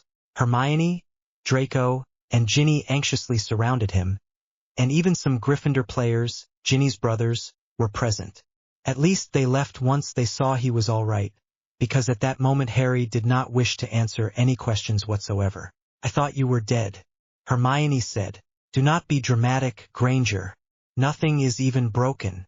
Well, that may have been true, but Harry felt every inch of his body aching. Dumbledore drove the Dementors away, Draco said. He became furious. I never thought he had it in him, it is true. He slowed your fall and then pointed his wand at the Dementors and threw something silver at them. No one else? He asked, already knowing the answer. I feel dizzy. I would like to be alone for a while, he said. Draco and Hermione exchanged a glance. If you say so, said Draco, we will return before dinner. Madame Pomfrey says you will have to spend the night here. Ginny, Ven, le llamó Hermione. Go on ahead. I'll catch up later. Harry had almost forgotten she was there, sitting beside him, for unlike his other two friends, she hadn't uttered a word until that moment. Now, observing her more closely, he could see she was quite unwell, her face pale and her eyes dull. I don't know if this will make you feel any better, but I only just managed to land on time. Those things are dreadful. He broke off a piece of the chocolate bar he had with him and offered it to Harry. Would you like some? He took it, and the moment it touched his lips, he felt warmth coursing through his veins once more. He looked at Ginny, feeling like a terrible person, complaining about being the only one affected, when he should be grateful if it were only him. He had heard the screams. Now he knew, he was certain, it was his mother's voice. Knowing that Ginny was suffering no less than him offered no solace whatsoever. Feeling uneasy, yet wishing to convey his presence in some way, he placed his hand over hers. Ginny's eyes looked at him dubiously. Do you think they will ever leave? She asked. Fears, memories, darkness. I don't know, I think not, Harry replied, but we can learn to stop thinking about it. At least I know you can. You are one of the strongest witches I know. Ginny smiled. And you, too, Harry, will be able to. If anyone has the capacity to see the light, it is you. A very special map. The truth is rarely pure and never simple.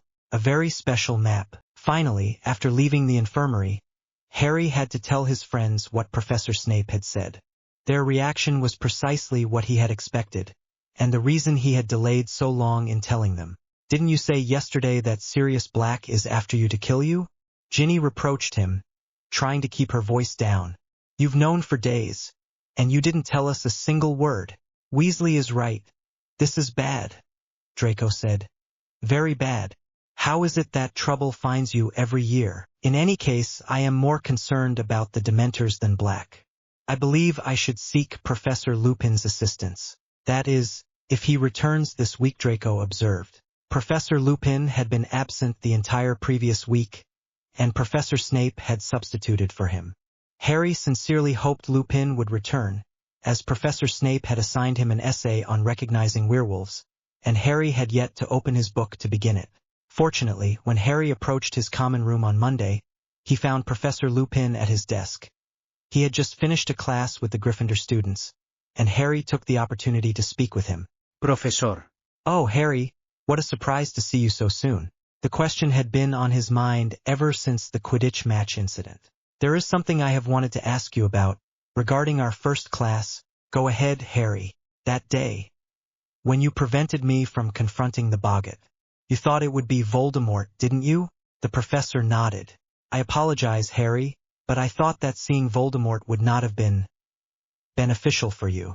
Harry smiled. I thought of him first, but I have faced Voldemort twice and I am still alive. He could see the surprise on Professor Lupin's face. But the Dementors, I am helpless against them when they approach. Ah yes, I heard about the match. Truly regrettable. They are becoming increasingly desperate because Dumbledore will not allow them near the school. Yes, it has nothing to do with cowardice, Professor Lupin interrupted, as if reading his mind. Dementors affect you more than others because you have experienced terrible things in your past that others haven't. Dementors are among the most repulsive creatures in the world. They thrive on despair and the destruction of others, sucking the happiness and hope from everything around them. If someone remains near a Dementor for too long, it will drain them of every positive feeling, leaving them utterly devoid of emotion. A happy memory, leaving him only with life's worst experiences. And the worst of your memories, Harry, is so horrible it would knock anyone off their broom. You have nothing to be ashamed of. When they come near me, I hear the moment Voldemort killed my mother, Harry confessed. Harry. It seemed as though the professor wished to say more, but then fell silent. Neither spoke for a few moments. Azkaban must be horrible, Harry then said, recalling why such things haunted him. Lupin nodded melancholily. The wizards imprisoned there lose their minds within weeks. Dementors alone suffice to contain them. Walls are unnecessary. Pero Black escapó. Yes, Black must have discovered a way to counter them. Something I would not have believed possible. Dementors strip a wizard of all their powers if they are with him long enough. But you drove that Dementor away, said Harry, steering the conversation in the direction he desired. You know how to defend yourself. Can you teach me? Harry, in truth, I am not an expert in combating Dementors, quite the opposite. However, you can teach me what you know. If the Dementors attack me again, I must have some defense against them. Lupin hesitated for a moment. His eyes remained fixed on Harry, who did not look away. Very well, we shall attempt it. However, it will not be possible until the next quarter. I have much to accomplish before the holidays. Thank you, Professor. Si, Harry? I have a friend, Ginny Weasley. She had an encounter with Voldemort last year. The point is, Dementors affect her as much as they affect me. Could she also have lessons with you and me? Very well, Harry. I shall inform you when we may commence, you, Miss Weasley, and I. With Lupin's promise to teach her self-defense, and with no sign of Dementors around the school, the following months passed quickly. December arrived, bringing with it an upcoming Hogsmeade trip and plans for the holidays. Draco intended to remain at the castle for Christmas, claiming he could not endure his father's criticism for 2 whole weeks. Ginny was also staying, but Harry felt she was only doing so to keep them company.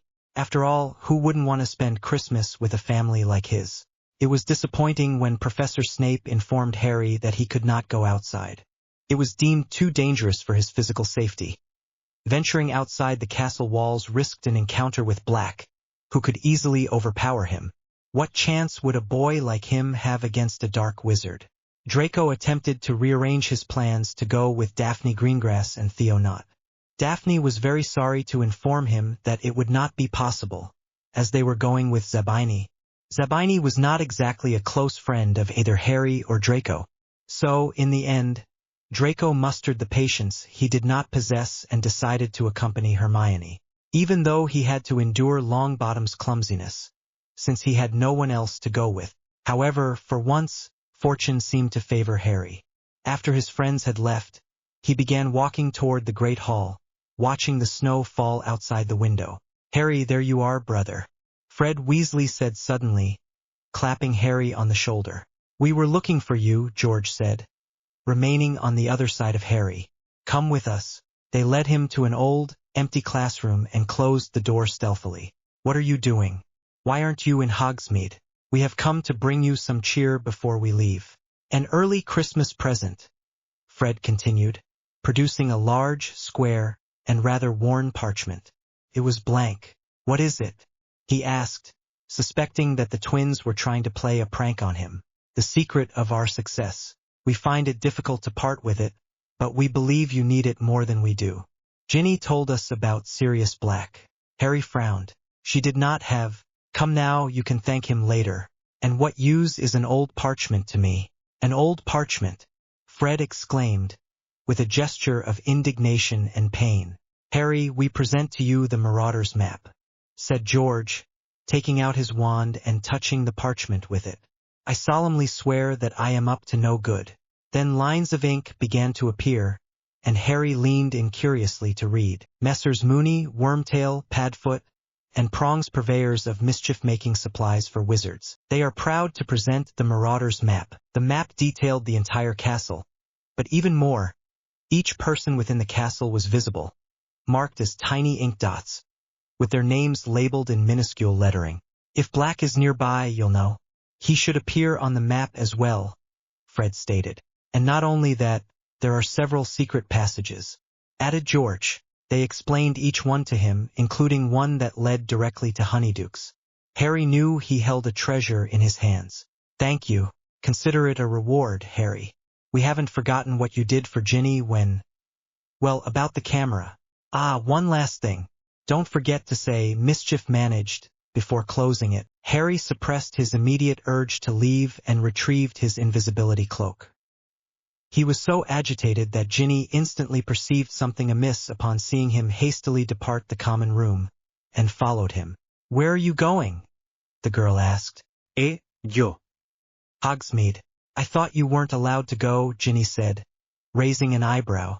Well, the fact is, no one will find out precisely. Oh, Harry, what do you think the professors would say if they knew? Her voice sounded so much like Hermione's that Harry was certain Ginny was about to betray him. "May I come with you?" she then asked with a mischievous look, but her face clearly said, "Or else, no, let's go." He waited until they reached the passage to take out the cloak. "Let's go that way." "Wow, this is incredible." Upon hearing Filch, they quickly vanished. Hogsmeade awaited them. Ginny could hear people laughing in the distance. There, behind the 3 broomsticks, it was only Harry and herself, and the weight of the terrible truth they had just heard. He knew that the other boy was hurting, and almost wished they had never entered that place, that they had gone for Draco and Hermione as originally planned. "Harry, why did no one tell me?" he asked, his voice tinged with pain. Only an hour earlier, they had finished in the Honeyduke's basement, and the first thing they did was go to the 3 broomsticks for butterbeer, which Harry claimed was the best in the world. Their luck was so bad that Professor McGonagall, Professor Hagrid, and Professor Flitwick arrived at that moment, along with a man whom Ginny recognized as none other than the Minister of Magic. It was fortunate that Harry had his cloak with him. However, the conversation turned to Sirius Black. Harry and Ginny subsequently learned that Sirius had been Harry's father's closest friend and godfather, and that he had betrayed Harry's parents to Voldemort, revealing their location, leading to their murder. Sirius Black not only betrayed his parents but subsequently murdered both their closest friend, Peter Pettigrew. He was their friend, and he betrayed them. That is why no one wanted to tell me anything. That is why Black wants to kill me. How could you have concealed something like this from me?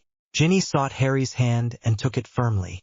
She realized he was trembling with rage, but gradually he calmed down. Then he said, "Let's go, Harry. Let's return to the castle." I did not know what else to say. It would have been beneficial if Draco and Hermione had also been present to offer their support. However, Harry listened to her, and slowly, reluctantly, they set off towards Hogwarts. Happy memories charm. Hello. Here is a new chapter of A Hero in Slytherin. Please leave reviews whether you like the story or not. What could I do to improve it? Which characters would you like to see more of? Anything at all, smiley face. Reviews encourage me to continue with the story. Greetings. Disclaimer. I do not own Harry Potter or any of its characters. They are obviously all owned by J.K. Rowling. I am merely borrowing them for a bit of fun. I must speak of fear. It is life's only true opponent. Only fear can defeat life. It is a cunning, treacherous adversary. It has no decency, respects no law or convention, shows no mercy. Fear targets your weakest point, which it finds with disconcerting ease. It begins in your mind, always. Thus you must fight hard to express it. You must fight hard to shine the light of words upon it. For if you do not, if your fear becomes a silent darkness that you avoid, perhaps even manage to forget, you open yourself to new attacks of fear because you never truly fought the opponent that defeated you. The enchantment of happy memories. Harry spent the following weeks quieter than ever, despite Hermione, Ginny, and Draco's attempts to distract him. Meeting for dinner that evening, he recounted to his friends the matter of the map, their trip to Hogsmeade, and their discovery. He disliked being looked upon with pity. Even Draco, who had repeatedly voiced his doubts about Sirius Black, the disgraced blood traitor in his family who could not possibly be, the Death Eater, fell silent for the moment. It was as if Harry were mourning his parents for the first time. Christmas finally arrived. Most of the students had gone home for the holidays, leaving only Harry, Draco, and Ginny in the dungeons. It was the girl who woke them, entering their dormitory far too early. "Merry Christmas, Harry, Draco.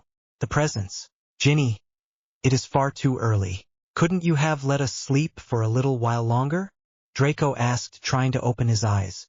"You know, like normal people. My mother knitted these for both of us this year," Ginny said, ignoring their comments.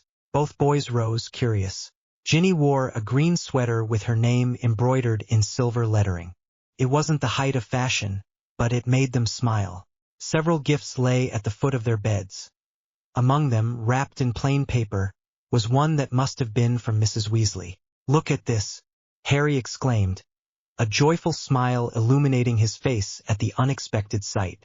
Draco and Harry also had green sweaters with their names on the front, just like Ginny. I cannot accept it. ¿Por qué no? The blond man rubbed his forehead, visibly uncomfortable. I used to mock these things, your mother's clothes, everything. Ginny smiled. And I used to detest you and your entire family, but things changed some time ago, didn't they? Draco remained silent, but a faint smile played on his lips as his gaze returned to the sweater. At that moment, Harry understood that Draco felt exactly as he did. Loved by a family. Although, in this instance, it was Mrs. Weasley, with whom Harry himself had only spent a few weeks and whose family had always been at odds with Draco's. At home, Harry was despised by the Dursleys, while Draco was subjected to extreme pressure. Mrs. Malfoy loved Draco in her own way, but her husband's views, and her own ideas about race and status, mattered too much to her. The Weasleys, though lacking in funds and too numerous to count on one hand, were nonetheless loving and understanding parents. Their treatment of Fred and George is testament to this. Thank you, Ginny, Harry said for both of them. Tell your mother it's the best gift I've ever had. And Merry Christmas. Merry Christmas, Weasleys. Ginny embraced them both in a group hug. Merry Christmas to you too, sleepyheads. That evening, they dined at the same table as the professors, as Professor Dumbledore deemed their numbers too few to warrant using the house tables. And, unusually, Professor Lupin was present. Professor Dumbledore inquired of Professor Snape whether he was still preparing Lupin's potions. Harry overheard this. Was Professor Lupin unwell? Harry would not have been surprised if that were the case, judging by the professor's gaunt appearance. Professor Trelawney, the eccentric divination teacher, as Harry thought after hearing Hermione complain about her, announced that Professor Lupin would soon be leaving them, a prediction that everyone else immediately dismissed. Harry hoped she was wrong, for Lupin was the best teacher he had had so far. For the next few days, the three of them occupied the common room, which, for the time being, was entirely theirs, doing homework, playing Quidditch and gobstones, and playfully tormenting Peeves throughout the castle, much to the irritation of Filch, who failed to catch them even once. The Christmas holidays are over, and the students have returned to Hogwarts, as has Professor Lupin. For Harry, this meant one thing: lessons in Dementor repulsion would finally begin. Harry glanced at the large clock in the common room. It was 8 o'clock, and they had agreed with Professor Lupin to begin their lessons that day, as neither Harry nor Ginny had astronomy. Come, it is time, he said, and she nodded, taking her cloak and wand to leave the dungeons and proceed to the history of magic classroom. We have arrived, Professor. Professor Lupin carried a packing crate which he placed on Professor Bin's desk. Oh, hola Harry, hola Ginny. Llegan justo a tiempo. What is that, Professor? Ginny inquired curiously, gesturing towards the box. A boggart. I thought that, at least with Harry, it could serve as good practice, since the boggart transforms into a Dementor for him, the professor explained. I'm sorry, Ginny, but I don't believe we can apply that to you. She nodded in understanding. Then let us begin. Professor Lupin produced his wand and indicated that they should do the same. The spell I shall attempt to teach you is very advanced magic. Indeed, beyond ordinary wizarding level. It is called the Patronus charm. What's it like? Harry asked nervously. When done correctly, explained Professor Lupin, it conjures a Patronus, a kind of anti-Dementor, a guardian that acts as a shield between you and the Dementor. Harry and Ginny nodded to indicate their understanding. The Patronus is a positive force, a projection of the very things that Dementors feed upon. Hope, joy, the will to live. Cannot feel despair as humans can, and thus Dementors cannot harm it. However, I must warn you, children. It is an extremely advanced charm, and many skilled witches and wizards struggle with it. It is not to be expected that second and third-year students will be able to produce one. What does a Patronus look like? Harry asked. Depende del mago que lo invoque. And how is it invoked? Ginny asked, eager to begin. With an enchantment that will only function if you concentrate with all your might on a memory of great joy. The enchantment is Expecto Patronum. Ginny experimented first, recalling a night she snuck out to pilfer Charlie's broomstick. She cast the charm, Expecto Patronum, and a jet of silver light erupted from her wand. ¿Ha visto, profesor? Excellent, Ginny.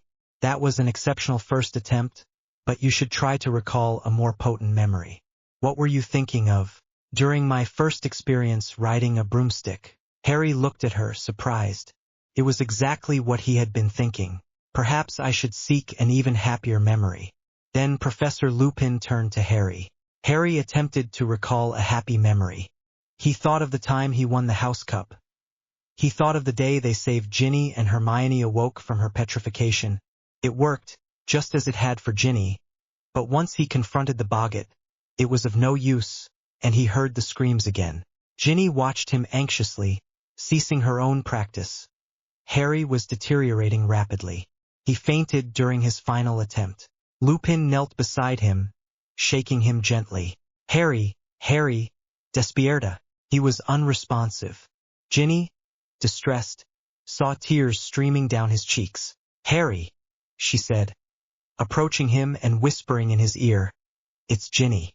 Wake up. We're here, Professor Lupin and I. Wake up, Harry. And, in case his words proved ineffective, she slapped him. Harry slowly opened his eyes, and Professor Lupin looked on in surprise. What? It worked for Draco last time, he said, as if it were the most obvious thing in the world. Harry frowned. I heard it from my father, he said, clearing his mind. It's the first time I've heard it. He wanted to confront Voldemort to give my mother time to escape. Have you heard from James? Lupin asked, and Harry sensed the emotion in his voice. So, you knew my father? I knew him, yes, Lupin replied. We were friends at Hogwarts. Listen, Harry, perhaps we should leave it for today. It's too advanced a charm. Too much pressure. No, Harry insisted, rising again. I'll try again. I don't think of cheerful enough things. That's why. His words trailed off as he searched his thoughts. The day he learned he was a wizard. Now I have it. Lupin abrió la caja del Bogart. Expecto Patronum, he exclaimed, waving his wand. This time, his Patronus held for a little longer. However, it was still insufficient. Professor Lupin stored the boggart and concluded the class, rewarding both himself and Harry with a chocolate bar, despite Harry's protests. However, Harry then recalled Lupin's earlier comment and turned as they were still at the doorway. Professor Lupin, if you knew my father, then you also knew Sirius Black. Lupin's reply was almost too quick. What leads you to believe that? I understand they were friends at Hogwarts. Lupin's face instantly relaxed. Yes, I knew him, he said. Or I thought I did. You had better be going, boys. It's getting late. The door closed, and as they approached the dungeons, Harry felt increasingly despondent. Come on, Harry, said Ginny, who disliked seeing him like this. Don't make that face, you look like a child. Next time we'll do better. Next time you'll succeed, you'll see. Harry sighed. She was right. Thank you, Ginny. However, when he ceased contemplating the Patronus charm, his thoughts turned to his father. His father, perhaps 20 years younger, attending Hogwarts with Remus Lupin and the treacherous Sirius Black. Hermione sat with them in the corridor. He has accused Crookshanks again. As if it were his fault that his old stupid rat has reached the end of its life cycle. Honestly, I'm surprised it lived this long. Ron discovered blood on his bed, where he had left Scabbers, and naturally blamed Hermione's pet, resulting in a full-scale battle in Gryffindor Tower. I could go and jinx him for you, Draco offered. The task wouldn't bother me in the least. Hey, you will not cast any jinx on my brother Malfoy? Ginny said protectively, then turning to her friend, added, I will, if he continues to bother you. Hermione and Draco laughed at this. Lupin said it's improving significantly, and, as you know, it's a rather advanced spell. Ginny reminded him for the umpteenth time. De esta forma nunca podré defenderme de un demente real. Well, I'll tell you something, Draco scoffed, disapproving of his friend's attitude. Being with you right now is like being with a Dementor. Harry, you've been talking about the same thing for a week. He stood up and gathered his books. Where are you going? Hermione asked. A estudiar con Daphne y Not. Francamente, he hadn't even finished his sentence before he was already walking away. He is an idiot, Hermione said, preferring to go with Greengrass rather than be with her friends. Ginny bit her lower lip to avoid saying that it was jealousy. In truth, spirits were low that day. Not even Ravenclaw's victory over Gryffindor a few days prior, which effectively eliminated Gryffindor from the competition, was enough to lift them. Ginny then suggested they practice their patron uses again, an idea that proved more persuasive to Harry. Hermione, muttering something about disloyal friends, went to the library, where she might find Neville Longbottom. The following day, Hermione regretted her argument with Ron. She still believed he was wrong about Crookshanks, but after a boy awoke to find Sirius Black standing over his bed, knife in hand, sympathy was the furthest thing from her mind. News that Sirius Black had infiltrated Gryffindor Tower and nearly killed Ron Weasley spread rapidly throughout the school. That morning, Ginny broke with all traditions and unspoken rules by sitting at the Gryffindor table with her brother. Harry and Draco had to wait until lunchtime to learn what had actually happened. It was Longbottom. Apparently, the fool had all the week's passwords written down on a piece of paper, which he lost. Black obtained the passwords, and the imbecile guarding the Gryffindor entrance allowed him through without question. That man should be dismissed. The sheer volume of expletives a 12-year-old girl could employ was astounding. Harry surmised this might be attributable to having 6 older brothers. "Calm yourself, Weasley," Draco said as several heads turned towards them. "My brother was nearly murdered." "How do you expect me to remain calm, Malfoy?" "Yes, I apologize. I simply ask that you lower your voice, as we are attracting unwanted attention. Wouldn't you agree?" The blonde man indicated. "However, I fail to understand something. This is the second time he has approached Gryffindor Tower. If he is after Harry, why isn't he going to the dungeons?" Harry, too, found it illogical. Professor Snape had suggested that Black had likely made a mistake, erroneously assuming Harry would be a Gryffindor, like his parents. But if Black was intelligent enough to determine how to enter the castle and the common room of one of the houses, he should have known that Harry was a Slytherin. Why, having had those opportunities, had he not acted until now? What was he truly waiting for? "I presume we shall know when he is apprehended." "No, we will not know," Draco said. "When they catch him, the Dementors will give him the kiss. Immediately." "The kiss?" Harry asked. "A Dementor's kiss drains the victim's soul. Then he'll have it coming to him," said Harry, trying to ignore the unsettling feeling in his stomach that something was missing. El error en el mapa. No, she was not dead. Here is another chapter. I will endeavor to update regularly, at least weekly. Disclaimer. I do not own the Harry Potter universe or its characters. I am merely borrowing them for a short time for entertainment purposes, writing these fan fictions. There are no secrets in life, only hidden truths that lie beneath the surface. 24. El error en el mapa. If Harry needed a cheerful moment to conjure a Patronus, he would have it after that afternoon. The stadium was overflowing with students and teachers from the school, for the final match between Slytherin and Gryffindor, Ravenclaw, whose victory would determine the champion. Before the match commenced, Cho Chang, the seeker of Ravenclaw, smiled at Harry, murmuring a good luck that left him utterly crimson before the game began. Ginny nudged him, returning him to the present. "Focus on the game, Harry, remember?" Hufflepuff students, relegated to the bottom by Ravenclaw, supported Slytherin. Gryffindor students, despite their own setbacks at the hands of Ravenclaw, sided with the Eagles. The rivalry between lions and serpents was not easily erased. Indeed, Harry thought it was this very rivalry that made things more interesting. Fortunately, the Ravenclaw keeper was not as skilled as Gryffindor's Oliver Wood. Draco scored 2 goals in the first 5 minutes, and Harry felt confident about catching the snitch as quickly as possible. He was aware that Chong, the Ravenclaw seeker, was closely watching him, but he focused on Ginny's words. "Keep your head in the game. They had to win that match." His heart quickened as he spotted the distinctive golden glint, and he accelerated towards the ball. Chong moved to intercept him, weaving and cutting him off. The snitch dipped and he swooped down, extending his fingers just a couple of meters from the ground, and his hand closed around the snitch. Cheers, both of joy and anger, filled the stadium.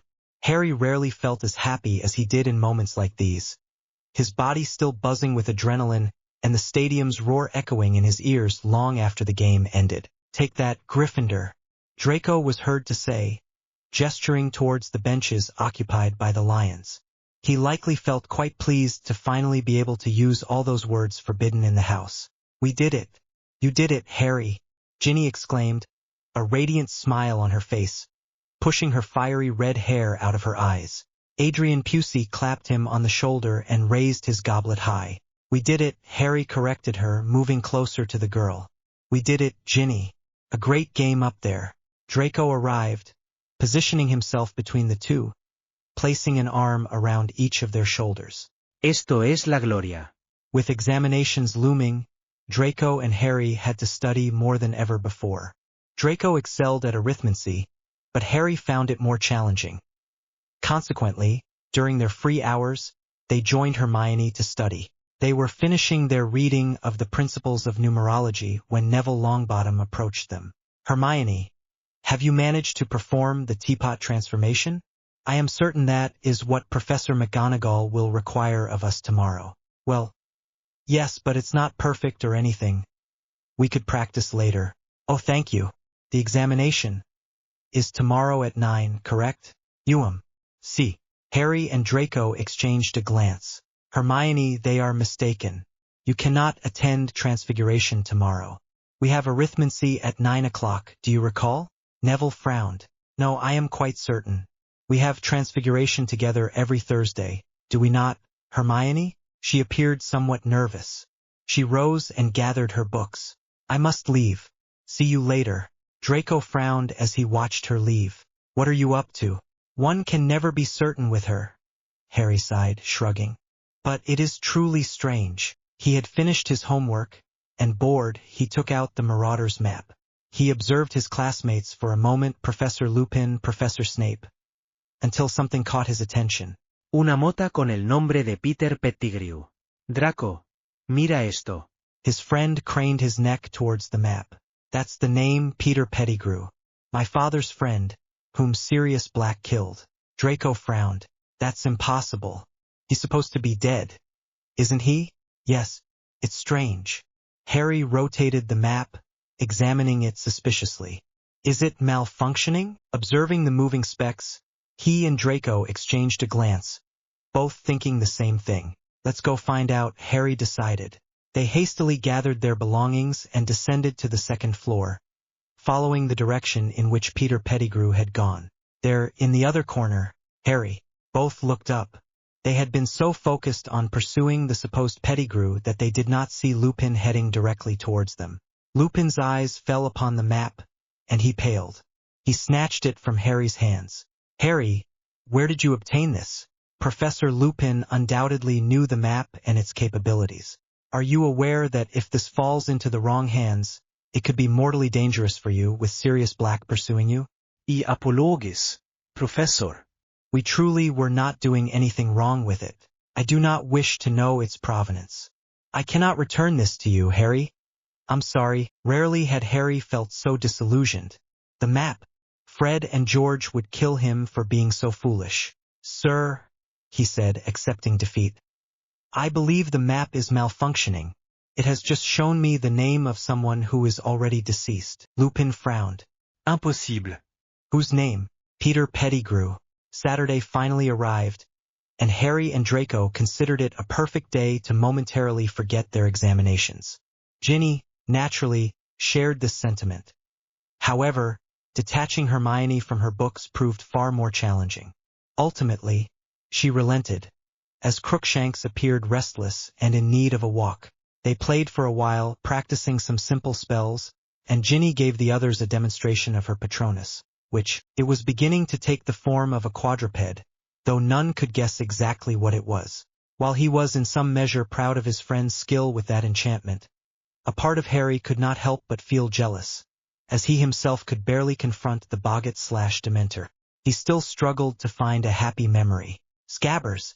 Hermione exclaimed suddenly, catching sight of Ron Weasley's repulsive rat. "It's alive! Catch it, Draco!" Yo, ¿por qué yo? Hermione pleaded with her eyes. She loathed rats. The mere thought of approaching one made her tremble. Draco held them in no higher regard than she did, so Harry pursued the creature. Very well. He chased after Scabbers and caught it, stuffing it into his pocket. The rat trembled so violently that its reaction could be compared to that of a frightened person. "We will return it later. Weren't we heading towards the lake?" "I don't know, Harry," said Hermione. "It will soon be dark. Don't be such a spoilsport, Granger. It's the first truly pleasant day this month. We must make the most of it." Hermione sighed. Why, damn it, did she have to care what Draco said?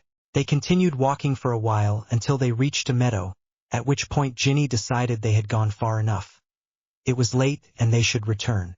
However, Scabbers then escaped from Harry's pocket, and Crookshanks leaped from Hermione's arms, pursuing him. "Crookshanks! No!" Hermione shouted, running after her cat and the rat. She could not return without the unclean animal. She would prove to Weasley, but only if Crookshanks doesn't kill Scabbers now. Hermione, espera. Draco, Ginny, and Harry also started to run, following Hermione, who was following the cat, which was following the foul-smelling rat. Draco pulled ahead of the others. He could run much faster. They had reached the Whomping Willow when Draco caught Scabbers. He stood there, trying to regain his breath. The things one did for friends. "Boys, I've got it." He turned, expecting to see his friends. And yes, they were approaching. But directly in front of him stood a large black dog. The dog dragged Draco by the collar of his shirt, hauling him through a gap in the willow tree's roots. Draco's fear, which was considerable, paled in comparison to the rat's shrieks, which only served to heighten his anxiety. "Draco!" He heard the others shouting his name. He could hear them nearby, as if they were also trying to enter behind him, but apparently they were not succeeding. Was he to die like this? In the jaws of a dog? Damn it. They were never going to have a normal year. Hermione suggested seeking assistance, but Harry knew they lacked sufficient time. The creature possessed the size to devour Draco. No. "We shall pass," he said, sounding more confident than he actually felt. The willow was thrashing so violently it could snap them in two at any moment. Crookshanks then slipped between the roots, and clinging with his claws to a knot in the trunk, shook it. The willow remained still for a moment. "Good boy." At that moment, Harry found the cat somewhat untrustworthy, but he crawled through the tunnel, followed by Ginny and Hermione. "I believe we are going to Hogsmeade." This entrance was on Fred and George's map. The tunnel eventually led them to a chamber. Harry did not know where they were, as it was completely dark and deserted. He had never been in such a place before. "I think we're in the Shrieking Shack," Hermione whispered. Harry approached the only door and kicked it open, holding his wand firmly. Draco was there, pale in a corner. Atrafe murmured Dadaen Animagus. Filthy, gaunt, and aged, there stood Sirius Black. He held Draco's wand, and with a lightning-fast movement, disarmed them. "I knew you would come," he said, his voice hoarse.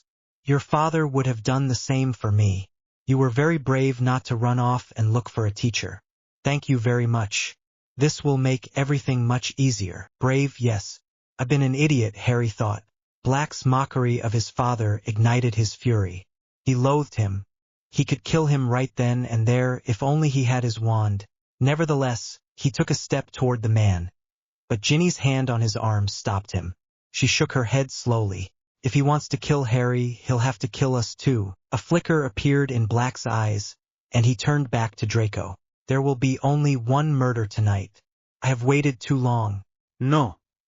Harry exclaimed, breaking free from Ginny's grasp. "Not my friends. It's me you want." "To you? To you?" Black looked back at Draco. "Give me that rat." Draco's look of dismay mirrored the others. "Why would you want an old rat?" he cautiously inquired. Harry seized a moment of Black's distraction to leap upon him, recovering his wand and those of the others. He pointed at him with a steady hand, prepared to kill him right there. Vosho motorme, Harry? "You killed my parents," Harry said, his voice cold. "I do not deny it, but if you knew the whole story, he surrendered them to Voldemort." Hermione sobbed. She had just heard footsteps above. Everyone else heard them too. She cried out for help, and miraculously, seconds later, the bedroom door opened. Professor Lupin looked at them all, but especially at Harry and Black. "Expelliarmus!" Lupin shouted, and Harry's wand flew from his hand. Everyone froze.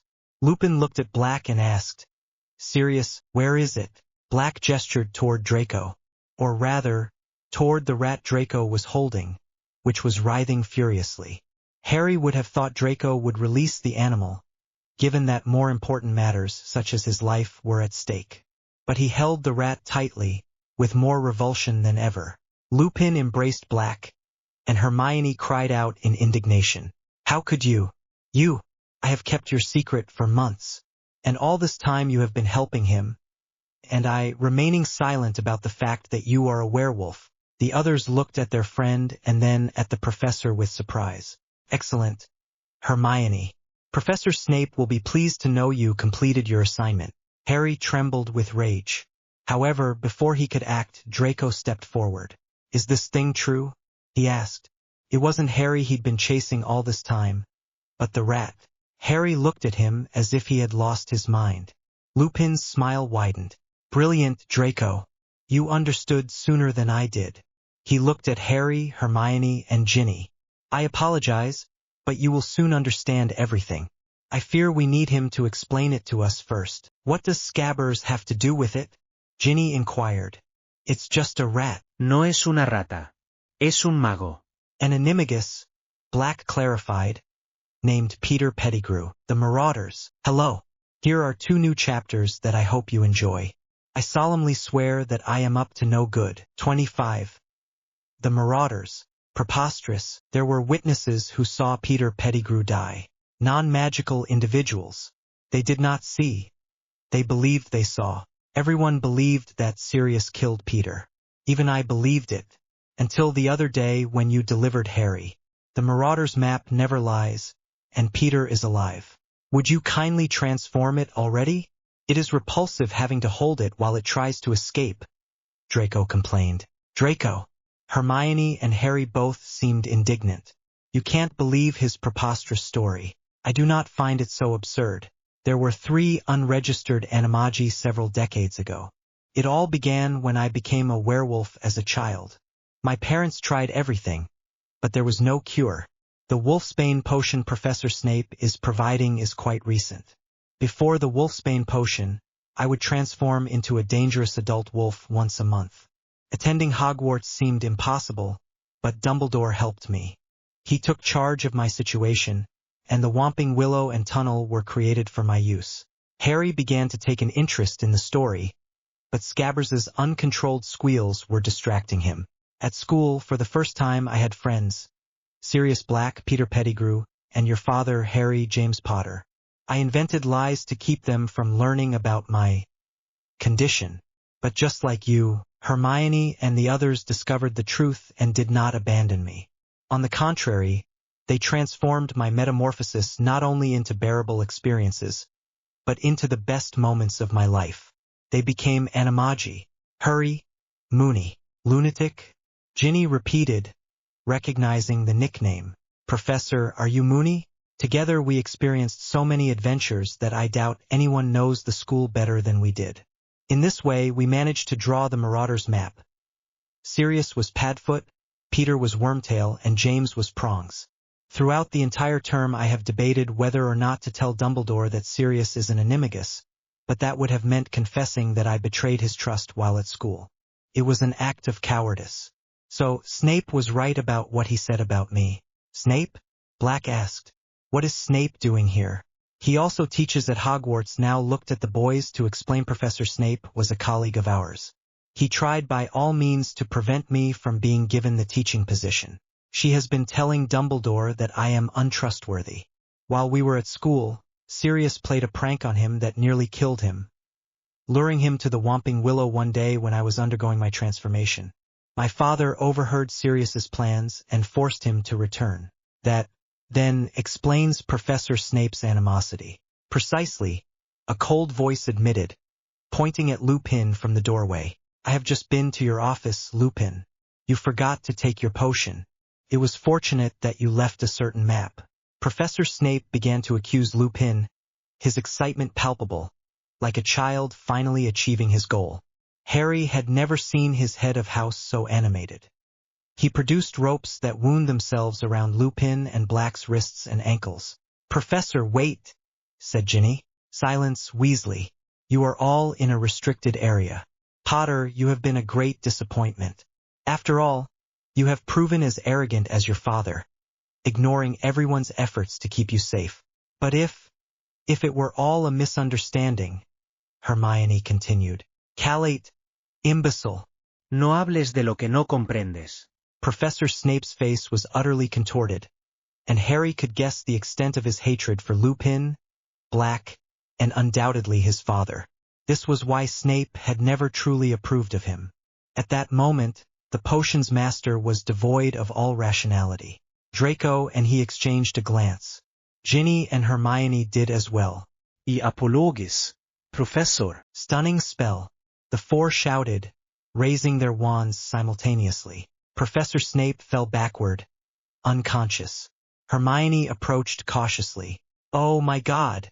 It seems we have killed him," she said nervously, clenching her knuckles. "Compose yourself, Hermione. He is not dead. All the worse. Upon waking, Snape would ensure they paid dearly. We are going to have problems because of this," Harry and Draco said in unison.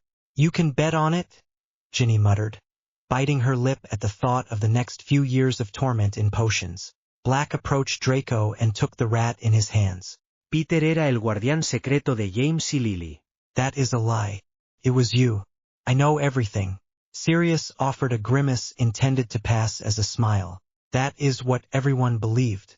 I myself convinced James to do it at the last moment. Everyone would think it was me. No one would go after little Peter. But then I began to suspect. On the night your parents died, I had decided to keep an eye on him, but I did not find him in his lair. I had a bad feeling, and when I went to your parents' house, James and Lily were already dead. I realized what Peter had done, and what I had done." His voice cracked. He turned. "Just before his transformation, when I cornered him," Black recalled. "He shouted for the whole street to hear that I had betrayed James and Lily, and then, to prevent me from refuting it, a curse, it killed everyone within a 7-meter radius and sped into the sewer with the other rats." Lupin pointed his wand at the rat. A flash of blue light, and the rat fell to the floor. Then, astonishingly, feet and hands and the body of a small man, barely taller than Harry, began to grow. He had faded hair, scabby skin, a pointed nose and small, watery eyes. His gaze automatically fell upon the door. "Hello, Peter," Lupin said kindly. "How long it's been." Harry was immediately nauseated by the little man's trembling voice, his pleas for mercy, his cries of innocence. He addressed Harry first, then Remus, and finally, accepting defeat, admitted his guilt and begged Sirius for clemency. Harry recalled Draco's words about Sirius Black. A blood traitor? Disowned by his family? Why would such a person join the Death Eaters? Peter Pettigrew, on the other hand, was cowardly, exceedingly timid. He would plead with anyone to save his life. "You should have died," said Black. "Better to die than betray your friends. We would all have preferred death to betraying you." Black then raised his wand, prepared to kill him. Harry intervened. "Don't do it. Let him go to Azkaban," he added with a voice full of disdain. "If anyone deserves it, it's him." "Agreed," said Lupin. Stand aside, Harry. "I shall bind him." Several ropes secured and gagged Pettigrew. "Two of us should chain ourselves to this, just to be sure," said Sirius. "I shall," Lupin offered. No. Ginny exclaimed suddenly, remembering something. "Professor, you can't. Professor Snape said you forgot to take your potion today. There's a full moon tonight. Good God! It can't be!" the professor exclaimed, horrified. "Go quickly. It will happen at any moment." Draco and Hermione bound Peter, while Sirius used Professor Snape's wand to levitate him out of the shrieking shack. "Let us hurry," said Harry. He wished to be as far away as possible when Professor Lupin's transformation occurred. Another truth uncovered. Disclaimer: I do not own Harry Potter or any of its characters. They are obviously all owned by J.K. Rowling. I am merely borrowing them for a bit of fun. Another truth uncovered. Undeniably, they were a peculiar group. Silence reigned as each member absorbed the gravity of their recent discovery, a discovery of no small consequence. Then Ginny, who was ahead, broke the silence, murmuring, "I don't know how I'm going to tell Ron that his rat was actually a treacherous murderer. I ought to kill you now," she said, looking disdainfully at Pettigrew. "It's truly disgusting." Draco agreed. He felt soiled merely from having held it for a short time. But Ginny's brother? Perhaps he even slept with the rat. If he were Weasley, I think I'd rather not know. The four of them continued to point their wands at Pettigrew, ensuring he was surrounded on all sides.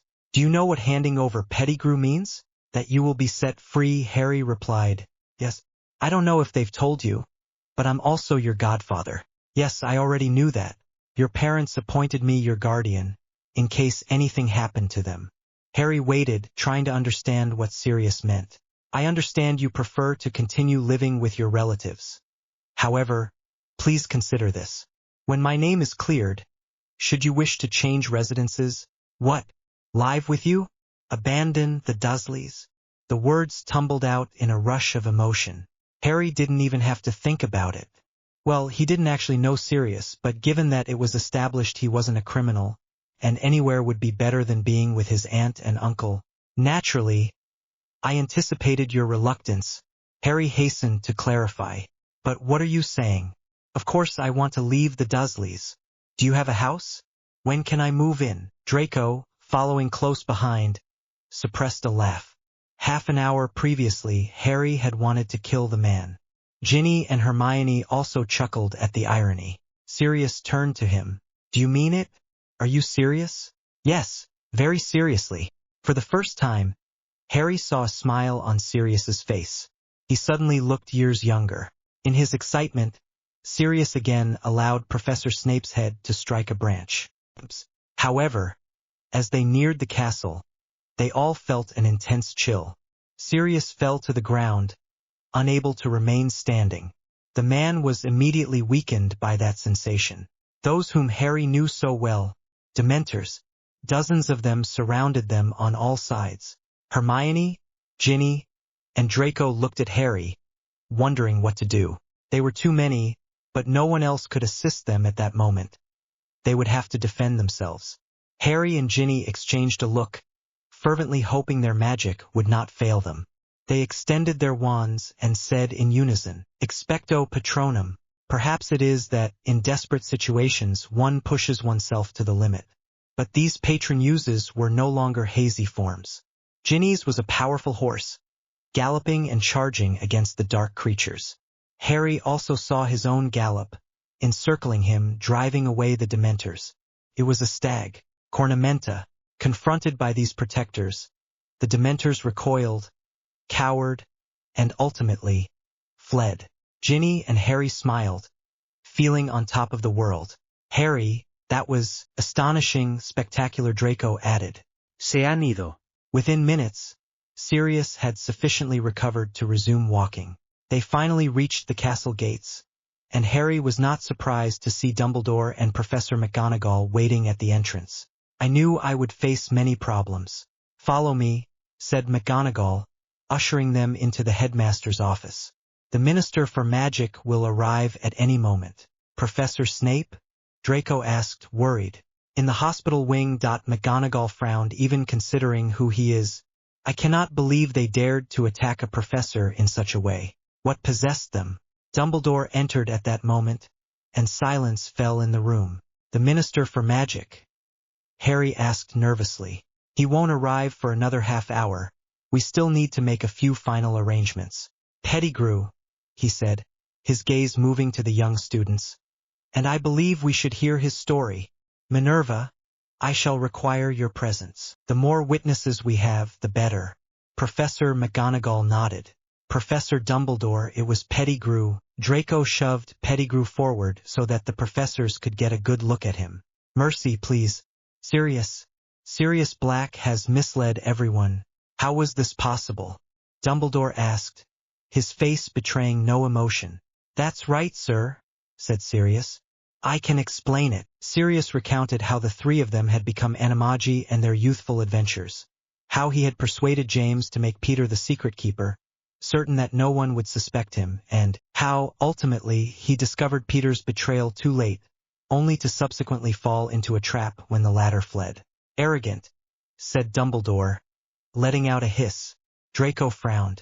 "This is supposedly the most brilliant man in Great Britain," whispered to his friends. "How is it that he never suspected anything? Perhaps he knew. How was I supposed to know?" Hermione defended. Harry shook his head. "No, they are correct. It is strange. The headmaster enjoyed keeping secrets." A sharp crack was heard, and from Dumbledore's fireplace emerged a short man, dressed in a black suit and cloak, his gray hair concealed beneath a lilac-green bowler hat. Harry recognized him from the newspaper photograph. It was Fudge, the Minister for Magic. "Dumbledore, it's Sirius Black. For heaven's sake." He frowned. "How is it that you haven't yet surrendered him to the Dementors? The order is clearly—" "I fear, my dear Cornelius," said Dumbledore, interrupting him, "that we have made a most grievous error over these past years." There were moments when Harry feared Sirius would be taken away regardless. The minister seemed reluctant to confront the truth. However, the evidence was irrefutable. Pettigrew was not dead, and Sirius had never betrayed his parents. Dumbledore dismissed the boys, but they did not stray far from the gargoyle marking the entrance to the headmaster's chambers. Finally, after what seemed to Harry an eternity, Dumbledore emerged. "I had a feeling I would find you here," he said, smiling at Harry. Profesor. "Sirius?" The minister accepted my suggestions. Pettigrew was escorted by Aurors to the ministry, where he will stand trial. As for Sirius Black, we could write to the prophet immediately. "Does that mean he'll be released now?" Draco asked. "Yes, Mr. Malfoy." The four boys smiled. "Now I have a question. How did you manage to avoid the Dementors?" "How do you know we encountered Dementors?" Ginny asked. "Miss Weasley, it would be impossible to travel from the Whomping Willow to this location with Mr. Black without encountering at least a couple of Dementors." "It was Harry and Ginny," Hermione said at once, smiling. "They performed the Patronus charm in corporeal form and managed to drive them away." "It was impressive. Truly impressive," Dumbledore smiled. "They've had a very busy day, no doubt. I suggest you all go to rest. It has been a long day for everyone." Hermione, Draco, and Ginny began to leave, but Harry remained with Dumbledore. Ginny turned, noticing he wasn't following.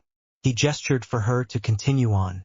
"Harry, Sirius informed me that you have agreed to live with him once his name is cleared." Harry nodded. Nothing would make him happier than to finally leave the Dursleys. "I regret to inform you, Harry, that you must, at least for a short time, continue to reside with your relatives." "What?" said Harry, astonished. "Why? Listen, Harry. You are too young to understand this now, but even if it is only for a few weeks, or at least a few days, you must be welcome at the Dursleys' house. It is essential. I have the opportunity to distance myself from them. They have never loved me, and you are asking me to stay with them?" Harry clenched his fists. I at least deserve to know why. He looked Dumbledore in the eyes, awaiting a response. The professor sighed. "You strongly resemble your mother. While you may have been told you are physically identical to your father, except for your eyes, you have your mother's eyes. In most other respects, you greatly resemble her. My parents entrusted my care to Sirius, and I wish to go with him." "What, then, is the issue?" Dumbledore looked at the boy. He was only 13 years old, and could not yet imagine the great challenges he would face in the future. But that night, once again, Harry had proven to be far greater than he had thought.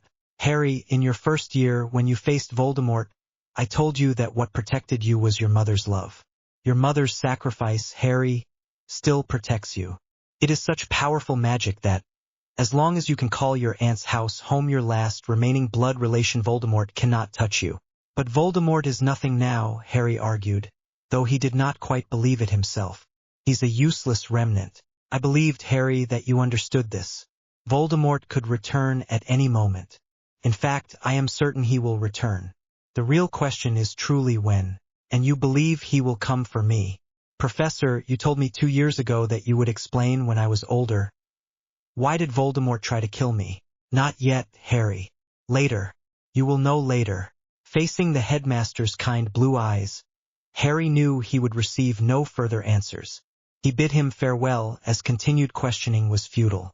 However, his determination to uncover the secret connecting him to Voldemort, to his parents' deaths, and now, he was certain, to Sirius's imprisonment, only intensified as he slowly walked towards the dungeons. Winds of change. Hello. Thank you for all the support and feedback, letting me know you are there.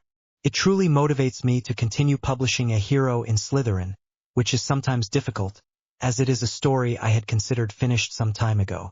Therefore, if you have suggestions on how I can improve the story, or if you have read it before and would like me to add more about other characters, please let me know. And again, thank you for all the positive energy. Our similarities bring us to common ground. Our differences allow us to be fascinated by one another. Winds of change. I can't believe they're so incompetent, Ginny said, as she received the copy of The Prophet from Harry. Several days prior, the Prophet had published the news that Sirius Black was innocent and had been acquitted. In contrast, Peter Pettigrew would face trial. That news had cheered the group, making bearable the punishments Professor Snape had imposed upon them, and the bitter news that Professor Lupin would be leaving at the end of term. Apparently, Professor Snape had become so enraged that, in his desire for revenge, he revealed to everyone that Lupin was a werewolf, and many parents and students demanded his immediate resignation.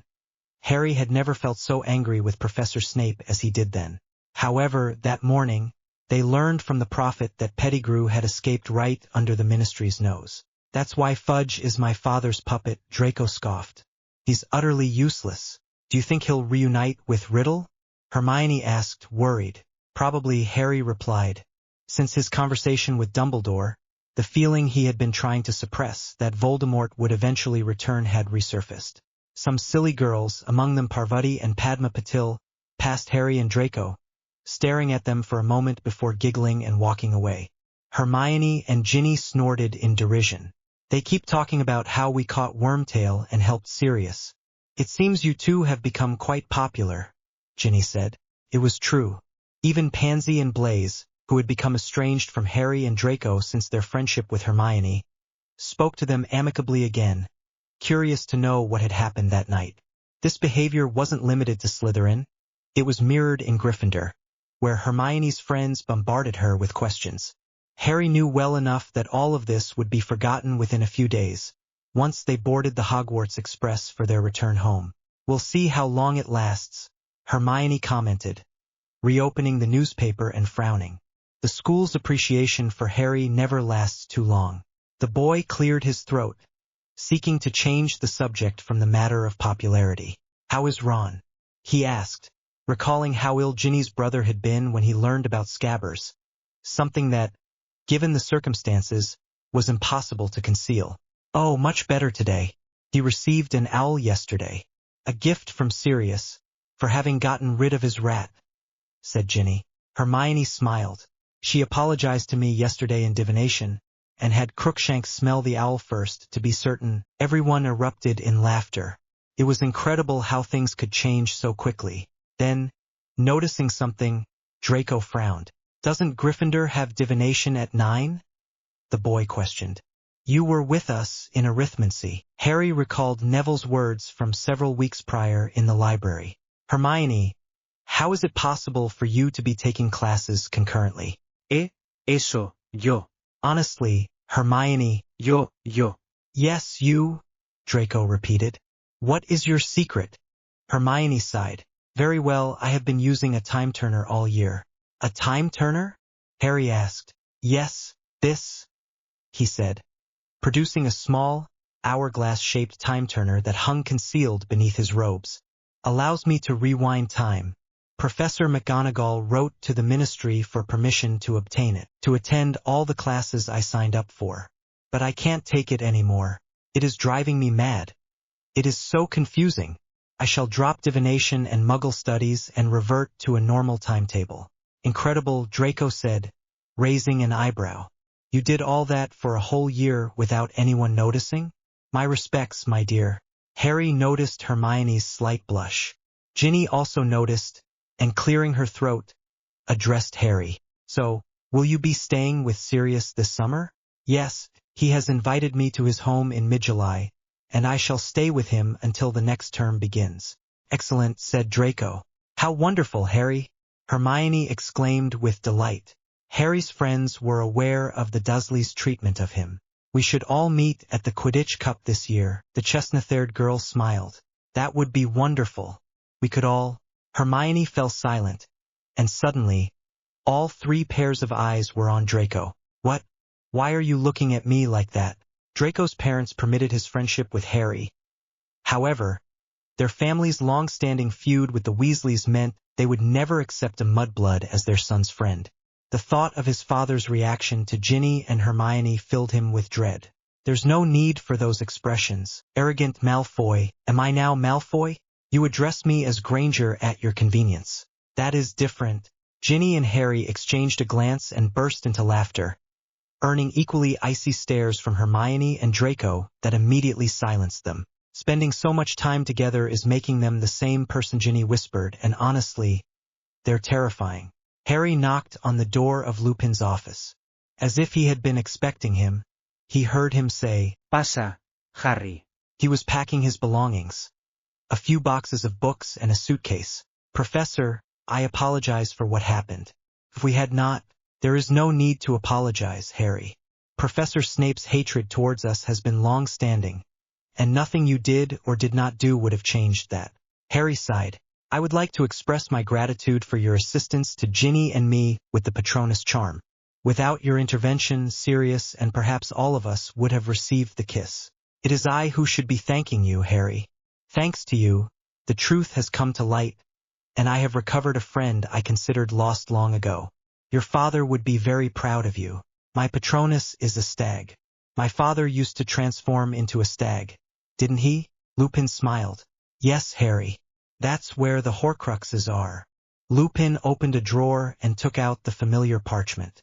"Now that I'm no longer your professor, I don't feel guilty about giving this to you. Your father would have wanted you to have it," he said.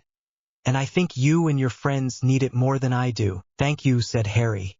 "You were the best defense against the dark arts professor I ever had. It has been a true pleasure being your professor, Harry. I am certain we shall meet again."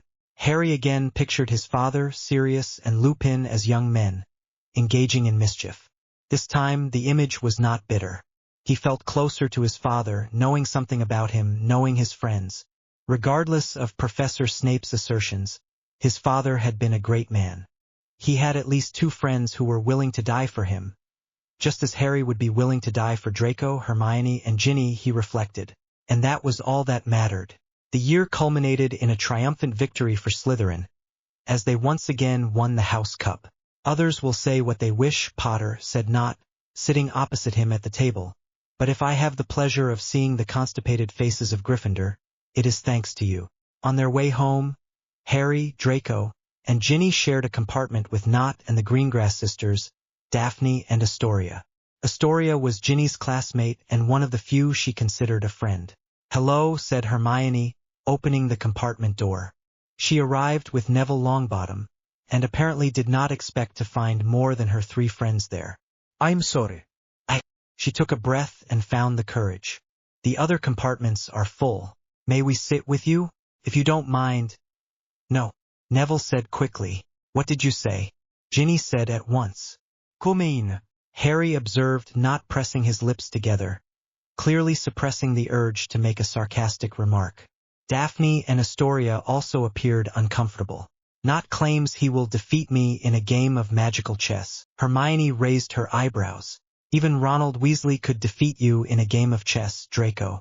Everyone erupted in laughter, and the tension of a moment before began to dissipate. By the time they arrived at King's Cross, Daphne and Neville were conversing about Professor Sprout's brilliance. Ultimately, Harry reflected, everyone always has something in common. One only needs to take the time to discover it. Grimmauld Place. Greetings. This marks the official commencement of Harry's 4th year at Hogwarts. From this point forward, I intend to introduce several modifications to the narrative I originally composed, perhaps by affording greater prominence to certain characters who only gain significant attention in the concluding chapters. Regarding which characters you would prefer to see featured more extensively, I am open to suggestions. Would you prefer a more detailed portrayal of the Greengrass sisters, Neville or Ron? Theo not? Luna? Hidden in northwest London, a 20-minute walk from King's Cross Station, lies number 12, Grimmauld Place. Untraceable and concealed behind a Fidelius charm, the house is invisible to almost everyone, although Muggle neighbors are unaware of its existence. For many years it served as the home of the Black family, one of the oldest and most proud pureblood families in the wizarding world. Grimmauld Place. Harry was not surprised by the Dursleys' ready acceptance of his having a godfather when he told them he might spend almost the entire summer with him. Anything that would help them to avoid having to endure Harry for more than a few weeks could only be beneficial for them. He, for his part, had marked on the calendar each day remaining until Sirius came to collect him, and when Friday of the second week finally arrived, Harry had already packed all the necessary items in his trunk and waited impatiently in his aunt and uncle's living room, though it was still 10 minutes to 4 o'clock, the time Sirius had agreed to pick him up. He will pick you up by car, I presume. Harry was unsure whether Sirius owned a car, though he knew Sirius possessed a flying motorcycle, which had been lent to Hagrid for an extended period.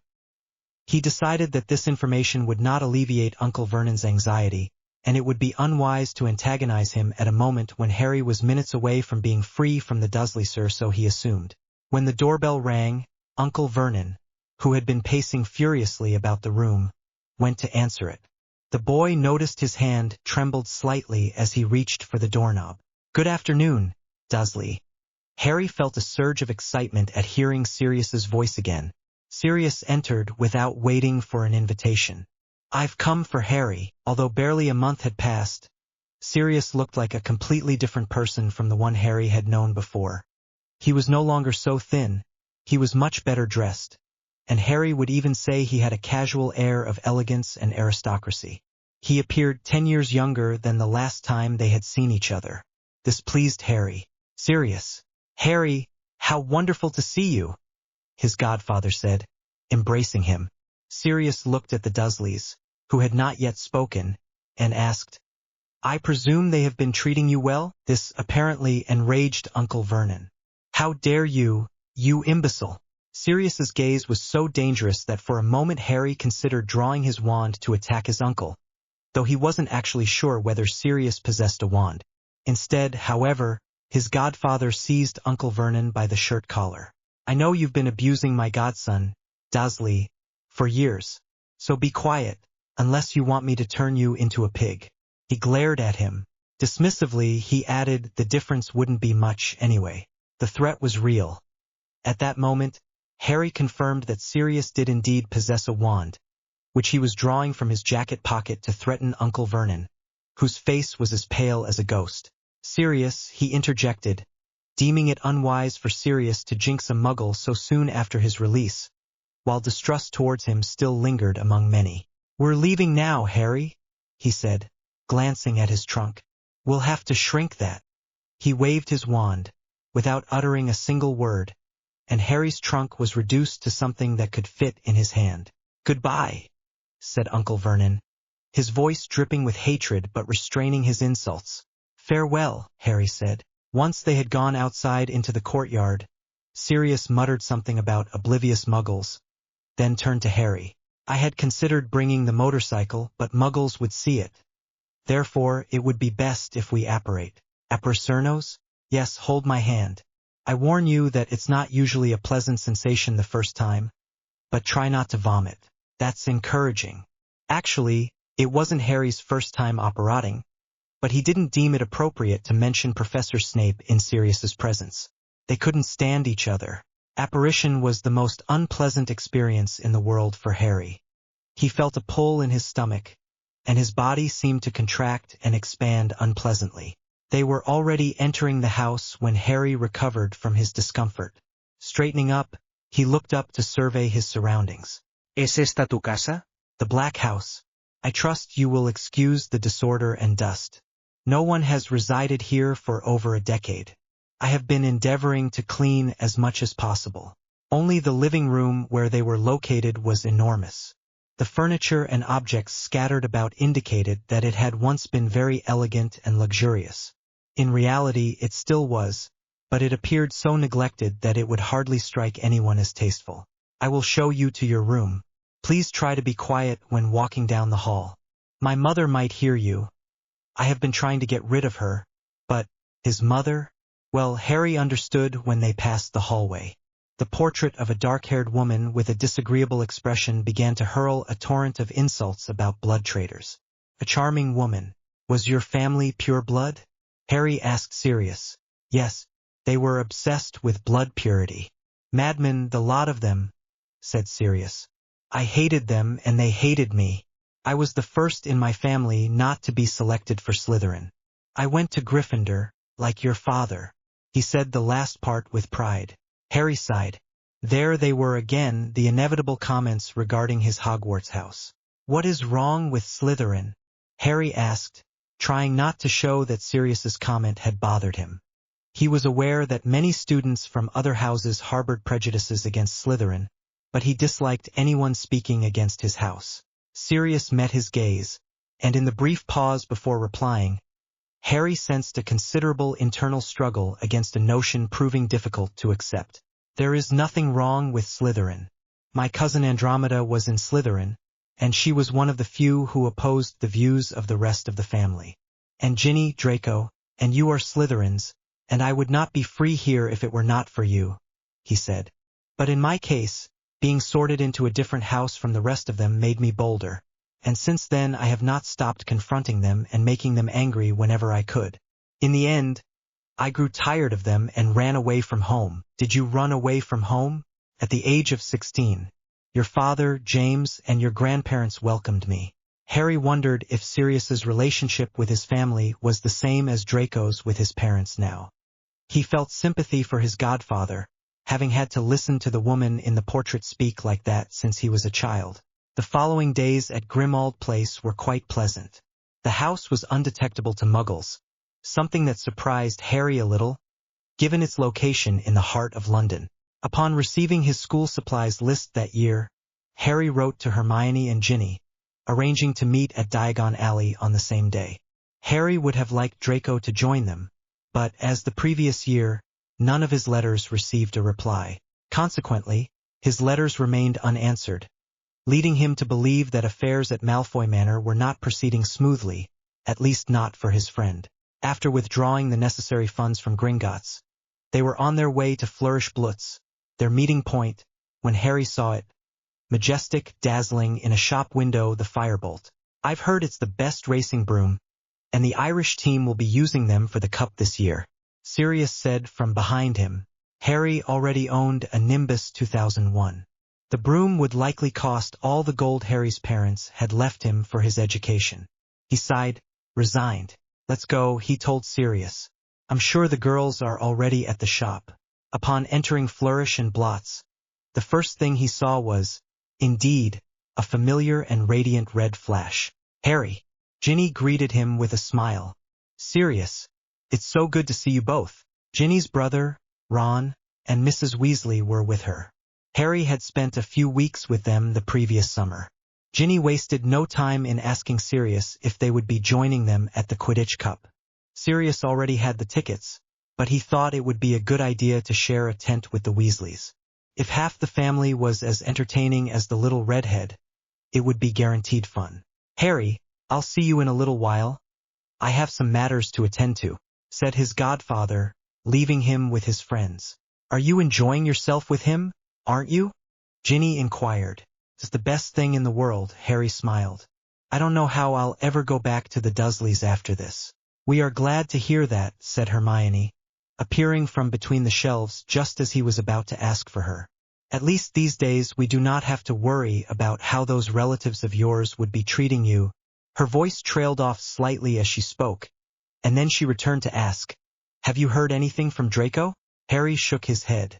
Do not worry, he must be fine, he replied, attempting to console the girl. We will see him soon. Come on, Hermione. Let's hurry with your list, said Ginny, taking the parchment from her friend and attempting to lighten the mood. You said you dropped those 2 electives.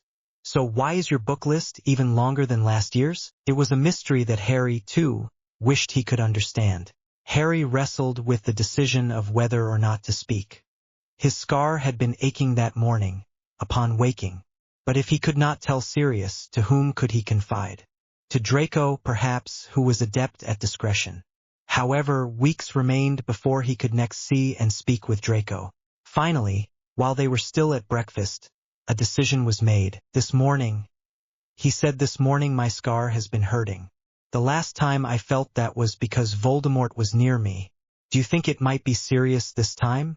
Sirius appeared somewhat concerned. Is this the first time it has happened to you recently? Yes.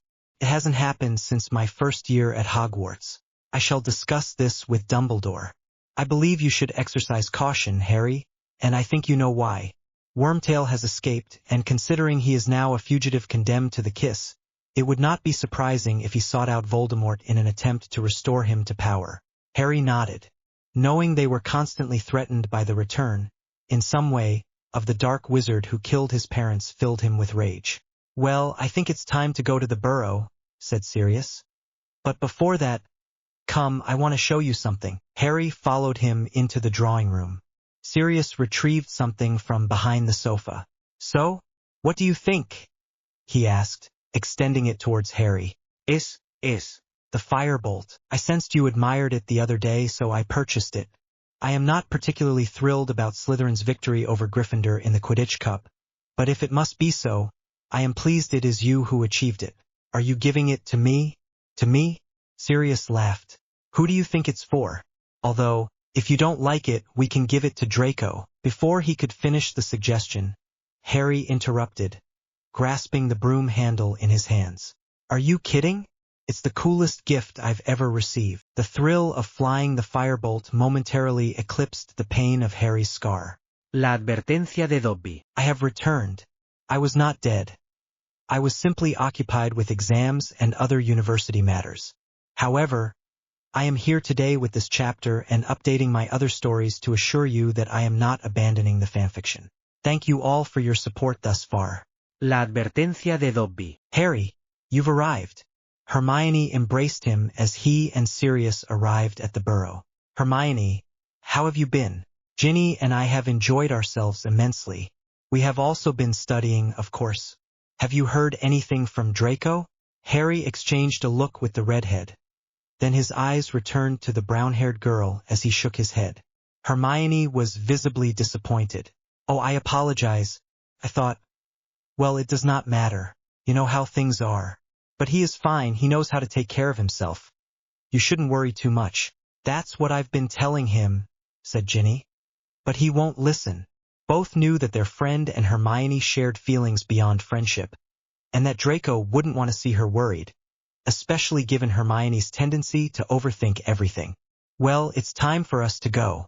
Father is waiting for us in the kitchen. Fortunately, the Weasleys had prepared portkeys to transport them to the moor where witches and wizards were attending the Quidditch World Cup. Harry was unsure if he could apparate without vomiting. Among the Weasleys were Cedric Diggory and his father. Cedric was a Hufflepuff several years older than Harry, and was the seeker for his house team. He played quite well, but it was still Harry who caught the snitch in their last match against the Badgers. Several hours passed, filled with discussions about the competing teams. Ron Weasley spoke extensively about Victor Krum, a Bulgarian player whose posters adorned the shop. What most surprised Harry was the presence of witches and wizards from so many different countries. He wondered what magical schools were like elsewhere, ashamed to realize he had never considered the existence of wizards outside England. Hermione, Ginny, and Harry quickly formed their own group and went to purchase green rosettes and shamrock hats to show their support for the Irish team. Harry acquired omniculars for the three of them, and Hermione obtained sweets. They had everything necessary for an enjoyable experience during the Ireland versus Bulgaria match. As twilight approached, lights and bursts of light appeared in the middle. Guided by forest path indicators, they reached their seats. Their journey punctuated by laughter and playful banter, particularly between the twins teasing Percy. That night promised to be exhilarating. Mr. Weasley worked at the ministry, and as the stands where they were seated filled, several individuals, whom Harry presumed to be important officials, passed by and greeted him in passing. At one point, Cornelius Fudge, the Minister for Magic, approached to greet them. He shook Harry's hand and inquired after his well-being, as if they were old friends. He even introduced them to the accompanying wizards, attempting to explain that this was Harry Potter, the boy who lived.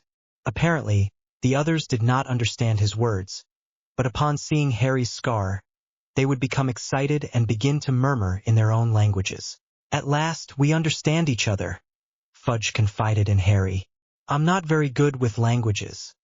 Barty Crouch is the one for that. Ah, there's Lucius." At the mention of the name, Harry, Hermione, and Ginny quickly turned. Approaching 3 empty seats in the second row were none other than Lucius and Narcissa Malfoy, accompanied by their son, Draco, Harry's close friend. The Malfoys, who had previously supported Voldemort, were one of those pure-blood families that despised Muggles and Muggleborns. They also loathed the Weasleys for being blood traitors. For this reason, after Harry's second year, they forbade their son from communicating with Harry or his other school friends during the holidays. Ah, Fudge, said Mr. Malfoy, extending his hand upon reaching the Minister for Magic. "How are you? I believe you haven't met my wife, Narcissa, or our son, Draco." The Minister greeted him effusively and introduced him to all the members of his entourage. Then, to Harry's surprise, he introduced Mr. Weasley. Was that man completely oblivious? Good heavens, Arthur. What did you have to sell to buy tickets in the main stand? I imagine the house alone wasn't enough. Draco looked mortified and kept his head down, although Harry had many things he wanted to ask his friend after. Having not heard from him for months, he appeared to be well, at least outwardly, and it was not the time to approach him. That could only lead to further problems. Minister Fudge, seemingly oblivious to Mr. Malfoy's insult, continued speaking. "Mr. Lucius Malfoy has just made a generous donation to St. Mungo's Hospital, Arthur. He is here as my guest." "Ah, how splendid!" Mr. Weasley struggled to maintain a smile. Mr. Malfoy shot Hermione a look of disdain, but Hermione met his gaze with determination. Fortunately for her, the colored lights obscured the extent of her blush. Fortunately, Fudge decided it was time to begin, and everyone turned towards the Irish and Bulgarian teams as they made their entrances.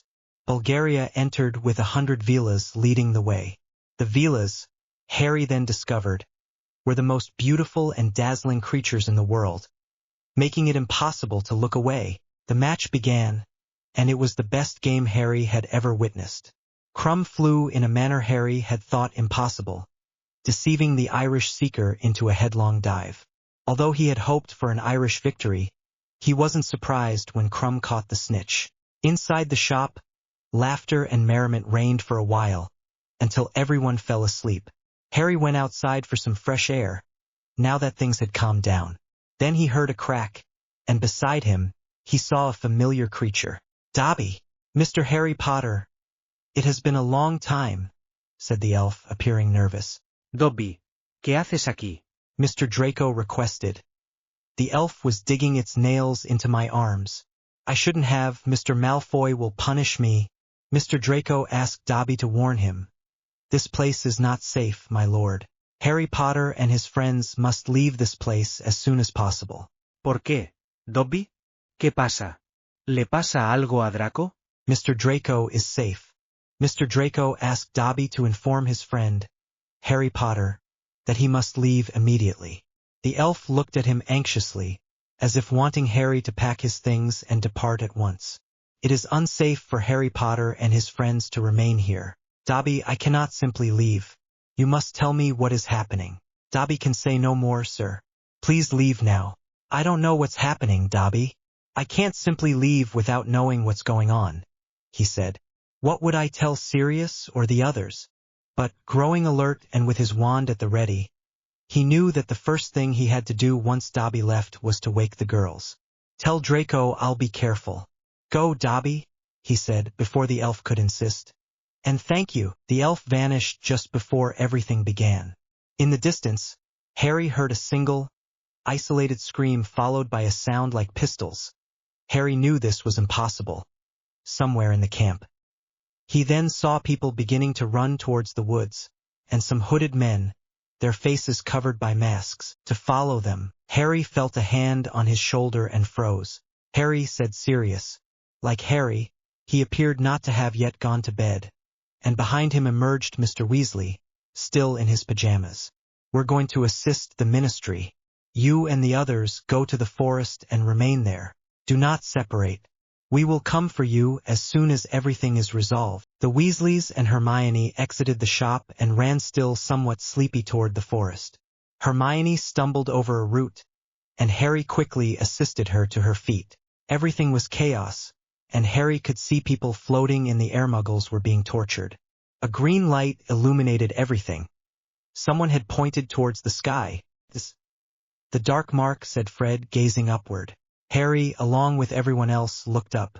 A skull with a snake for a tongue was clearly visible in the sky. The instant the mark appeared in the sky, the masked men vanished. They paused there, catching their breath, until Mr. Weasley and Bill Weasley reached them. "What was that?"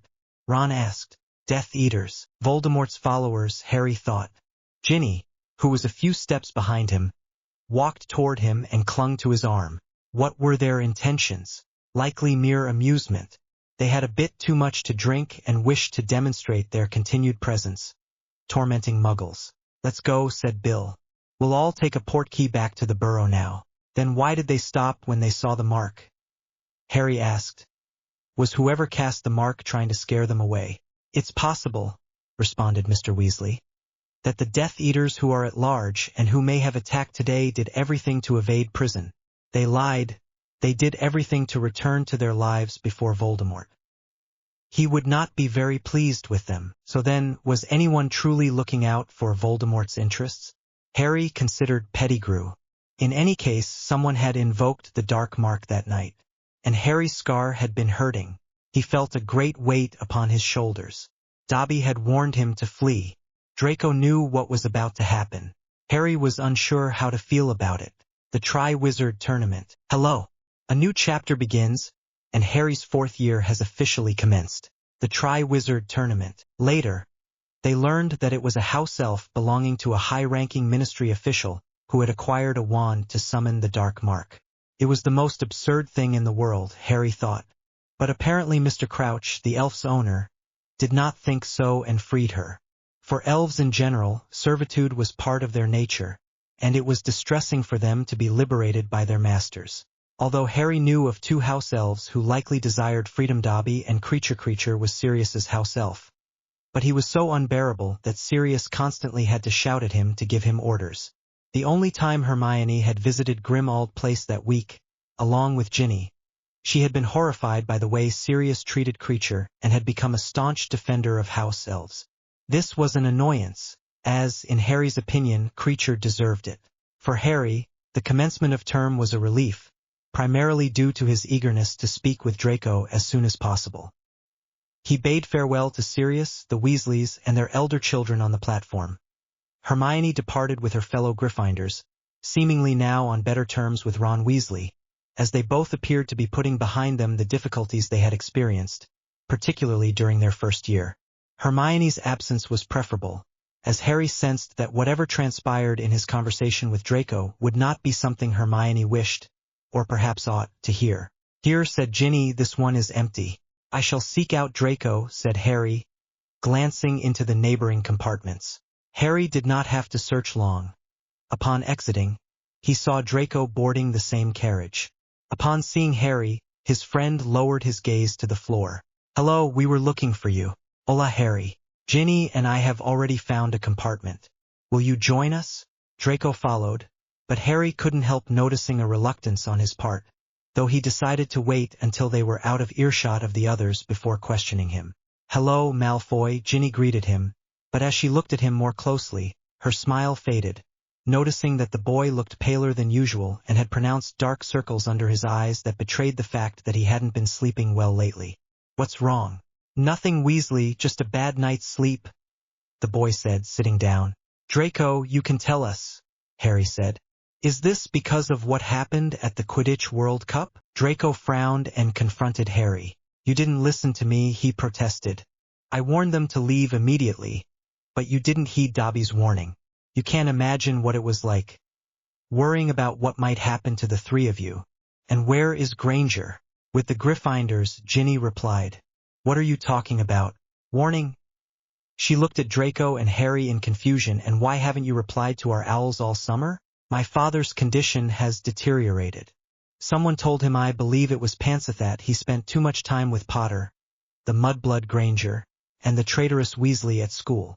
I was truly going to transfer to Durmstrang this year, but then he learned that their students would be attending Hogwarts this year for the Triwizard Tournament. The Triwizard Tournament? Harry and Ginny asked in unison. Don't you know? He looked at Ginny. I thought you'd know, Weasley, considering your father works at the Ministry. Well, I won't go into details because they'll tell us everything when we arrive, but a very important competition will be held at Hogwarts this year. Students from Durmstrang and Beauxbatons will be attending. Harry suppressed his curiosity and, with a look, signaled to Ginny that something else was more important at that moment. You knew what was going to happen, about the Death Eaters. How? Draco sighed. I cannot discuss it, Harry. Please ask no questions. I knew it was a difficult situation for Draco, and I would have liked to pretend that none of it affected him, as if it were unimportant. But it was. Although Harry wished to ignore it most of the time, there was a reason why he had that scar. What happened to Voldemort concerned him. The scar has been hurting, he confessed. I didn't want to mention it before, not with Hermione. She would worry too much. But the morning before the incident at the goblet, the scar was hurting, just as it did when Voldemort was near. Ginny ahogó un gemido. ¿Ridley intenta volver? He's always trying to return, Harry said.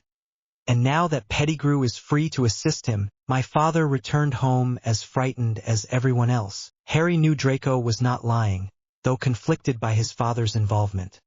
He had always been loyal to his friends. After all, he risked sending Dobby to the Quidditch World Cup that night because he knew Hermione, Ginny, and Harry were likely targets for the Death Eaters. Therefore, he chose to end the discussion then, for his friend's sake. It transpired exactly as Draco had predicted. Following the conclusion of the selection process, Dumbledore commenced his customary address regarding Filch restrictions, and then unexpectedly announced the cancellation of that year's Quidditch Cup. Quidditch was one of the things Harry enjoyed most at Hogwarts, and with his new Firebolt, this is due to an event commencing in October and continuing throughout the academic year, which will significantly impact school activities, which will consume a significant amount of the teacher's time and energy. But I am certain you will nonetheless enjoy it. I am pleased to announce that this year at Hogwarts, however, at that moment, Dumbledore's speech was interrupted by the resounding crash of the great hall doors bursting open. All eyes turned to the individual entering the hall, who proceeded towards the high table. He was a robust, middle-aged man, clad in a hooded, dark traveling cloak, and he walked with a heavy limp, leaning on a staff. He lowered the hood, and Harry noticed that one of the man's eyes was electric blue, moving independently in all directions without blinking.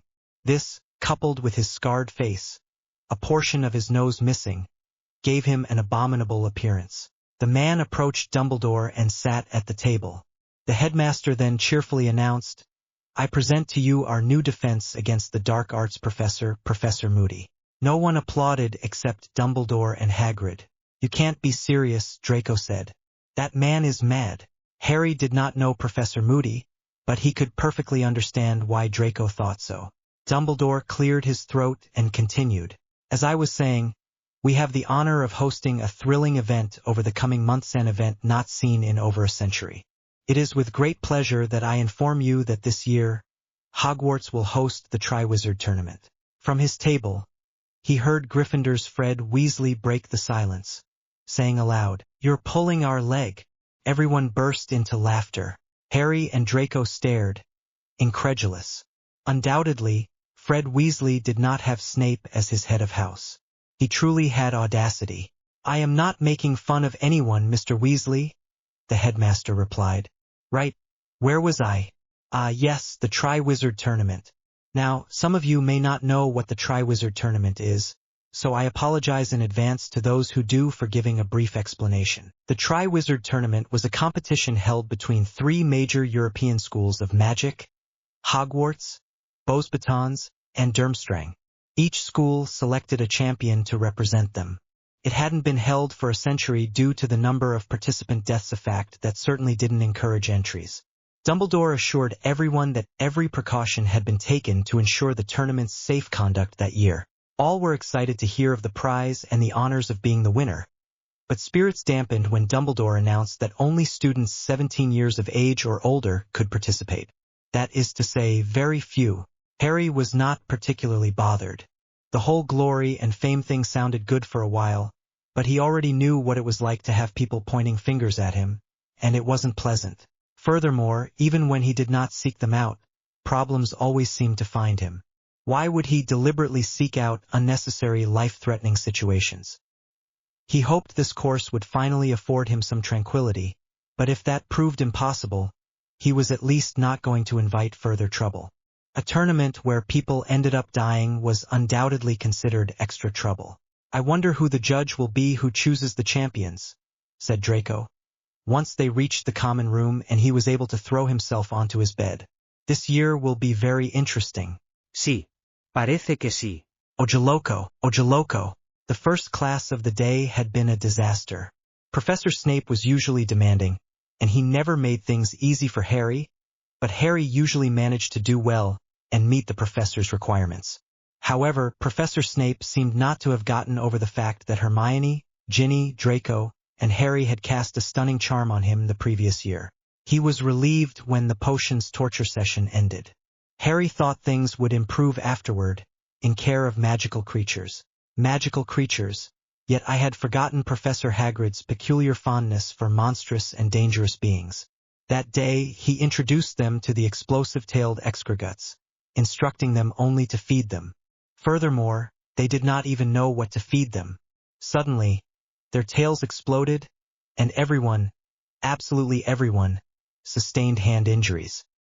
He tried to remain silent, pressing his lips together, as Gryffindor's Dean Thomas and Lavender Brown continued their incessant shrieking. He refused to behave in such a manner. However, it was as if Hagrid himself did not know what these creatures were, why some possessed stingers, or why others attempted to suck their blood. After class ended, Hermione joined them on their way to the castle, and Draco finally uttered what he had been wanting to say throughout the lesson. Of course, who wouldn't want a pet capable of burning, stinging, and sucking their blood all at once? Since the previous year, in the first class, the blonde had made it clear that the ranger was not his favorite teacher. In fact, it was a miracle that he hadn't complained while they had to deal with the infernal creatures. "When Hagrid isn't looking, we could crush them before they attack," Harry suggested. "They aren't being very kind," Hermione scolded them. Draco rolled his eyes. "Please, you know we are right. Imagine what those creatures will do when they grow up." Only Hagrid could think of bringing such things to class. Hermione sighed. "I wish he didn't have that fascination with monsters." "Oh, there's Neville." He waved to greet his friend and join him at the table in his house. "Well, see you in arithmancy. You have class with Professor Moody today, don't you? Do tell me how it goes." The final class of the day, however, was the one he most anticipated, Defense Against the Dark Arts. His previous instructors in that subject had been extraordinarily diverse. Harry had inquired about the new professor. Professor Moody was formerly an Auror, a wizard dedicated to apprehending dark wizards. In his day, Moody was the best, but he retired and became paranoid. In other words, he was completely mad. He possessed a magical eye that could see in all directions, and for this reason he earned the moniker Mad-Eye Moody. Draco and Harry were the first to arrive and took the front seats. Even Draco, who thought Moody was deranged, I was curious. At lunchtime, some sixth-year students were overheard saying it was the best CAD/CM class they had ever had. For Harry, having had Lupin as a teacher, that was saying something. Or perhaps they were accustomed to having low expectations of the teachers in that subject, a position that remained vacant each year. They heard Moody enter, the distinctive tap-tap-tap of his cane echoing. "You may put away your books," he said. "You will not require them."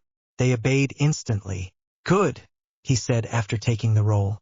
"I have received a letter from Professor Lupin. It seems you are quite adept at confronting dark creatures.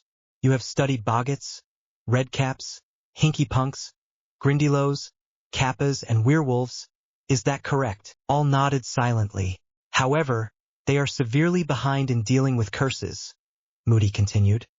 So I have come to prepare you against what wizards can do to each other. I have a course to teach you how to handle the evil. So let's begin. Curses. He had the complete attention of all the Slytherin students. According to the ministry, I should only teach them counter-curses. But how does one defend oneself against something one has never seen? They must be prepared. There are countless curses, but 3 are especially punishable by law. Does anyone know what they are? Theo Knott raised his hand. The 3 unforgivable curses. One of them is the Imperius curse. Excellent, excellent, Mr. Knott. I am certain his father is very familiar with it. Knott's face paled at the remark. Moody then produced a spider from a box, pointed his wand at it, and said, Imperio. He made the spider jump, run, stretch its legs.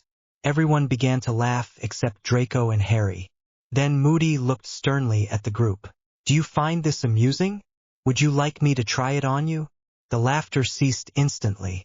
The Imperius curse involves control, total control of the other person's body. Subsequently, Zabini mentioned another curse, Cruciatus. Moody used it on another spider, first enlarging it so that everyone could see how it was tortured. And finally, the last one. Millicent Bulstrode was the only one who dared to say it. Avada Kedavra. Ah yes, the last and worst. There was a blinding flash of green light, and the spider lay motionless, undoubtedly dead. It is neither pleasant nor agreeable. And there's no counter-curse. There's no way to intercept it. Only one person is known to have survived that curse, and they're sitting opposite me, he said, stopping in front of Harry. Harry felt everyone else's eyes on him. He knew some things about his parents' deaths. After meeting Lupin and Sirius, and hearing his parents' voices as the Dementors approached him, he had some idea of what had happened in those last minutes. But there it was, the curse that had ended them. It can only be performed by a very powerful wizard. The remainder of the class was spent taking notes in silence. However, upon leaving, Harry overheard Goyle saying to Crabbe, when the Avada Kedavra curse was cast, did you observe the spider? How did it extend its leg?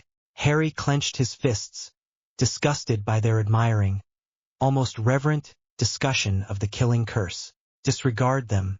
You know their minds are not functioning properly. Several days later, upon encountering Hermione in arithmetic class, they learned that Moody's class had been considerably more challenging for them. Neville Longbottom, a friend of Hermione's, was visibly affected for some undisclosed reason, and had been unwilling to confide in her.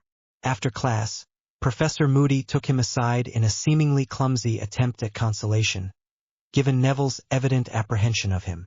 It was truly very strange, he said when they went to the library afterward to finish their assignment. No, he did not, said Draco. I understand his reaction after what happened to his parents. What do you mean? Hermione asked. Years ago, when Voldemort was still powerful, the Longbottoms were Aurors, just like Moody. He said Death Eaters tortured them with the Cruciatus curse until they were driven mad. I believe they remain at St. Mungo's to this day. Hermione's eyes widened. Neville had never revealed such a horrific event in his family's history. Oh dear, no. He never told me. How do you know? Draco shifted uncomfortably in his seat, annoyed. Because it was my mother's sister, Bellatrix Lestrange, who cast the curse upon them, she whispered. She remains in Azkaban to this day for that crime. Oh, Hermione said, even more distressed. I'm sorry. She was not sorry for the person who had done that to the Longbottoms, but that Draco should have to live among people who condoned such atrocities. She attempted to redirect the conversation, steering it back to the elves. Having learned of the existence of house elves in the Hogwarts kitchens, living in enslavement without any rights whatsoever, she was determined to find a way to emancipate them. You're mad, so claim the wizards who reap all the rewards. Investigate further, Hermione. House elves suffer and are unhappy if they do not serve a master. I do not expect you to understand. You are the one who does not understand. You did not even know about house elves. A discussion ensued regarding house elves, their status, rights, and knowledge of both the wizarding and muggle worlds. Annoyed, Harry rose the moment he spotted Ginny's red hair near one of the shelves. He had found his momentary salvation. He murmured a farewell and left Hermione and Draco conversing for another 15 minutes. The champions. Hello. I am back with another chapter.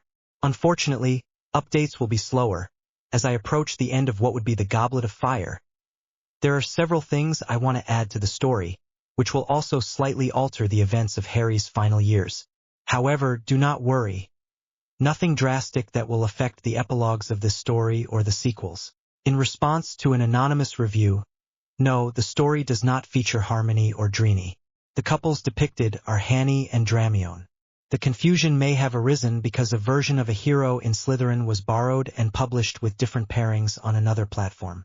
The champions. Harry, I understand that Mad-Eye Moody is your professor this year. Please tell me how that is going. At the very least, it signifies that Dumbledore is taking action regarding the rumors circulating in Albania. With this year's tournament being held at Hogwarts, I don't expect you to want to spend Christmas in London, so I've invited Lupin to stay with me. My mother has been beside herself with worry. Has your scar been hurting you lately? Remember to inform Dumbledore if it does. Sirius. It was likely the first letter Harry had received while at Hogwarts. The Dursleys would never write to him, and Harry did not wish for them to. He could not imagine why he would not want to spend Christmas with Sirius, for the first time outside the castle, with the closest thing he had to family. Even with the tournament taking place at the school, he certainly preferred going to Grimmauld Place with his godfather. He kept the letter, and that afternoon in the common room decided to update Sirius on the castle news. The following weeks passed quickly. Moody had them practice resisting the Imperius curse. Truthfully, the man was difficult to tolerate. He seemed to be constantly watching Harry and Draco, regarding Harry with the curiosity one might reserve for an unusual insect, and Draco with barely concealed contempt, which they attributed to Moody's hatred of Death Eaters and those who had escaped Azkaban, such as the blonde boy's father. Conversely, it was true that he was paranoid, always saying things like, when they attack, or it will be useful when someone tries. However, after a few weeks, Harry wondered if that was Dumbledore's objective in bringing in an experienced Auror, to prepare them for what was to come. Harry's scar had pained him before the Death Eater attack, but Dumbledore surely possessed more concrete information upon which to act. McGonagall had also become more demanding, frightening them with the prospect of TMOS, but luckily, both Draco and he were doing well enough in the subject. McGonagall always became exasperated with Pansy and the dimwits Crabbe and Goyle. Snape was teaching them how to prepare antidotes. Harry was quite careful about this, as before Christmas Snape would give them the poison to verify that the antidote worked correctly. Hagrid, however, continued to have them raise and observe these beasts, which had grown impressively although no one had yet discovered what they ate.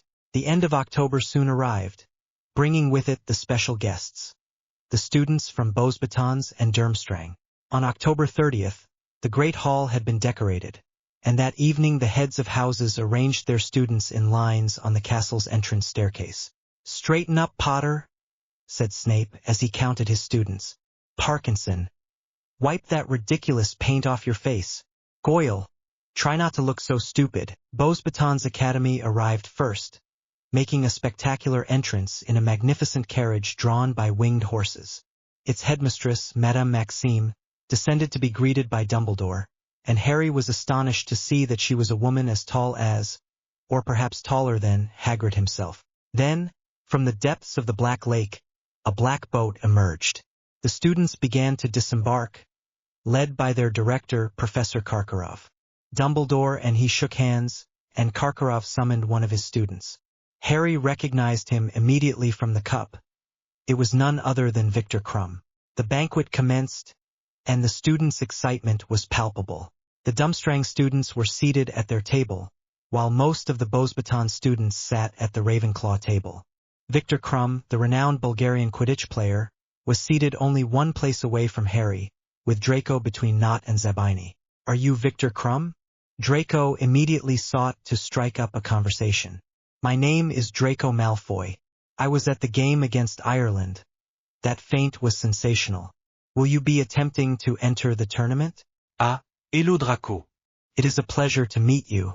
At that moment, a Beauxbatons girl walked past their table. She was blonde and beautiful, and as she passed, the eyes of all the boys followed her. Her grace and beauty made it impossible to look away. "Shut your mouths, you idiots," Ginny said to them, sitting opposite Draco. "You'll catch flies." Harry and Draco immediately obeyed. To Harry's surprise, not only they but also Victor Crumb, who appeared quite embarrassed, complied. "No, I wasn't speaking to you," Ginny quickly said, her voice softer. It was directed at these two. "Similarly, you are right, Ms. Ginny Weasley. I too was at the match against Ireland. You were phenomenal." "Delighted to meet you, Ginny." Pansy Parkinson and the Caro twins, seated a few places away, glared at Ginny. Harry frowned. Perhaps Ginny was being overly friendly with Crumb. "Look who's arrived," Draco said, gesturing towards the professor's table. Ludo Bagman, whom they had met at the World Cup and who had been betting with the twins, and Barty Crouch, Percy Weasley's superior and the man with the elf-like features, took seats beside Dumbledore and Madame Maxime. Dumbledore then rose to his feet. Silence fell upon the hall, and the headmaster spoke. "The time has come. The Triwizard Tournament is about to begin," said Mr. Crouch, "and Mr. Bagman will serve as judges, along with Madame Maxime, Professor Karkaroff, and myself. There will be 3 trials, spaced throughout the school year, which will test the champions in many different aspects. Now, as you all know, 1 champion is chosen per school, and these will be chosen by an impartial judge. The Goblet of Fire." Dumbledore produced his wand and tapped a chest 3 times. The chest, which was positioned on the table before him, yielded a wooden goblet from which blue flames flickered. He explained that anyone wishing to participate in the tournament had to write their name and place it inside the goblet within the next 24 hours. Dumbledore drew an age line on the goblet to prevent any student under the age of 17 from entering their name. For a moment, Harry pictured himself circumventing Dumbledore's age line and being chosen for the tournament. The acclaim, the cheers, the glory. But then he remembered that people lost their lives in that tournament, and he chided himself for the frivolous thoughts. There were other avenues to greatness without risking death, and he had already faced the prospect of death more times than he cared to recall. "I wouldn't trust a game organized by those 2, Draco said, referring to Bangman and a Crouch. "They also organized the World Cup, and you saw what happened." The banquet concluded, and the students began to depart. Igor Karkaroff, the headmaster of Durmstrang, approached Crumb to escort him, seemed to favor Crumb above all his other students, and when he saw Harry and the scar on his forehead, he stared at him for a moment before continuing on his way. "I presume we shall know tomorrow how this truly begins." "Yes, I suppose so," Harry said, watching Karkaroff go. The following morning, bright and early, Harry, Draco, and Ginny were in the Great Hall, observing those who would place their names in the goblet. Cedric Diggory of Hufflepuff, Angelina Johnson of Gryffindor, and Cassius Warrington of Slytherin submitted their names to the goblet. The Weasley twins also attempted it, as did several other foolish individuals. They had to be taken to the hospital wing after the goblet violently ejected them, sporting elderly beards as a testament to their audacity. All the Durmstrang students entered their names, and most of the Beauxbatons students did as well. When the time came for the chalice to yield its results, all were expectant. At the precise moment of 24 hours, the chalice produced a piece of parchment, and the hall exclaimed with enthusiasm. Dumbledore retrieved the paper. The Durmstrang champion read aloud, and clearly will be Victor Crumb. The entire assembly applauded and cheered Crumb, who rose from his table and walked toward Dumbledore. Upon reaching his seat and receiving felicitations from Karkaroff, the goblet expelled a second piece of parchment. "The Beauxbatons champion," said Dumbledore, "is Fleur Delacour." The Beauxbatons girl, whom Crumb claimed was Avila, approached to take her seat beside him. "The Hogwarts champion," said Dumbledore, reading the last piece of paper, "is Cedric Diggory." The entire Hogwarts erupted in applause that lasted far longer than the others. "Excellent. Well, we now have our 3 champions. I hope you will cheer on your respective champions as much as—" Dumbledore fell silent. The goblet had produced one last name. The headmaster read it, holding it for a moment longer before clearing his throat and reading aloud, "Harry Potter." As he rose, spurred on by Ginny and Draco, who were almost as dumbfounded as he was, and then his gaze traveling to the Gryffindor table where Hermione watched him in horror. Harry knew he could say goodbye to a peaceful year. He was once again in serious trouble. No one applauded Harry. No one smiled at him. The other 3 champions were disgruntled. Only 1 champion per school was allowed, and Cedric was Hogwarts champion. Harry was too young. Professor Dumbledore asked him whether he had entered his name in the goblet or had asked someone to do it for him, and Harry denied it. He did not even want to be there. None of the headmasters believed him, and apparently Professor Snape did not either. Following the previous year's events, Harry was merely another rule-breaker, just like his father. Moody was the only one to defend Harry, suggesting that someone might have been determined to have Harry participate in the competition, hoping he would die. The thought that a dark wizard might have entered Harry's name into the goblet, particularly given that he was now obligated to compete, was hardly encouraging. The 4 of them were informed of the date of the first test and the rules they were to abide by. The fact that they were permitted to take the Endofire exams was insufficient consolation. When the others had left and Dumbledore had sent him and Cedric to their dormitories, Harry tried to proceed to his common room as slowly as possible.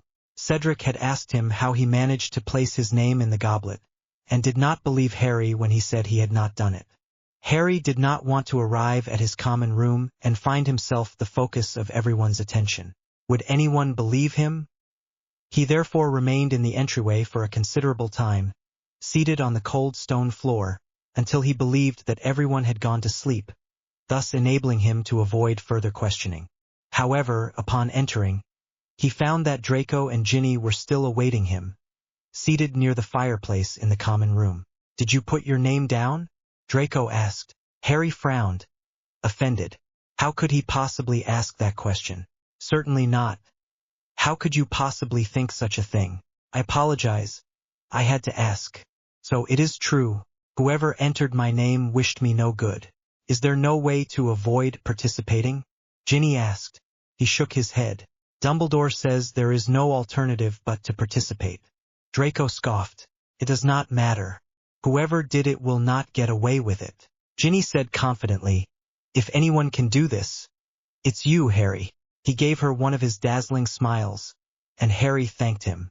At that moment, at least, he could enjoy what remained of his tranquility. After his friends had retired for the night, Harry, unable to sleep, went to write to Sirius. He would send a letter first thing in the morning to inform him of the night's events. Oh, Harry! Hermione looked at him worriedly. It seems everything always happens to you. Harry appreciated Hermione's concern for his well-being, but her words were not entirely reassuring. They were at leisure. The 4 of them sat in the courtyard, apart from the others. It was logical to expect the Hufflepuffs to wait for Cedric, but Harry did not expect to encounter the general rejection of the rest of the school. Hermione assured him that not everyone believed he had cheated, that Neville and Ron Weasley agreed that Harry could not have entered his name. Certainly, Harry appreciated the gesture, but 2 people were not a significant number compared to the rest of the student body. Justin Finch-Fletchley passed them, accompanied by other Hufflepuff students, wearing a badge on his chest that alternately read support Cedric and Potter stinks. Do you like it, Potter? Justin asked mockingly. His friends laughed with him. Get lost, you idiots, Draco said, tensing. Ignore them, said Hermione, in a weak attempt to calm things down. They think they're very clever. They're brimming with wit. Would you care for one, Miss Granger? And you, Mr. Weasley? We have plenty. Before Harry or Draco could intervene, Ginny and Justin had already drawn their wands. Are you going to attack me, Weasley?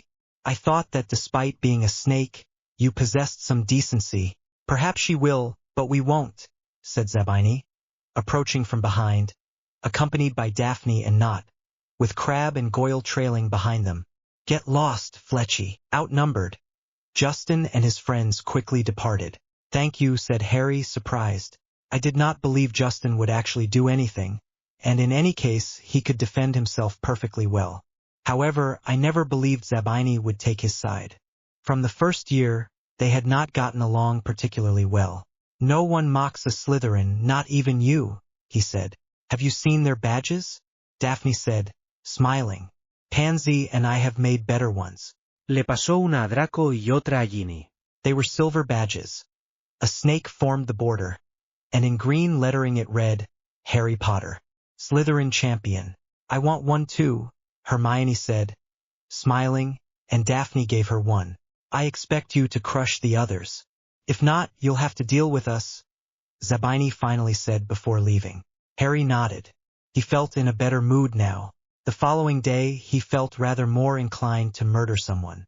A prophet reporter, Rita Steeker, came to the school to interview the champions.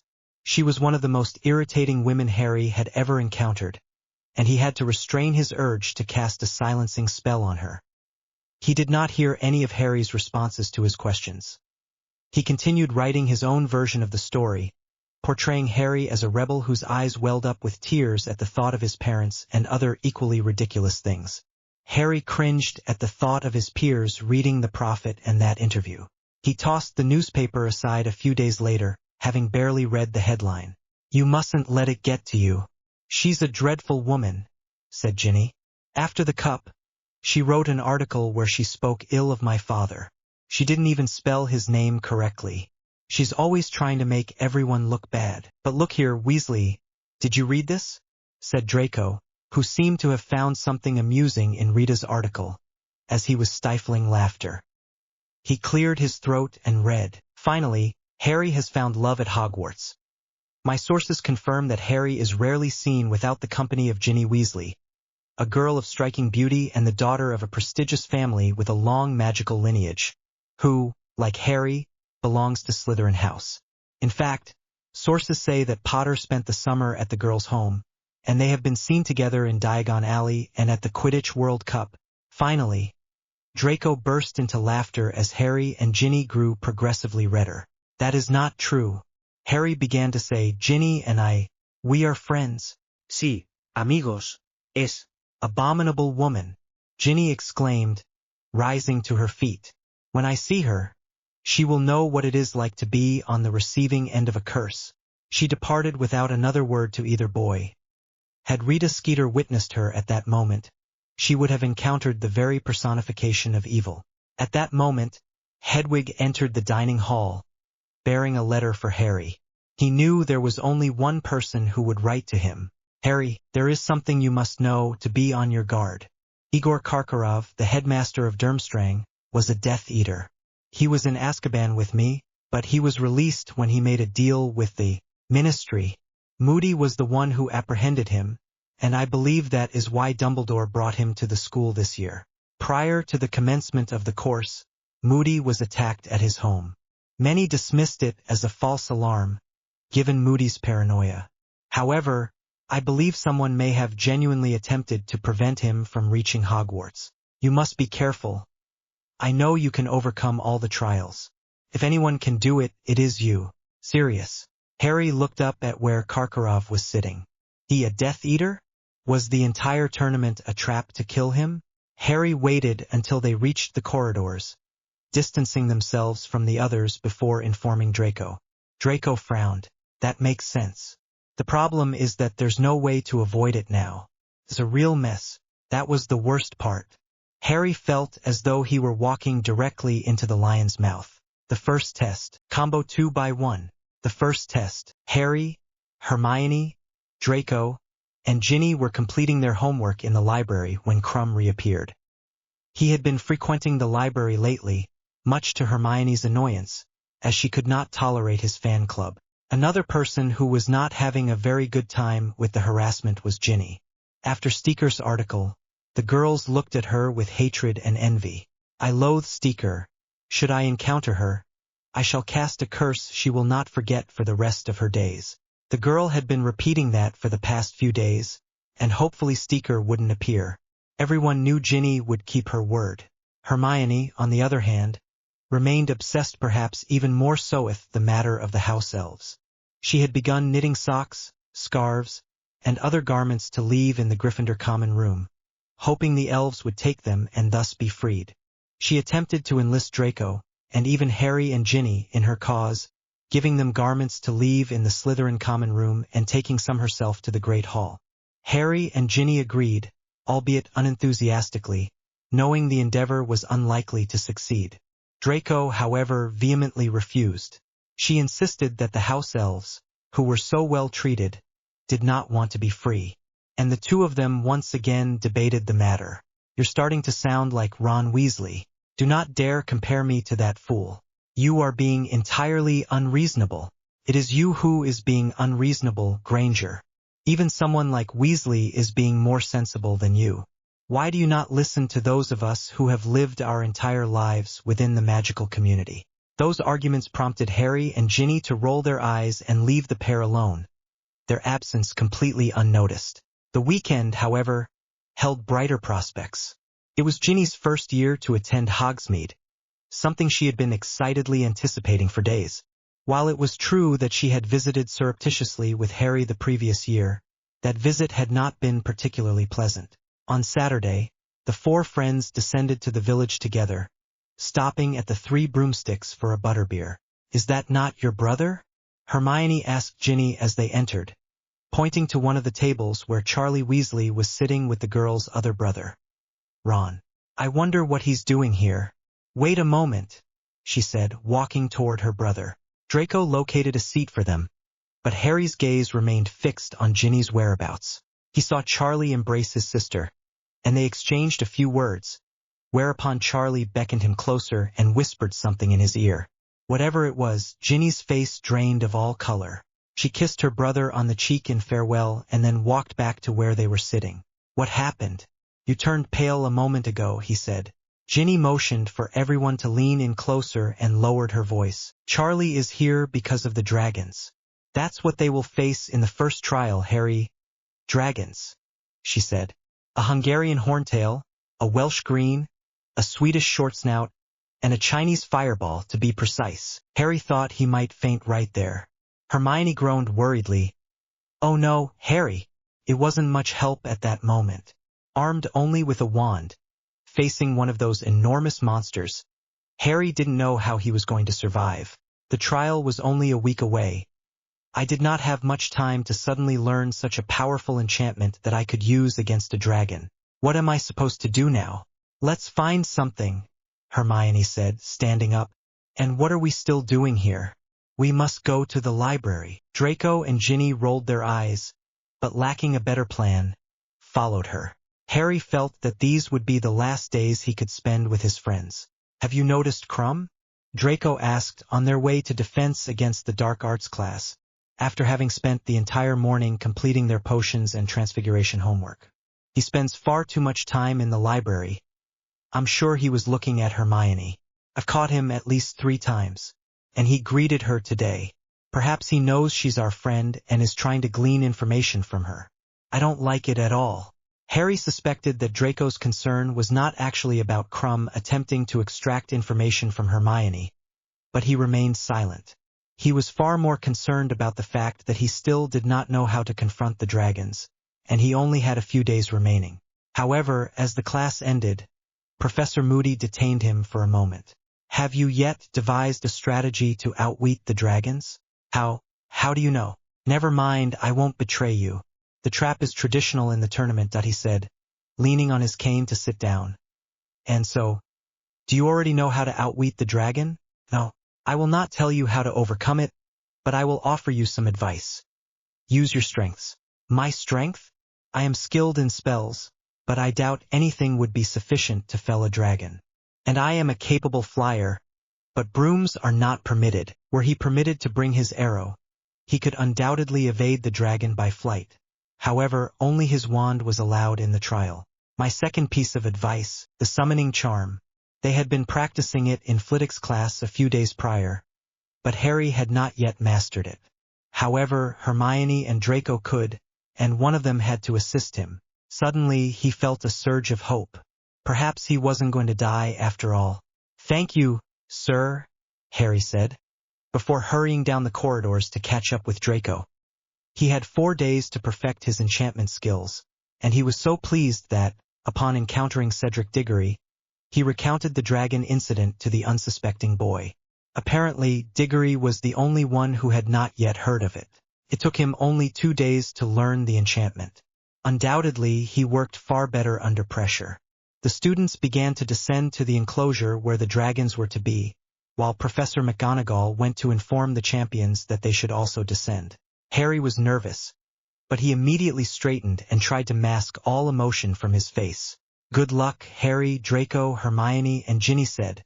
The latter took his hand for a moment and squeezed it tightly. "You've already killed a basilisk, remember? A dragon can't be any worse." He whispered it in his ear, and Harry felt his face burn. "Thank you." Crumb appeared more sullen than usual. Fleur seemed pale and sweaty, and Cedric paced nervously to and fro. Mr. Bagman had each of them take a miniature of the dragon they were to face, and Harry was not surprised when he received. It was revealed that he and Luck were not particularly well acquainted. Cedric was the first, and he succeeded without difficulty. Fleur and Victor followed, also victorious. Being last, Harry had lost half the confidence he initially felt. Vibrant colors surrounded him, and the crowd roared excitedly, perhaps in support, perhaps in mockery.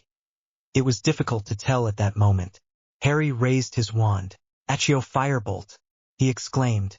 He heard it cleaving the air behind him, saw it descend to the enclosure, and hover, awaiting his mount. He climbed onto the saeta and rose into the air. A second later, the faceless crowd and the fear they had inspired were gone. He began to weave in circles and zigzags, confusing the Colicorno, seeking the opportune moment to reach the golden egg, the objective of this trial, which was protected between the dragon's forelegs. The Colicorno launched a ball of fire, but he dodged it as if it were a bludger. At that moment, Harry was simply playing another Quidditch match. The dragon, increasingly exasperated by Harry's persistent taunts and provocations, finally presented an opportunity. Rising onto its hind legs and extending its immense black wings, the dragon provided the opening Harry needed. He released his grip on the firebolt, seizing the golden egg. The dragon scarcely registered what had transpired, unable to perceive Harry's blur on his broom as he sped away at top speed. He had it, and it had taken him almost no time at all. Harry had overcome the first trial. The crowd of spectators had. The crowd went wild, screaming and applauding so loudly that it reminded Harry of the excitement of the Quidditch World Cup. Later, while examining the minor injuries or accidents sustained by the champions, he vaguely overheard Madame Pomfrey complaining about the types of creatures they were bringing to the school, as she attended to all four of them. Then 3 people entered the shop: Draco, Hermione, and Ginny. "Harry, you've been magnificent!"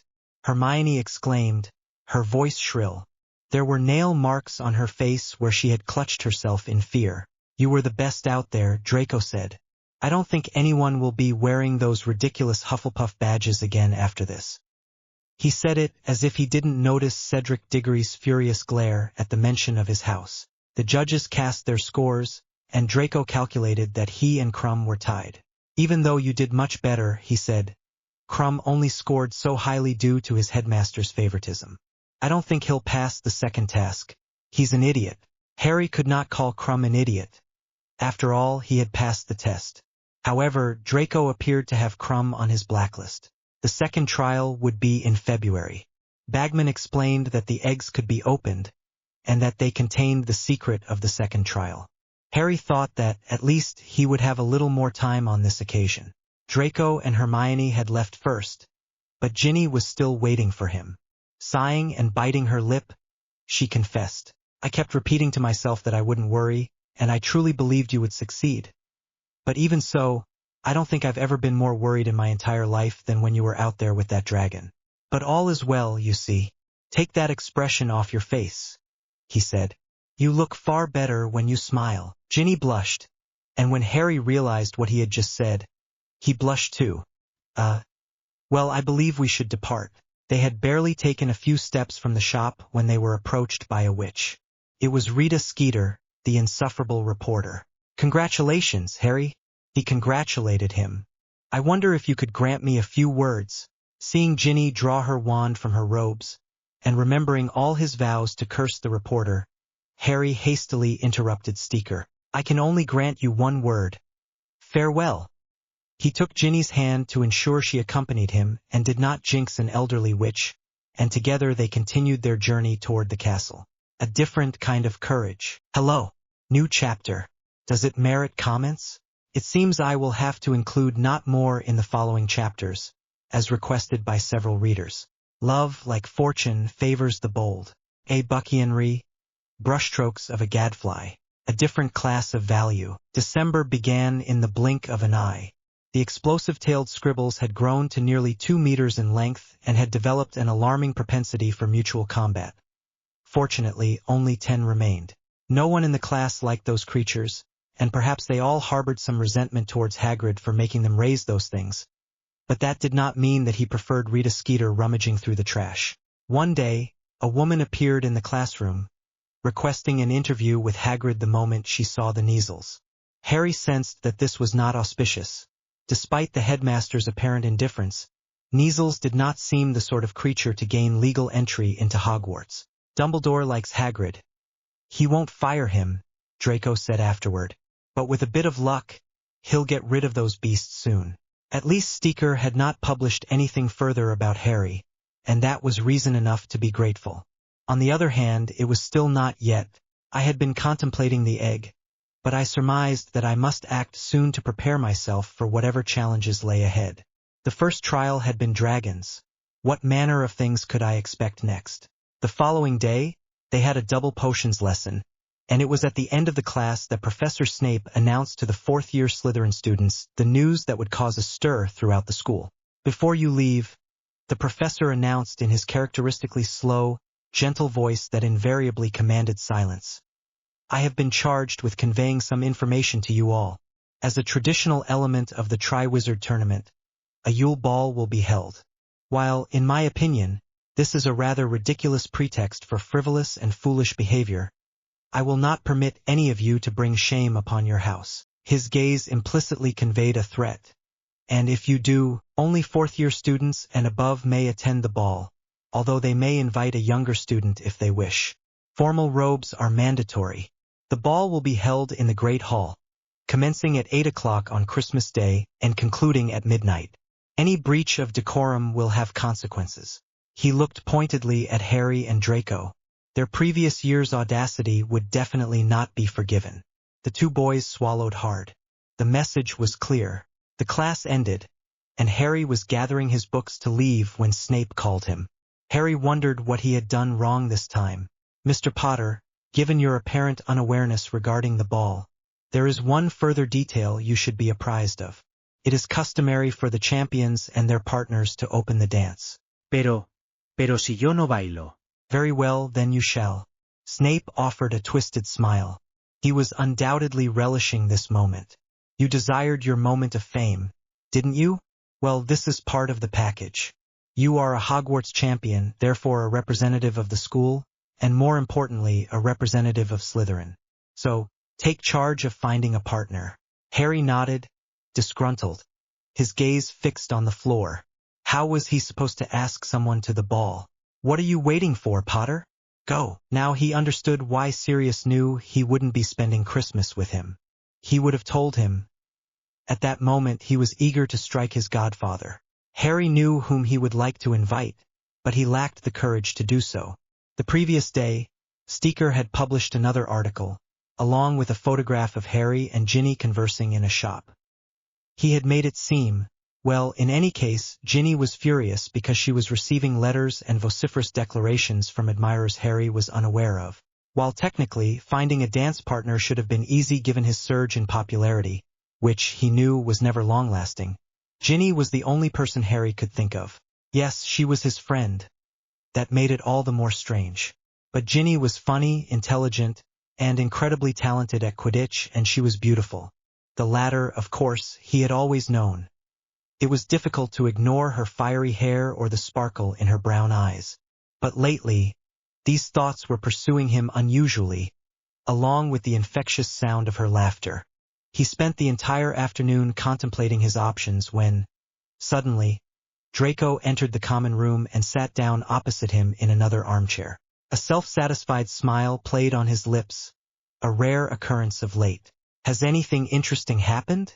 I now understand why Crumb, that fool, frequented the library so much. ¿Y eso qué? After Snape asked you to remain, I went to the library to find Hermione. As you know, she has spent all her time there these last few days, engrossed in that pedo nonsense. And Krum was there again. I think he has been looking for an opportunity all these weeks to find her alone. He approached her to greet her, and frankly, given how intelligent Hermione is, I am surprised she did not realize his intentions. But well, is Krum interested in Hermione? You would not be so surprised if you had seen it. I believe he was about to invite her to the dance. But I cast a Confundus charm in time and removed Hermione from his sight before he realized what was happening. She would have noticed it. No, he did not.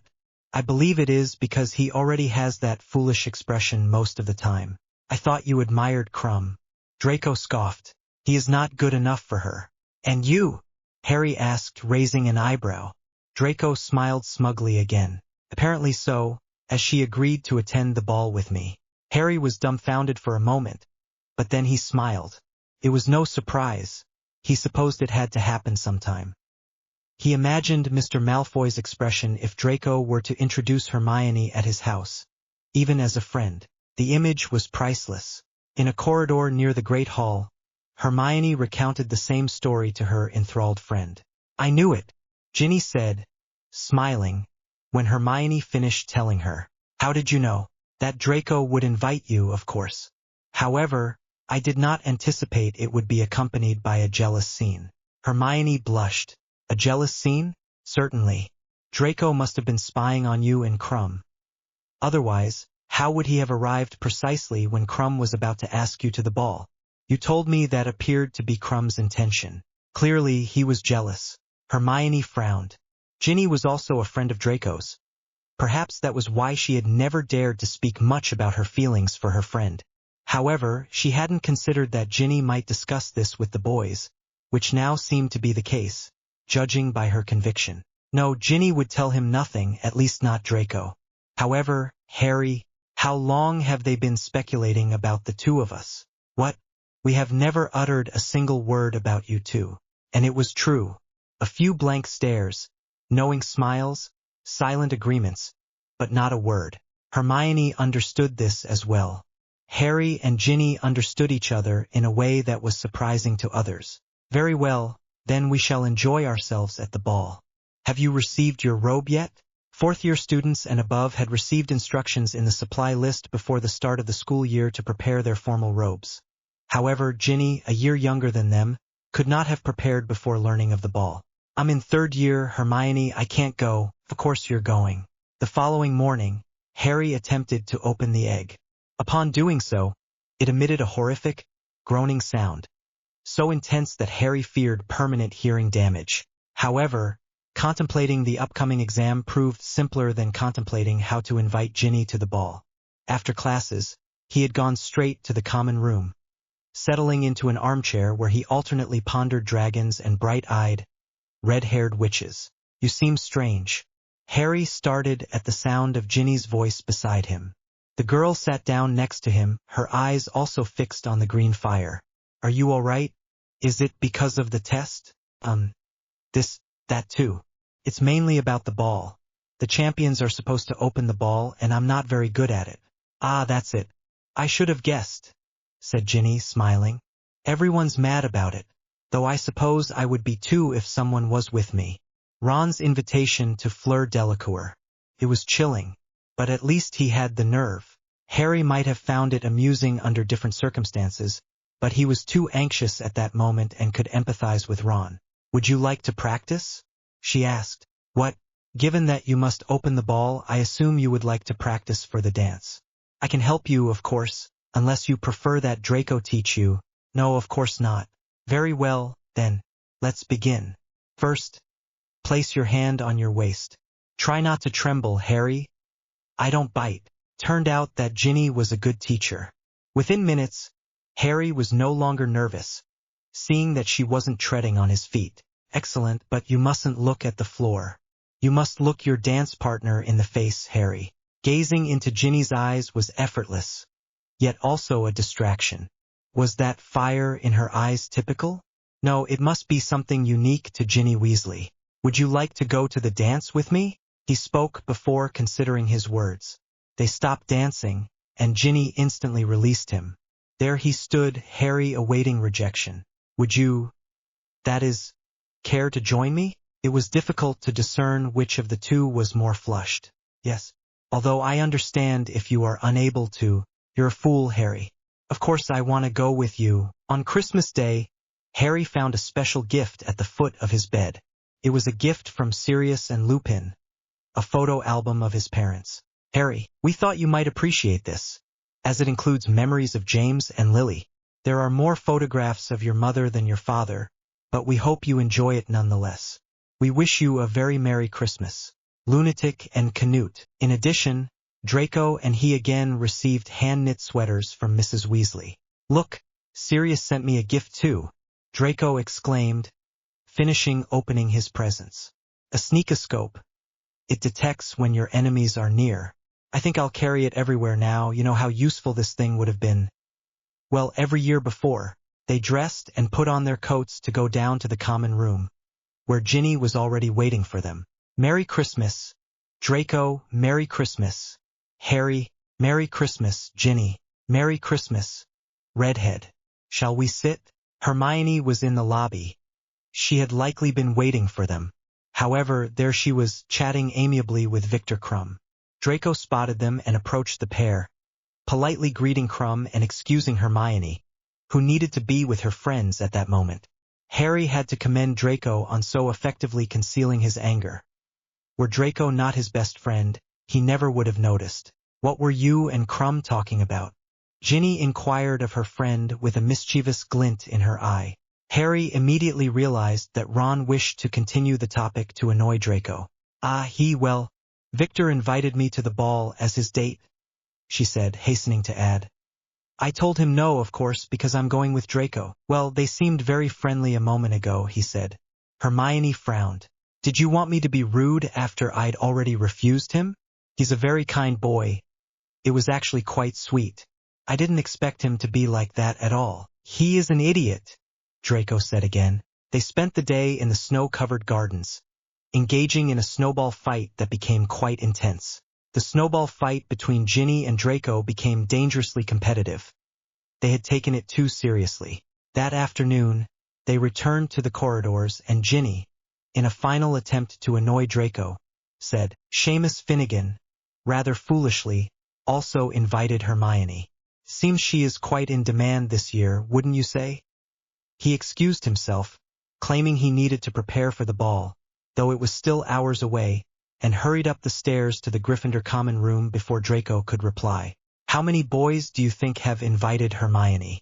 I do not know, but I do not believe it is advisable for you to go about bewitching everyone.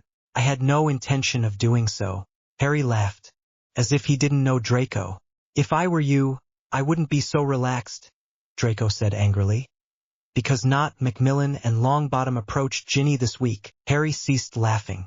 Touché. You look like a priest, Harry told Draco once they had changed for the ball. ¿Un qué? No importa. Es algo mogel. Harry would remain in the common room awaiting Ginny, while Draco proceeded to the lobby, where he was to meet Hermione. Ginny soon came downstairs. She wore an ivory tunic embroidered with black flowers. Her long red hair was loosely swept back. She looked particularly elegant and beautiful that evening. In truth, she was always beautiful, but this was different. You are very beautiful. Thank you. Shall we leave? Yes, of course. They left their common room and ascended the stairs to the great hall. En route, they encountered Blaise and Pansy, who were proceeding to the ball together, as were Theo Knott and Daphne Greengrass. Ron Weasley, Ginny's brother, observed them in the foyer and glared at Harry. And then they saw Draco and Hermione, who, in a blue dress and with her hair straight, was practically unrecognizable. Her smile also gave her a different radiance. Draco, on the other hand, seemed captivated and could barely take his eyes off her. They greeted their friends, but before reaching them, Professor McGonagall called them. Champions, this way, please. I think that's you, Ginny said, smiling encouragingly. The thought of opening the ball in front of all the students still made Harry nervous. They would be the last to enter, after all the other students were seated. Upon their arrival, everyone present applauded as they proceeded to the head table. To their good or bad fortune, they were seated next to Percy, Ginny's older brother. "Hello, Harry, hello, Ginny." The young man greeted them, and before they could reply, he continued, "I've been promoted. I am now Mr. Crouch's personal assistant, and I've come on his behalf." He said it as if he had been appointed Prime Minister. "Why hasn't he come?" Ginny asked. "He'd be more pleasant than having Percy Imsmarterthanu Weasley. I regret to inform you that Mr. Crouch is not well. He has been unwell since the World Cup. This does not surprise me. It is the result of overwork. He is not as young as he once was, though he remains brilliant, of course. His mind is as sharp as ever. However, the World Cup proved a fiasco, and Mr. Crouch suffered particularly due to the misbehavior of his house elf, Binky, or whatever her name is." Harry ceased paying attention to Percy and observed Ginny rolling her eyes at his pronouncements. The menu then appeared, signaling the commencement of the grand feast. "They've really gone to town decorating the drawing room today," Ginny remarked to Harry. "They needn't have bothered. You can't please all the people all the time." As I said this, I frowned at Fleur Delacour, who was criticizing the castle and comparing it in detail to Beauxbatons. Following dinner, Dumbledore rose and requested that everyone else do the same. With a flick of his wand, all the tables were removed, leaving a clear space for dancing.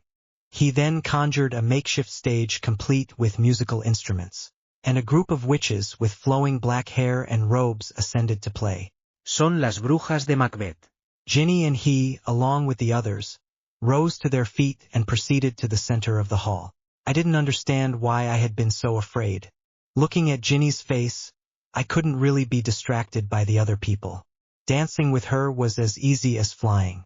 "Not bad, Potter. Have you been practicing?" she asked, smiling. He returned her smile. "I have had a good teacher." The song concluded, but Hermione and he continued dancing for a while before taking a break and fetching some punch. "Harry, Ginny, over here." They heard Hermione's cheerful voice calling them. "It seems you learned to dance today, Harry. Well done, Weasley." Draco, who had approached with a pair of glasses for himself and Hermione, jeered. "I detect a hint of envy in your words," Harry said jokingly. "You aren't stepping on Hermione's toes, are you?" He knew that Draco had little to envy him at that moment, as he was enjoying himself independently.